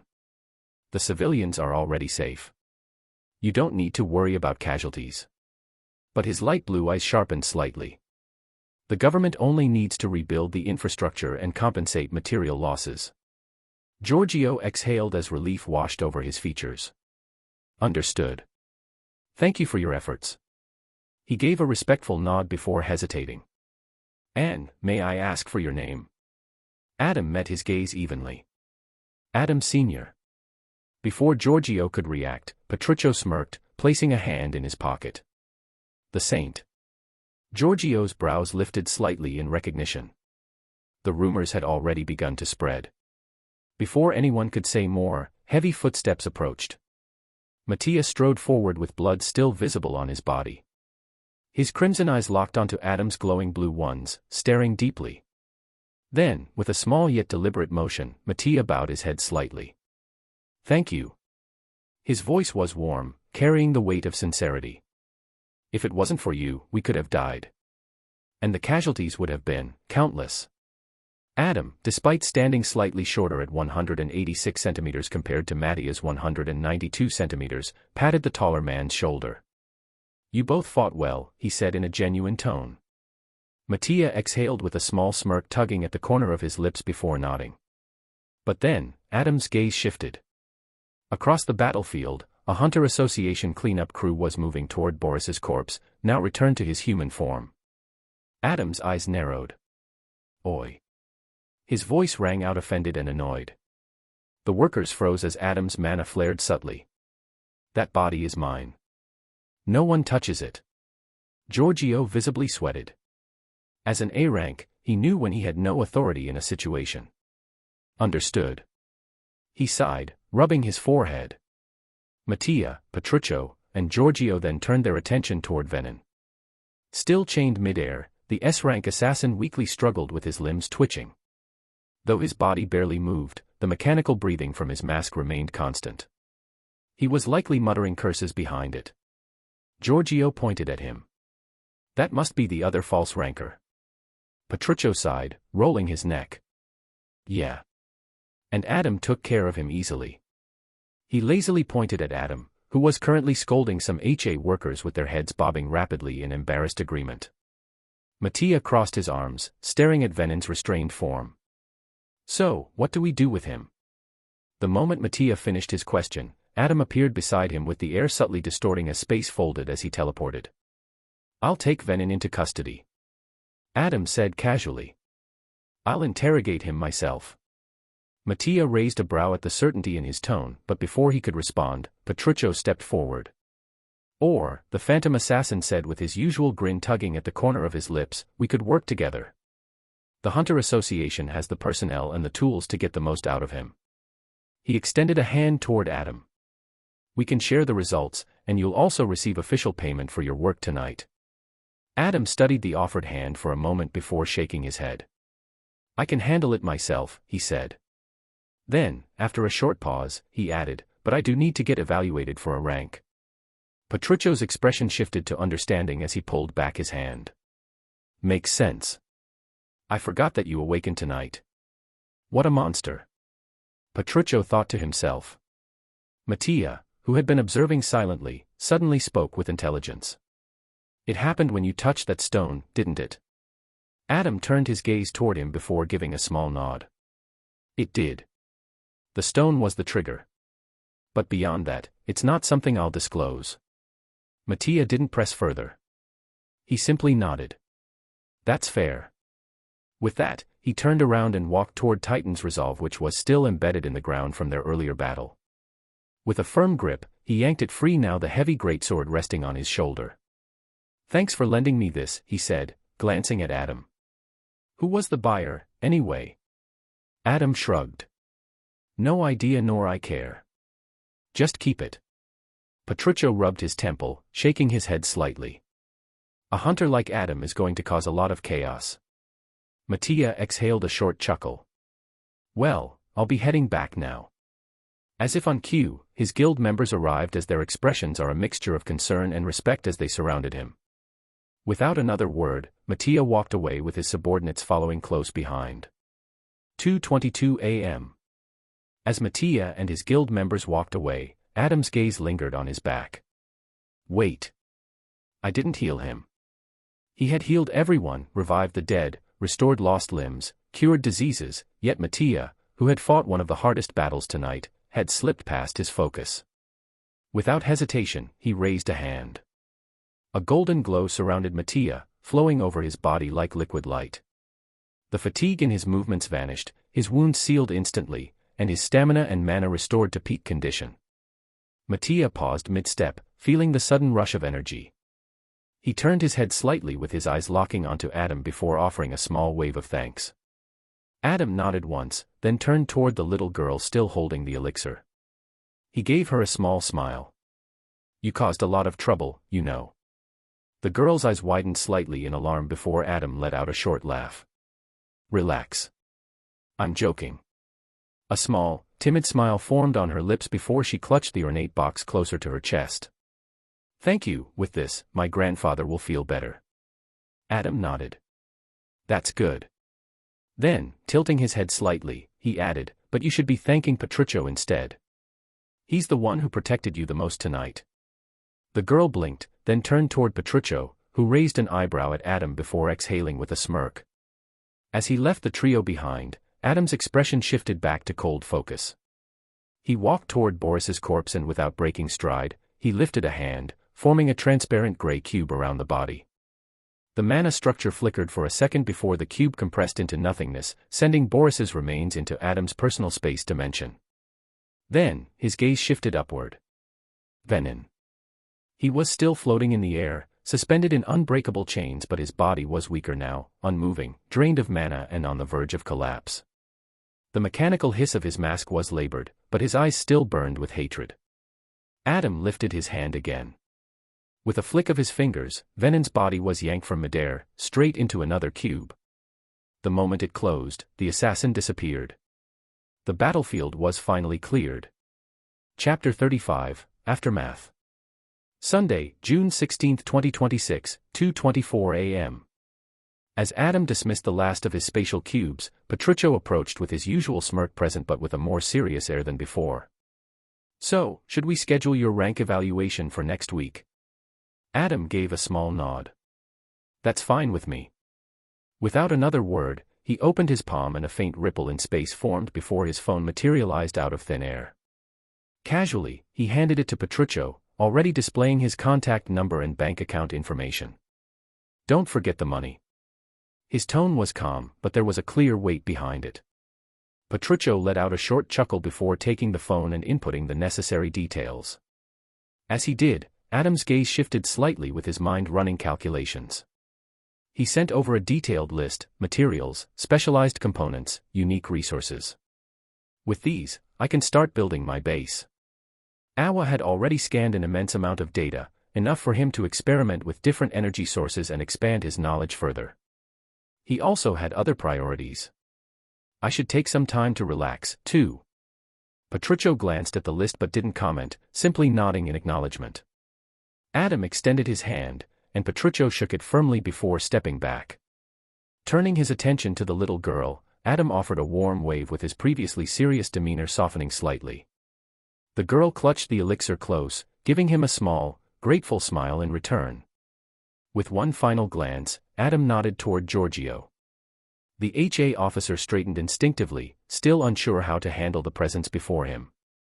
Then, behind Adam, space twisted. A light blue portal bloomed into existence, swirling gently yet radiating untouchable power. Without hesitation, Adam stepped forward and vanished with the portal ceiling shut behind him. Giorgio exhaled slowly, shaking his head before stepping toward Patricio. That guy. He let the words linger before sighing. I can't tell if he's the most dangerous person I've met or the most useful. Patricio crossed his arms with his mischievous green eyes still fixed on where Adam had disappeared. A potential national-level hunter was just born. Giorgio froze as his expression flickered with disbelief before turning to Patricio. What did you just say? Patricio sighed, rubbing his temple. I've met one of Europe's nationals before. His voice was lower now, more thoughtful. And when Adam came to save me from Boris, the pressure he gave off. He glanced at Giorgio with his smirk now gone and replaced with something much more serious. It wasn't any lesser. 2:30 a.m. The Hunter Association's cleanup operation was already in full motion. Teams of hunters and support personnel spread across the ruined city, systematically clearing debris and securing the area. Strength-type hunters lifted collapsed structures with ease, earth mages reshaped terrain, and wind magicians swept away lingering dust and rubble. The process was efficient, almost mechanical. They had done this many times before. Agents moved between the survivors, gathering statements. Some questioned hunters who had fought, while others interviewed civilians who had witnessed the chaos firsthand. Their goal was clear: piece together what had really happened. Through it all, Patricio stood at the center, overseeing everything with his usual relaxed posture, though his green eyes missed nothing. He exchanged brief words with agents and directed personnel when needed while making sure things were running smoothly. Then, his phone vibrated. Patricio glanced at the screen before answering with his tone immediately shifting to formal respect. Chairman. The other end remained silent for a second before a deep, mature voice finally spoke. How did everything go? Petruccio sighed before giving his report. It started at the Rome Grand Auction. Everything was normal until Adamson touched the A-rank essence stone purchased by Matteo De Luca. He began to explain. Immediately after, a series of attacks occurred, 2 S-rank and 3 A-ranks false rankers as well poisoned sentinels, and numerous casualties. He paused. Adam awakened at the beginning of it all, when he touched the essence stone. Then, within minutes, he effortlessly defeated both S-rank false rankers before healing the entirety of Rome. Petruccio finished. He also took one S-rank body with him along with sealing the other one, still alive, storing both away in his spatial technique. Silence followed. Then, the voice on the other end finally spoke in an amused tone. So, Italy just had a high S-rank hunter born, and one who has no problem stealing and taking full credit for his work, as well having shown 2 rare affinities. A chuckle followed. Things are going to get interesting. Petruccio rubbed his forehead. And the De Luca family? What's their response? A tired sigh came from the other end. Furious. They're demanding his immediate arrest. Petruccio let out his own sigh. Not that they can do anything. Adam is stronger than me and Mattia combined. There was a pause, then laughter. When the De Luca family hears that, the voice on the other end mused, they won't be happy. The call ended, leaving Petruccio staring at the sky. This is going to be a mess.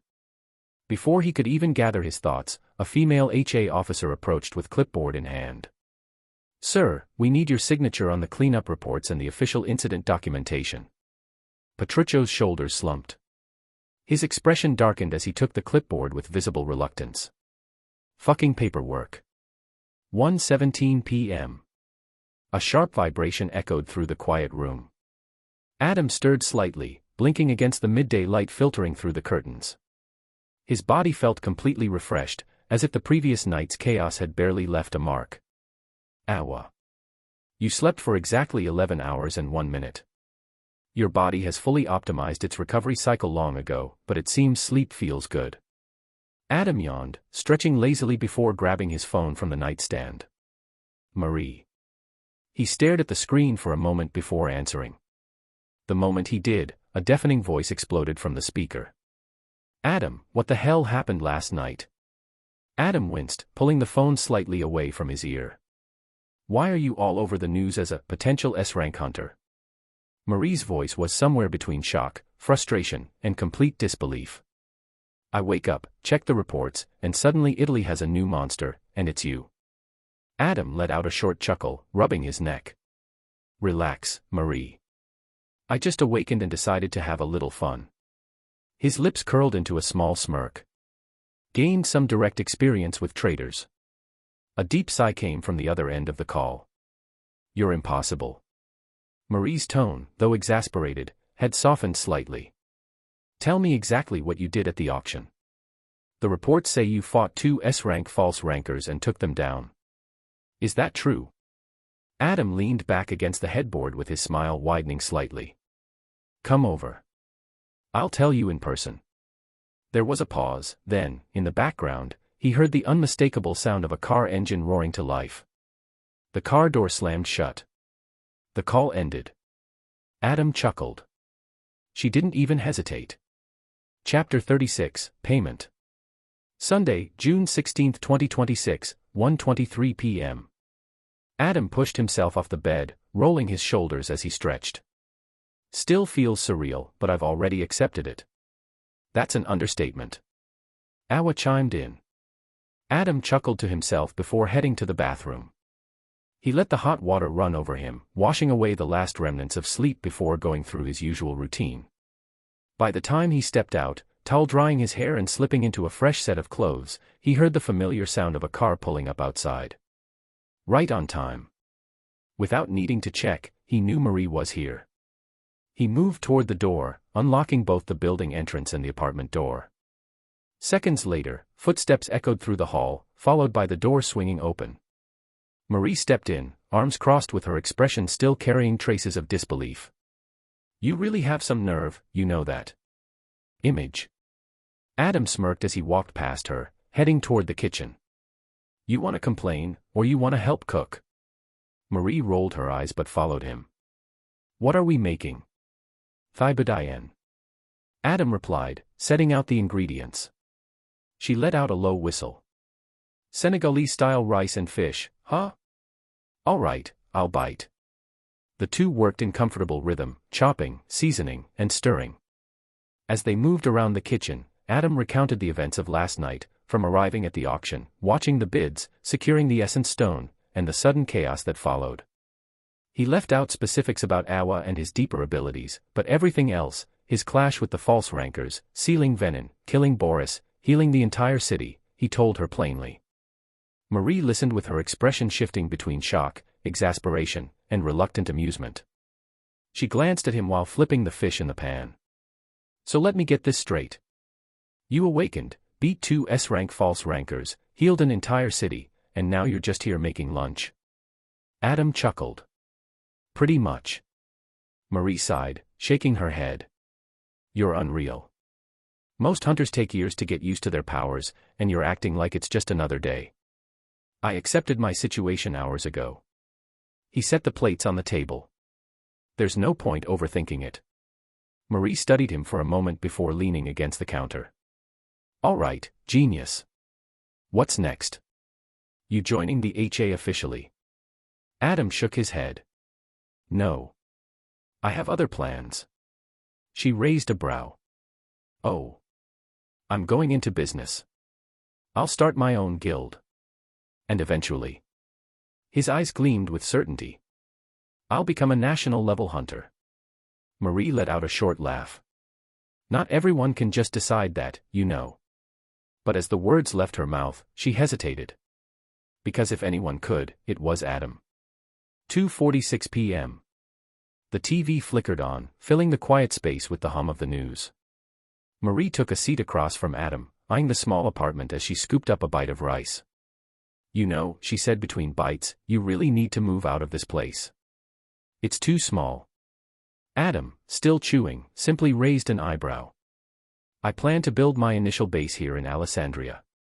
Marie gave him a skeptical look. Here? Seriously? It's quiet, away from major guild conflicts, and I can set up the infrastructure however I want. He gestured vaguely. I won't be here forever, but it's a good start. Marie hummed in thought, but before she could respond, the news anchor's voice drew their attention. Breaking news on the recent crisis in Rome. Both turned to watch as the screen displayed aerial footage of the city, perfectly intact despite last night's catastrophe. A newly awakened hunter, Adam Sen, also known as the Saint, has performed what can only be described as a miracle. Reports confirm that not only did he heal all casualties from the battle, but also past injuries, chronic illnesses, and even genetic defects. Marie paused mid-bite, glancing at Adam with a knowing smirk. Showing off, huh? She muttered. Adam merely took another bite of fish, completely unfazed. But then, in an even more shocking development, the reporter continued, we have confirmation that individuals who had been affected by eternal sleep have awakened completely healed. Marie choked on her rice. She coughed violently, setting her plate down as she turned wide-eyed toward Adam. The hell did I just hear? Adam, still chewing, rubbed his cheek absently. Well, that's unexpected. Marie stared at him. Don't tell me that was you. Adam swallowed before responding. Technically, yes. Marie opened her mouth, clearly demanding an explanation. He sighed internally. This wasn't even intentional. Thanks to his awakening, his ability to control the nanobots had changed. Previously, he could only analyze things in close proximity. But as Awa previously said, the more his mana tolerance increases, the more things he can do with the machines. And currently he is in perfect tune with it. So during his fight with Venin, as he pushed himself further, he realized that he had scanned the entirety of Rome. The news anchor's voice carried over the hum of the TV with a clear tone.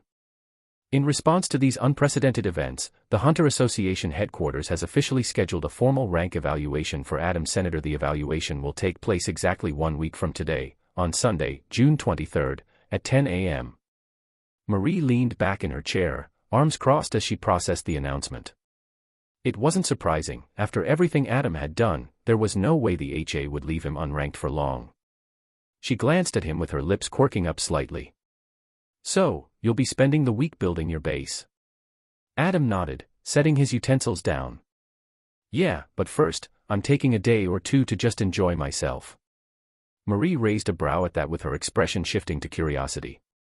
Oh. And who exactly are you planning to enjoy yourself with? Before she could react, Adam flicked her nose. The sudden action made her jerk back slightly, her eyes widening in surprise before a faint blush crept onto her face. She rubbed at her nose, glaring at him half-heartedly. Hey. I'm a demanding woman, you know. Adam chuckled, leaning back in his chair. Oh. And what exactly do you demand, then? Marie clicked her tongue before grinning. Enjoying the sea, obviously. Adam exhaled through his nose, shaking his head. You're relentless. Just as the conversation was flowing, a soft vibration buzzed from his phone. Glancing at the screen, his eyes flickered with mild amusement. Bank transfer, 73,402,307 euros received. He leaned back slightly, tapping the screen as he checked the details.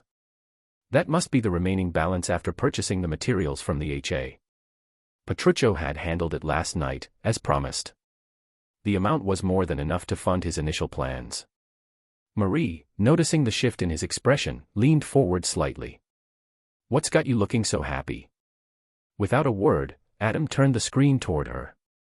Marie's brows lifted slightly as she scanned the number. Not bad. She leaned back with a smile. That's a good amount. Adam nodded. It is. Chapter 37, Race. Sunday, June 16, 2026, 3:36 p.m. The sound of running water filled the kitchen as Adam and Marie worked together to clean up. The scent of their meal still lingered in the air, mixing with the faint citrus of dish soap. Marie rinsed off a plate before passing it to Adam, who set it neatly on the drying rack. You do realize, she started, glancing at him, that an S-rank hunter's fame is insane, right? Adam hummed in acknowledgement, scrubbing at a stubborn spot on a pan. Of course. The moment I get classified, there'll be no peace. Marie let out a small scoff. You say that like you're not already a target. You think people will just sit back after what you did last night? News agencies, guild recruiters, even the HA itself, they're going to be all over you. Adam placed the pan down, exhaling through his nose. It's expected. He turned his head slightly while his expression is as calm as ever. I've already prepared for it. Marie eyed him for a moment before shaking her head. Of course you have. With the last dish cleaned, she wiped her hands on a kitchen towel. Before she could say anything else, Adam leaned against the counter and looked at her directly. You ready to go to the mall? Marie blinked before raising an eyebrow. You actually meant it when you said you were going to relax. Adam smirked. I did say I'd take a day or two, didn't I? Marie chuckled, grabbing her jacket. All right then, let's go. 3:50 p.m. Adam and Marie walked leisurely down the stairs with the warm afternoon sun casting long shadows as they stepped outside. The city buzzed with life, cars passing by, people going about their day, completely unaware that one of the strongest awakeners in Italy had just walked past them. As they reached the street, Adam's gaze landed on Marie's SUV, now painted a bright pink. He stopped in his tracks, blinking slowly as his mind replayed a memory from 2 weeks ago. She actually did it. Back then, Marie had randomly mentioned wanting to repaint her car pink, and he, thinking she was just messing around, had ignored it. But now here it was, in all its obnoxiously pink glory. He turned his head slightly, giving Marie a side eye. She noticed immediately, frowning before crossing her arms over her chest. With a dramatic huff, she blew a strand of hair from her face. Pink is cool. Adam exhaled sharply, trying to hold back his laugh, but the amusement in his expression was obvious. Instead of commenting, he simply raised a hand as his light blue mana came into existence. Within seconds, 2 bicycles materialized from pure energy, one glowing pink and the other a cool, light blue. The intricate details flickered like solid constructs, firm yet ethereal. Marie stared at the pink mana bicycle, then back at Adam. He smirked. Race to the mall. Marie's lips curled into a competitive grin as she swung a leg over her bike, gripping the handles. Say less. 3:55 p.m. The streets of Alessandria were alive with the usual weekend crowd. Pedestrians strolled leisurely, some enjoying the warm afternoon sun, others engaged in conversation or browsing shop windows. The traffic moved steadily, the hum of engines blending with the murmur of daily life. Then, without warning, two glowing blurs rushed through the streets, weaving between cars with high speed. A light blue streak and a pink one zipped past stunned onlookers with their trails shimmering like flickering neon lights. Laughter echoed between the buildings as Adam and Marie raced through the city, their mana bikes gliding effortlessly over the pavement. "This is kinda funny," Marie shouted, her grin wide as the wind rushed past her face. Adam, riding just ahead, grinned before raising a hand slightly. A subtle pulse of mana spread through the area, activating the random item boxes he had scattered throughout the city. Small glowing cubes appeared on sidewalks, near streetlights, and even floating just above the roads, each containing a surprise item, just like a real game. Marie's eyes sparkled with excitement as she sped toward one, her bike cutting through the air smoothly. The moment she passed through the box, a small screen of mana appeared in front of her, displaying her reward. Mushroom boost. Oh hell yeah. Her bike suddenly accelerated, a sharp burst of speed sending her flying past Adam.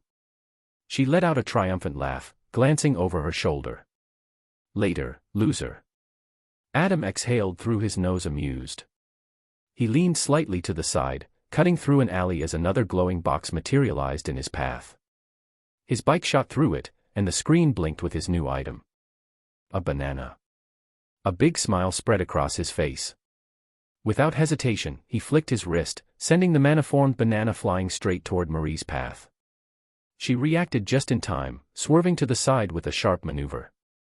The banana continued its trajectory, slapping directly onto the face of an unlucky pedestrian. The man stumbled back with his hands flying up in shock as banana pulp smeared across his cheek. "You have got to be kidding me," he roared. Adam barely had time to enjoy the chaos before another box appeared ahead, and Marie hit it first. Her new item flashed on the mana screen. A bomb. She didn't hesitate.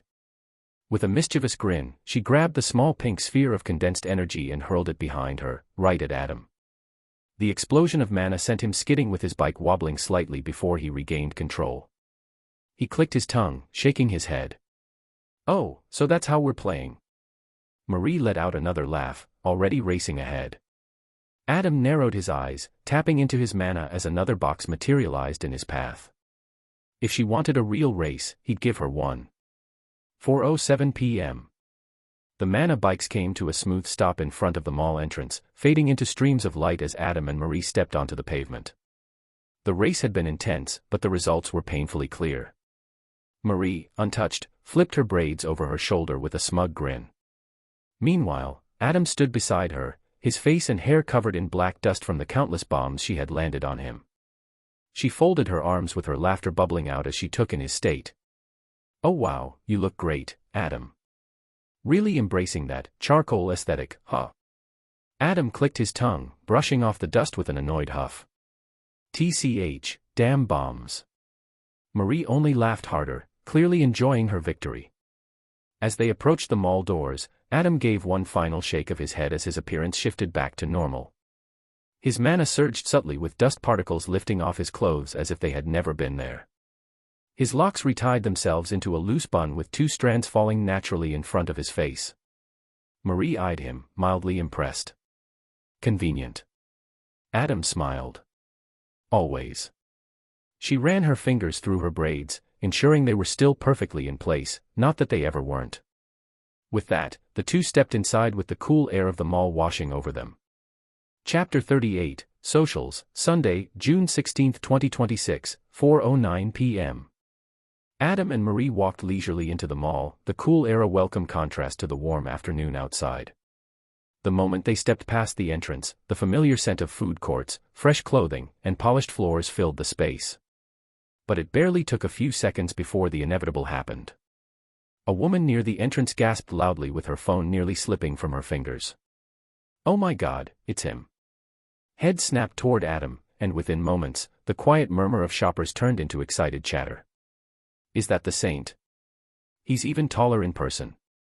I saw the news. He healed all of Rome. Did he really take down 2 S-rank false rankers? A crowd formed almost instantly, people abandoning their shopping plans to rush toward him. Phones flashed as cameras snapped photos and started recording videos. The more people realized who he was, the larger the crowd grew, with their voices layering over each other in a chaotic wave. Marie, watching the situation unfold, crossed her arms and smirked up at Adam. "Told you," she teased, clearly enjoying his predicament. Adam exhaled and scratched the back of his head. This was bound to happen, but damn, it was annoying. He wasn't in the mood for interviews or attention, he was here to enjoy his time. Raising a hand slightly, his voice carried across the gathering. "All right, listen up." The crowd fell silent instantly as Mana stopped them from yapping. "I'm just here to relax. I appreciate the support, but I won't be answering any questions today," he said as he removed the mana in them. That should have been enough, but... Click. Click. Click. Even after his words, the flashes continued, videos rolling, whispers spreading. Adam sighed. Of course, they're not gonna stop. Without breaking stride, he waved his hand casually. The entire crowd blinked in confusion as their surroundings suddenly shifted. In an instant, everyone found themselves teleported 20 meters away from where they had originally stood. Gasps and shocked exclamations rippled through them as they looked around, realizing what had happened. He just teleported us. What the hell? Before they could react further, Adam and Marie had already resumed walking, slipping deeper into the mall. Marie snorted, nudging him with her elbow. Dramatic much? Adam smirked. I like my personal space. 4:23 p.m. Adam followed Marie through the mall, but his hands were already occupied with multiple shopping bags. It started simply enough. Marie had confidently declared that she needed a conservative swimsuit for their upcoming beach day. Somewhere along the way, that mission had completely derailed. Now, she was darting between stores, picking out outfits that had nothing to do with swimwear. Shoes, jackets, accessories, everything except what she originally came for. Adam stood near the entrance of yet another boutique. His arms were weighed down by bags of various colors and sizes while his expression was utter blank, with his soul leaving his body for a brief moment. A single tear escaped down his cheek. My freedom, it's gone. Lost. A distant memory. Marie, oblivious to his suffering, held up 2 different tops, glancing between them. Which one looks better? Adam, resigned to his fate, didn't even look up. Yes. She rolled her eyes. That's not an answer. It is now, he muttered. Marie laughed before disappearing into the fitting rooms, leaving Adam alone to his thoughts. Despite the break, the attention hadn't disappeared. Even as he stood there doing nothing, people continued sneaking photos and videos. Some were obvious, staring outright, whispering to their friends. Others pretended to browse clothes while recording. Adam didn't bother reacting. He already long accepted that every moment of his life was now content for the internet. With Marie occupied, he let his gaze wander, with his eyes landing on a section of suits nearby. His curiosity sparked. Might as well take a look. He moved over, scanning the options. Sharp, tailored suits in dark tones, high-quality materials, exactly the kind of attire that suited someone of his presence. His fingers brushed over a sleek black suit with deep blue accents. The craftsmanship was on another level. Not bad. His mind wandered. As an aura farmer, his outfit should match his status. He couldn't be walking around looking average. A smirk tugged at his lips as a single thought entered his mind. Can't lose to Drip Woo. 4:38 p.m. Before Marie could return, Adam casually lifted his hand, sending a faint pulse of mana through the air. In an instant, the shopping bags in his grip vanished, seamlessly stored into his space storage. With his arms finally free, he let out a slow exhale, rolling his shoulders. Much better. Unintentionally drawing even more attention, he opened a portal beside him, the shimmering blue gateway forming effortlessly. With a single step, he disappeared into the void. Inside, the world was silent. A vast, white expanse stretched endlessly, an isolated dimension that belonged solely to him. At his feet, the bags from earlier lay neatly stacked. but they weren't what drew his attention. His gaze moved toward the far end of the space, where two containment cubes hovered in stillness. One contained Boris's lifeless body, with the aftereffects of death having long stripped away his full shift transformation. The second cube, however, held something very much alive. Venin. The false S-rank assassin sat motionless, his body still bound in layers of shimmering chains, his venomous aura completely suppressed. Despite his stillness, his glowing purple eyes were sharp and focused. As Adam approached, Venin's expression shifted subtly. His eyes took on a faint glimmer of pleading submission. But beneath that surface, Adam saw it immediately. A masked killing intent, hidden behind the act. Pathetic. He tilted his head slightly as his gaze watched the assassin struggle to deceive him. Then, with a small sigh, he shook his head. You still need some time alone. Adam mused, in a calm but final tone. Be a good boy. Venin's fingers twitched with his body tensing against the restraints, but it was futile. The chains held firm, unmoving. His breathing grew heavier, frustration creeping into his expression as Adam turned his back. With a simple mental command, Adam vanished, leaving behind only silence. And an enraged Venin, unable to do anything but seethe in his confinement. 4:40 p.m. Adam sat down on a nearby bench, exhaling as he pulled out his phone. He already knew what he was about to see. And, of course, he was right. The moment he opened his socials, his entire FYP was flooded with videos, photos, and clips of himself from earlier. Every major platform was already filled with discussions, theories, and speculation. One post had millions of views already. Play button. Adamson spotted shopping casually after destroying S-rank false rankers. Face with tears of joy. Face with tears of joy. Below it were thousands of comments. Speech balloon. Bro went from saving Rome to carrying shopping bags. Life comes at you fast. Speech balloon. No, cuz why is he actually mad? Fine though. Smirking face. Speech balloon. Raw. Next question. Speech balloon. This dark skin tone emoji modifier awakened yesterday and he's already top tier. WTF. Speech balloon. Why is no one talking about the fact that he just casually opens portals? Speech balloon. Portal magic plus healing plus physical combat. That's broken. We got an overpowered hunter before grand donation. Bike 6. Speech balloon. So he's a healer, but he fights too. Or is he a mage? May this talent find me and only me. Loudly crying face. Light skin tone person with folded hands. Speech balloon. Whatever his class is, we all know he's him. Medium skin tone person with folded hands. Speech balloon. Upstairs. Stop writing it, we got it. Yawning face. Adam sighed in amusement, shaking his head. People are restless as always. He kept scrolling with his eyes landing on a live stream. The title.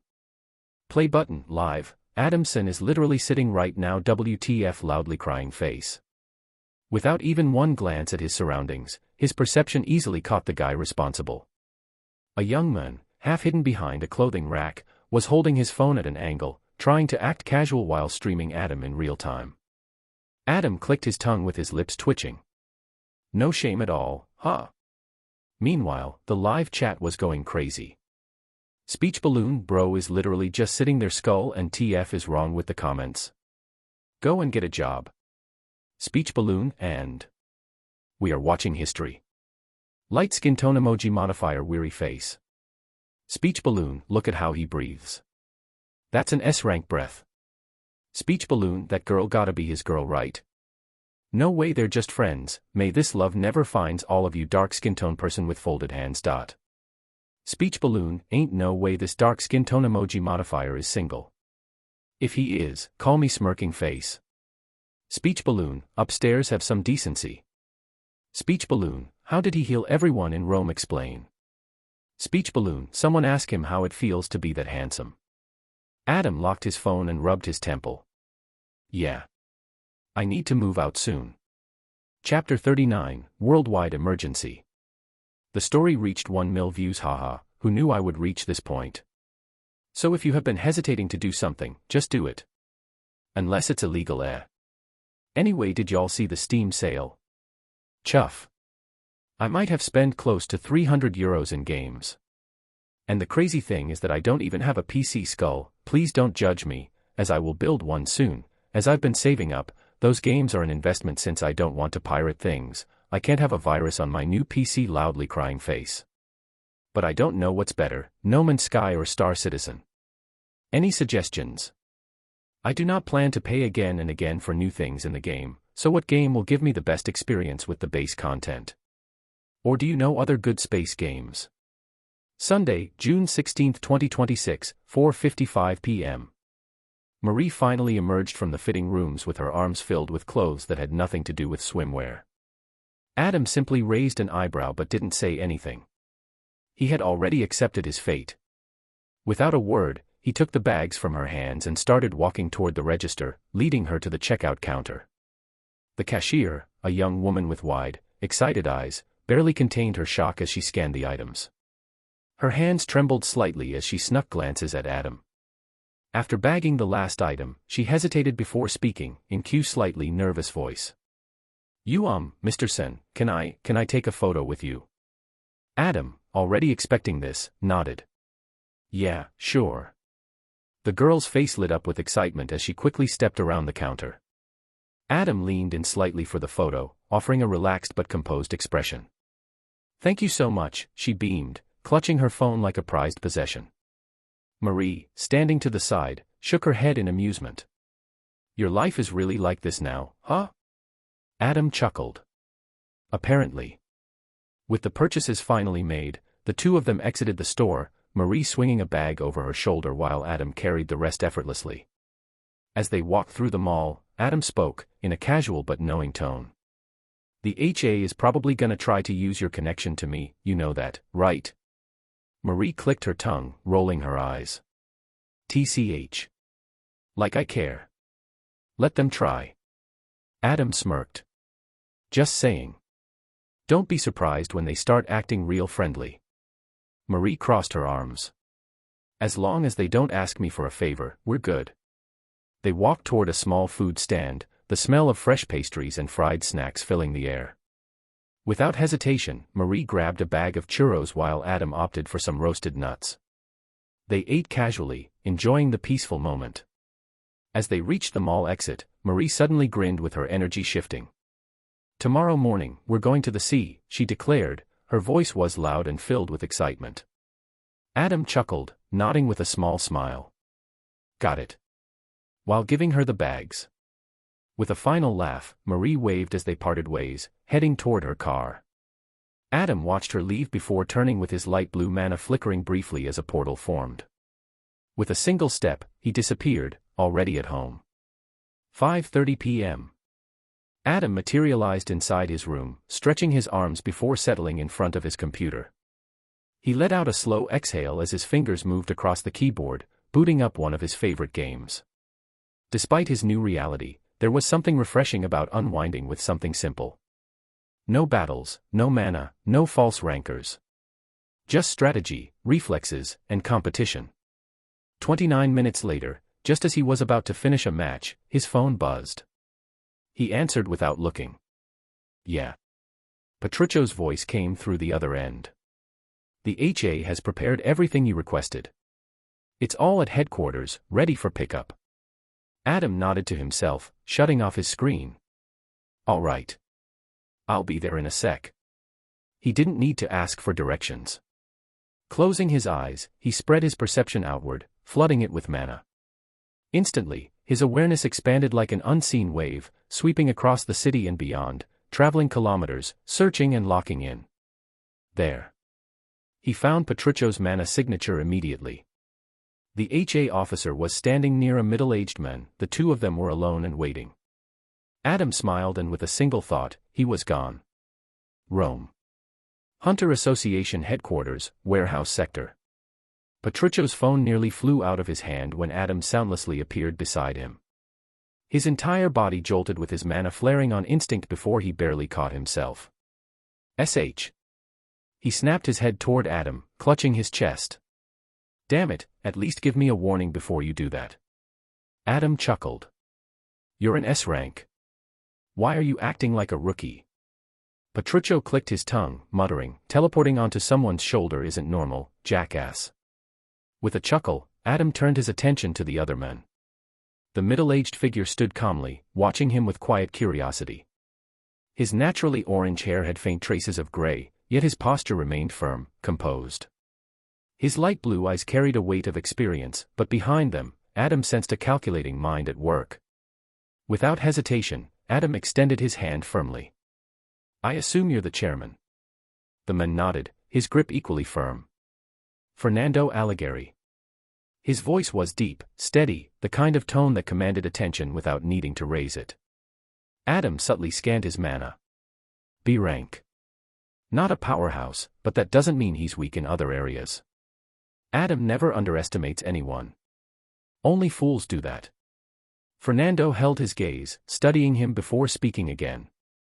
"I intentionally waited until now to inform you about the materials," he said, in a measured tone. "Because I wanted to speak with you personally." Adam's eyes flickered past him with his perception scanning the warehouse surroundings. For hundreds of meters, it was completely empty. Just the three of them. He met Fernando's gaze again. "What's so important that you had to clear the entire area?" The chairman's face turned serious. 6:06 p.m. Fernando exhaled with steady eyes as he regarded Adam. "I assume you already know that the attack at the auction wasn't random." Adam gave a slow nod. Fernando continued. "The elixir was their primary target. That much is obvious. But there's more to it. The false rankers, they're not just a scattered group of criminals." Adam remained silent, letting him speak. Fernando's expression darkened. "We have reason to believe they are part of something much larger. A coordinated network, spanning beyond just Italy.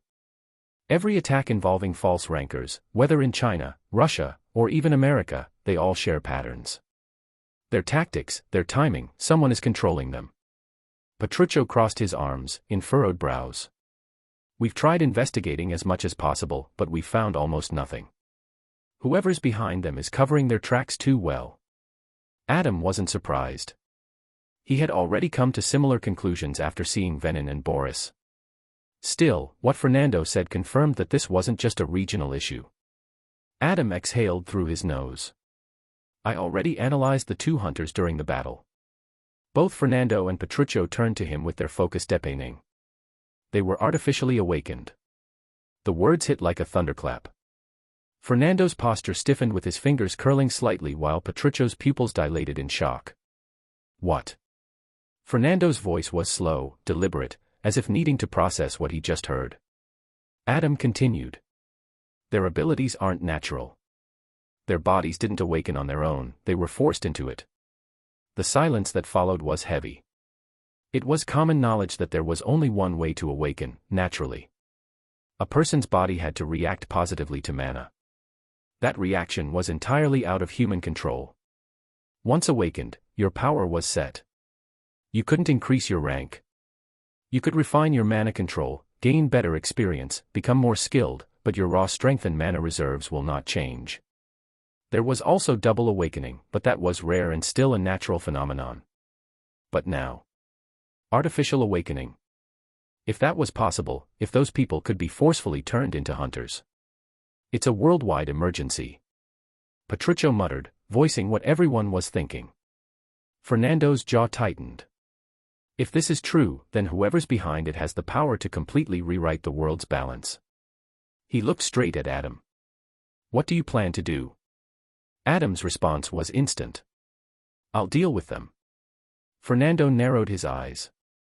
"You're talking about taking on an entire international network." Adam tilted his head slightly, unimpressed. "I can't have a bunch of crazy awakeners running around and ruining the world before I've even visited all the places I want. As well as killing my money source," he added to himself, lips twitching slightly in amusement. Fernando and Petruccio exchanged glances. Chapter 40, Machine. Sunday, June 16, 2026, 6:12 p.m.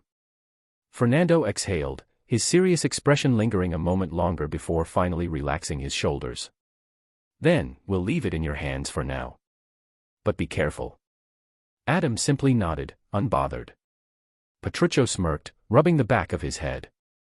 Yeah, not like anything we say would stop you anyway. With the heavy conversation settled, the two HA members finally moved on to the main reason Adam had come. Alright, let's show you the goods. Patricio gestured for Adam to follow as they walked deeper into the warehouse. Inside, stacks of high-grade materials were neatly arranged, each one labeled and categorized. Adam swept his gaze over the inventory, instantly recognizing the quality. Latest generation construction materials, stronger, lighter, and more durable than anything available on the public market. Advanced technological components, state-of-the-art processors, circuits, and reinforced materials, exactly what he needed for the project. Magical beast materials from E to A rank, hides, bones, and enchanted alloys harvested from monsters, bought at a lower price since they were surplus from the HA storage. Patricio grinned as he gestured toward everything. All yours. Thanks to the protection you gave Rome, the government sent compensation payments to all active hunters, including you. Adam hummed, already knowing how much he made from the deal. Patricio then chuckled with his voice dropping into a lighter, more addicted tone. Gotta say, my wife was real happy this morning. Adam closed his eyes for a second, taking a slow breath. Soon, Adam. Soon. Without needing to move, he gave a mental command. Immediately, all the materials vanished. Every single item, from the largest construction panels to the smallest bone, disappeared into his space dimension, seamlessly absorbed without a trace. Fernando and Patricio watched the entire process in silence. You're not even gonna pretend to be normal about it, huh? Patricio muttered. Adam ignored the comment, turning back to the two men. He nodded slightly. Thanks for your help. Fernando eyed him for a moment before speaking. Are you planning to tell us what you're doing with all of this? Adam met his gaze. A base. That was all he said before lifting his hand, summoning a light blue portal. With a calm step, he walked through, disappearing without another word. Patricio looked at Fernando and said, he is just showing off, right? And the latter nodded, I would too if I had space affinity. Couldn't be more real. Patricio nodded. 6:23 p.m. Adam stepped out of the portal with the familiar white expanse of his space dimension unfolding around him. The two containment cubes greeted him, one holding Boris's lifeless corpse, the other sealing Venin, still weak but now just waking up. Venin's mechanical breathing was the only sound in the space as his dull, venom-purple eyes tracked Adam. Despite the exhaustion weighing him down, there was still an underlying hatred in his gaze. Adam didn't even spare him a glance. With a thought, he divided the space dimension, shaping it as he pleased. His body remained at the center, but the dimension itself twisted, shifting seamlessly. On one side, he created a folded space, an isolated storage where the two cubes were relocated, ensuring Venin and Boris remained contained. The prison was absolute, layers of compressed space making escape impossible as well stopping Venin from seeing outside. On the opposite side, the materials he just acquired were neatly arranged, floating in place. With another thought, 2 trillion Nano Machines separated from his body, surrounding the construction materials.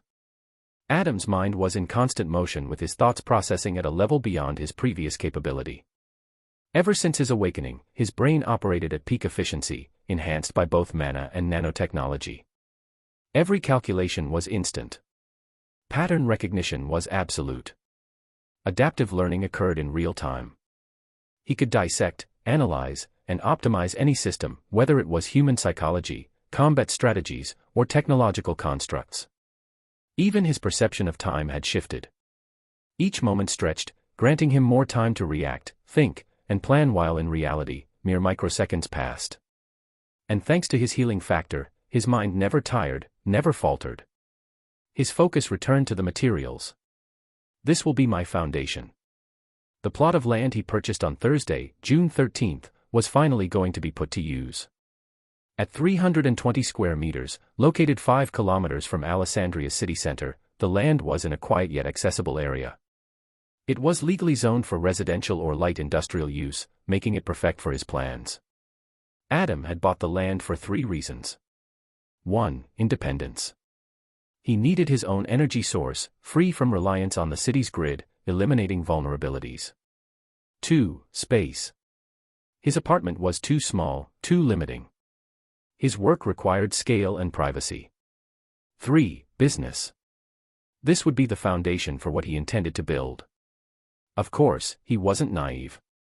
By now, every major faction with power knew of his existence. They had undoubtedly dug into his records, including his land purchase. Eyes would be watching. But that didn't matter. 6:24 p.m. Adam stood still with eyes scanning the white expanse of his space dimension. His mind processing easily the nano machines he had just released from his body. This is progress. Before his awakening, the nano machines had been locked within him with their full potential restrained by his human limitations. He could use them internally, enhancing his healing, reinforcing his muscles, optimizing his bodily functions, but that was it. But now, with mana, he had so many uses. He could separate trillions of nanomachines from his body and direct them externally with pure will. This was more than an upgrade. This was a turning point. The applications were limitless: construction, combat, infiltration, surveillance. His mind ran through the possibilities, countless scenarios forming and unfolding in mere seconds. I can shape entire environments. I can weaponize them. I can command them like an army. He looked at the materials before focusing. The nanomachines responded immediately. With a single thought, they began reshaping the necessary materials and alloys before him, breaking them down on a microscopic level before reassembling them with precision. The process was seamless. The advanced alloys he had purchased were rapidly deconstructed and reforged with their molecular structure enhanced for durability. The individual components began forming, each perfectly calibrated to fit into the larger framework. Within seconds, a massive structure began taking shape. A 10-meter by 10-meter construction device, built for both excavation and advanced printing. It was far more than a simple printer. This machine was designed to work in reverse, excavating materials or terrain, refining them, and then printing a stronger, more stable foundation in their place. Adam designed it with versatility in mind. If he fed additional materials into its compartments, it could further enhance whatever it produced, ensuring the highest quality results. 5 seconds. That was all it took. The device hummed silently in the white expanse with its reinforced framework gleaming under the non-existent light. Adam stepped forward, running a hand along its smooth surface. A foundation-laying and structural printing machine, engineered greatly. This was the second step toward his base.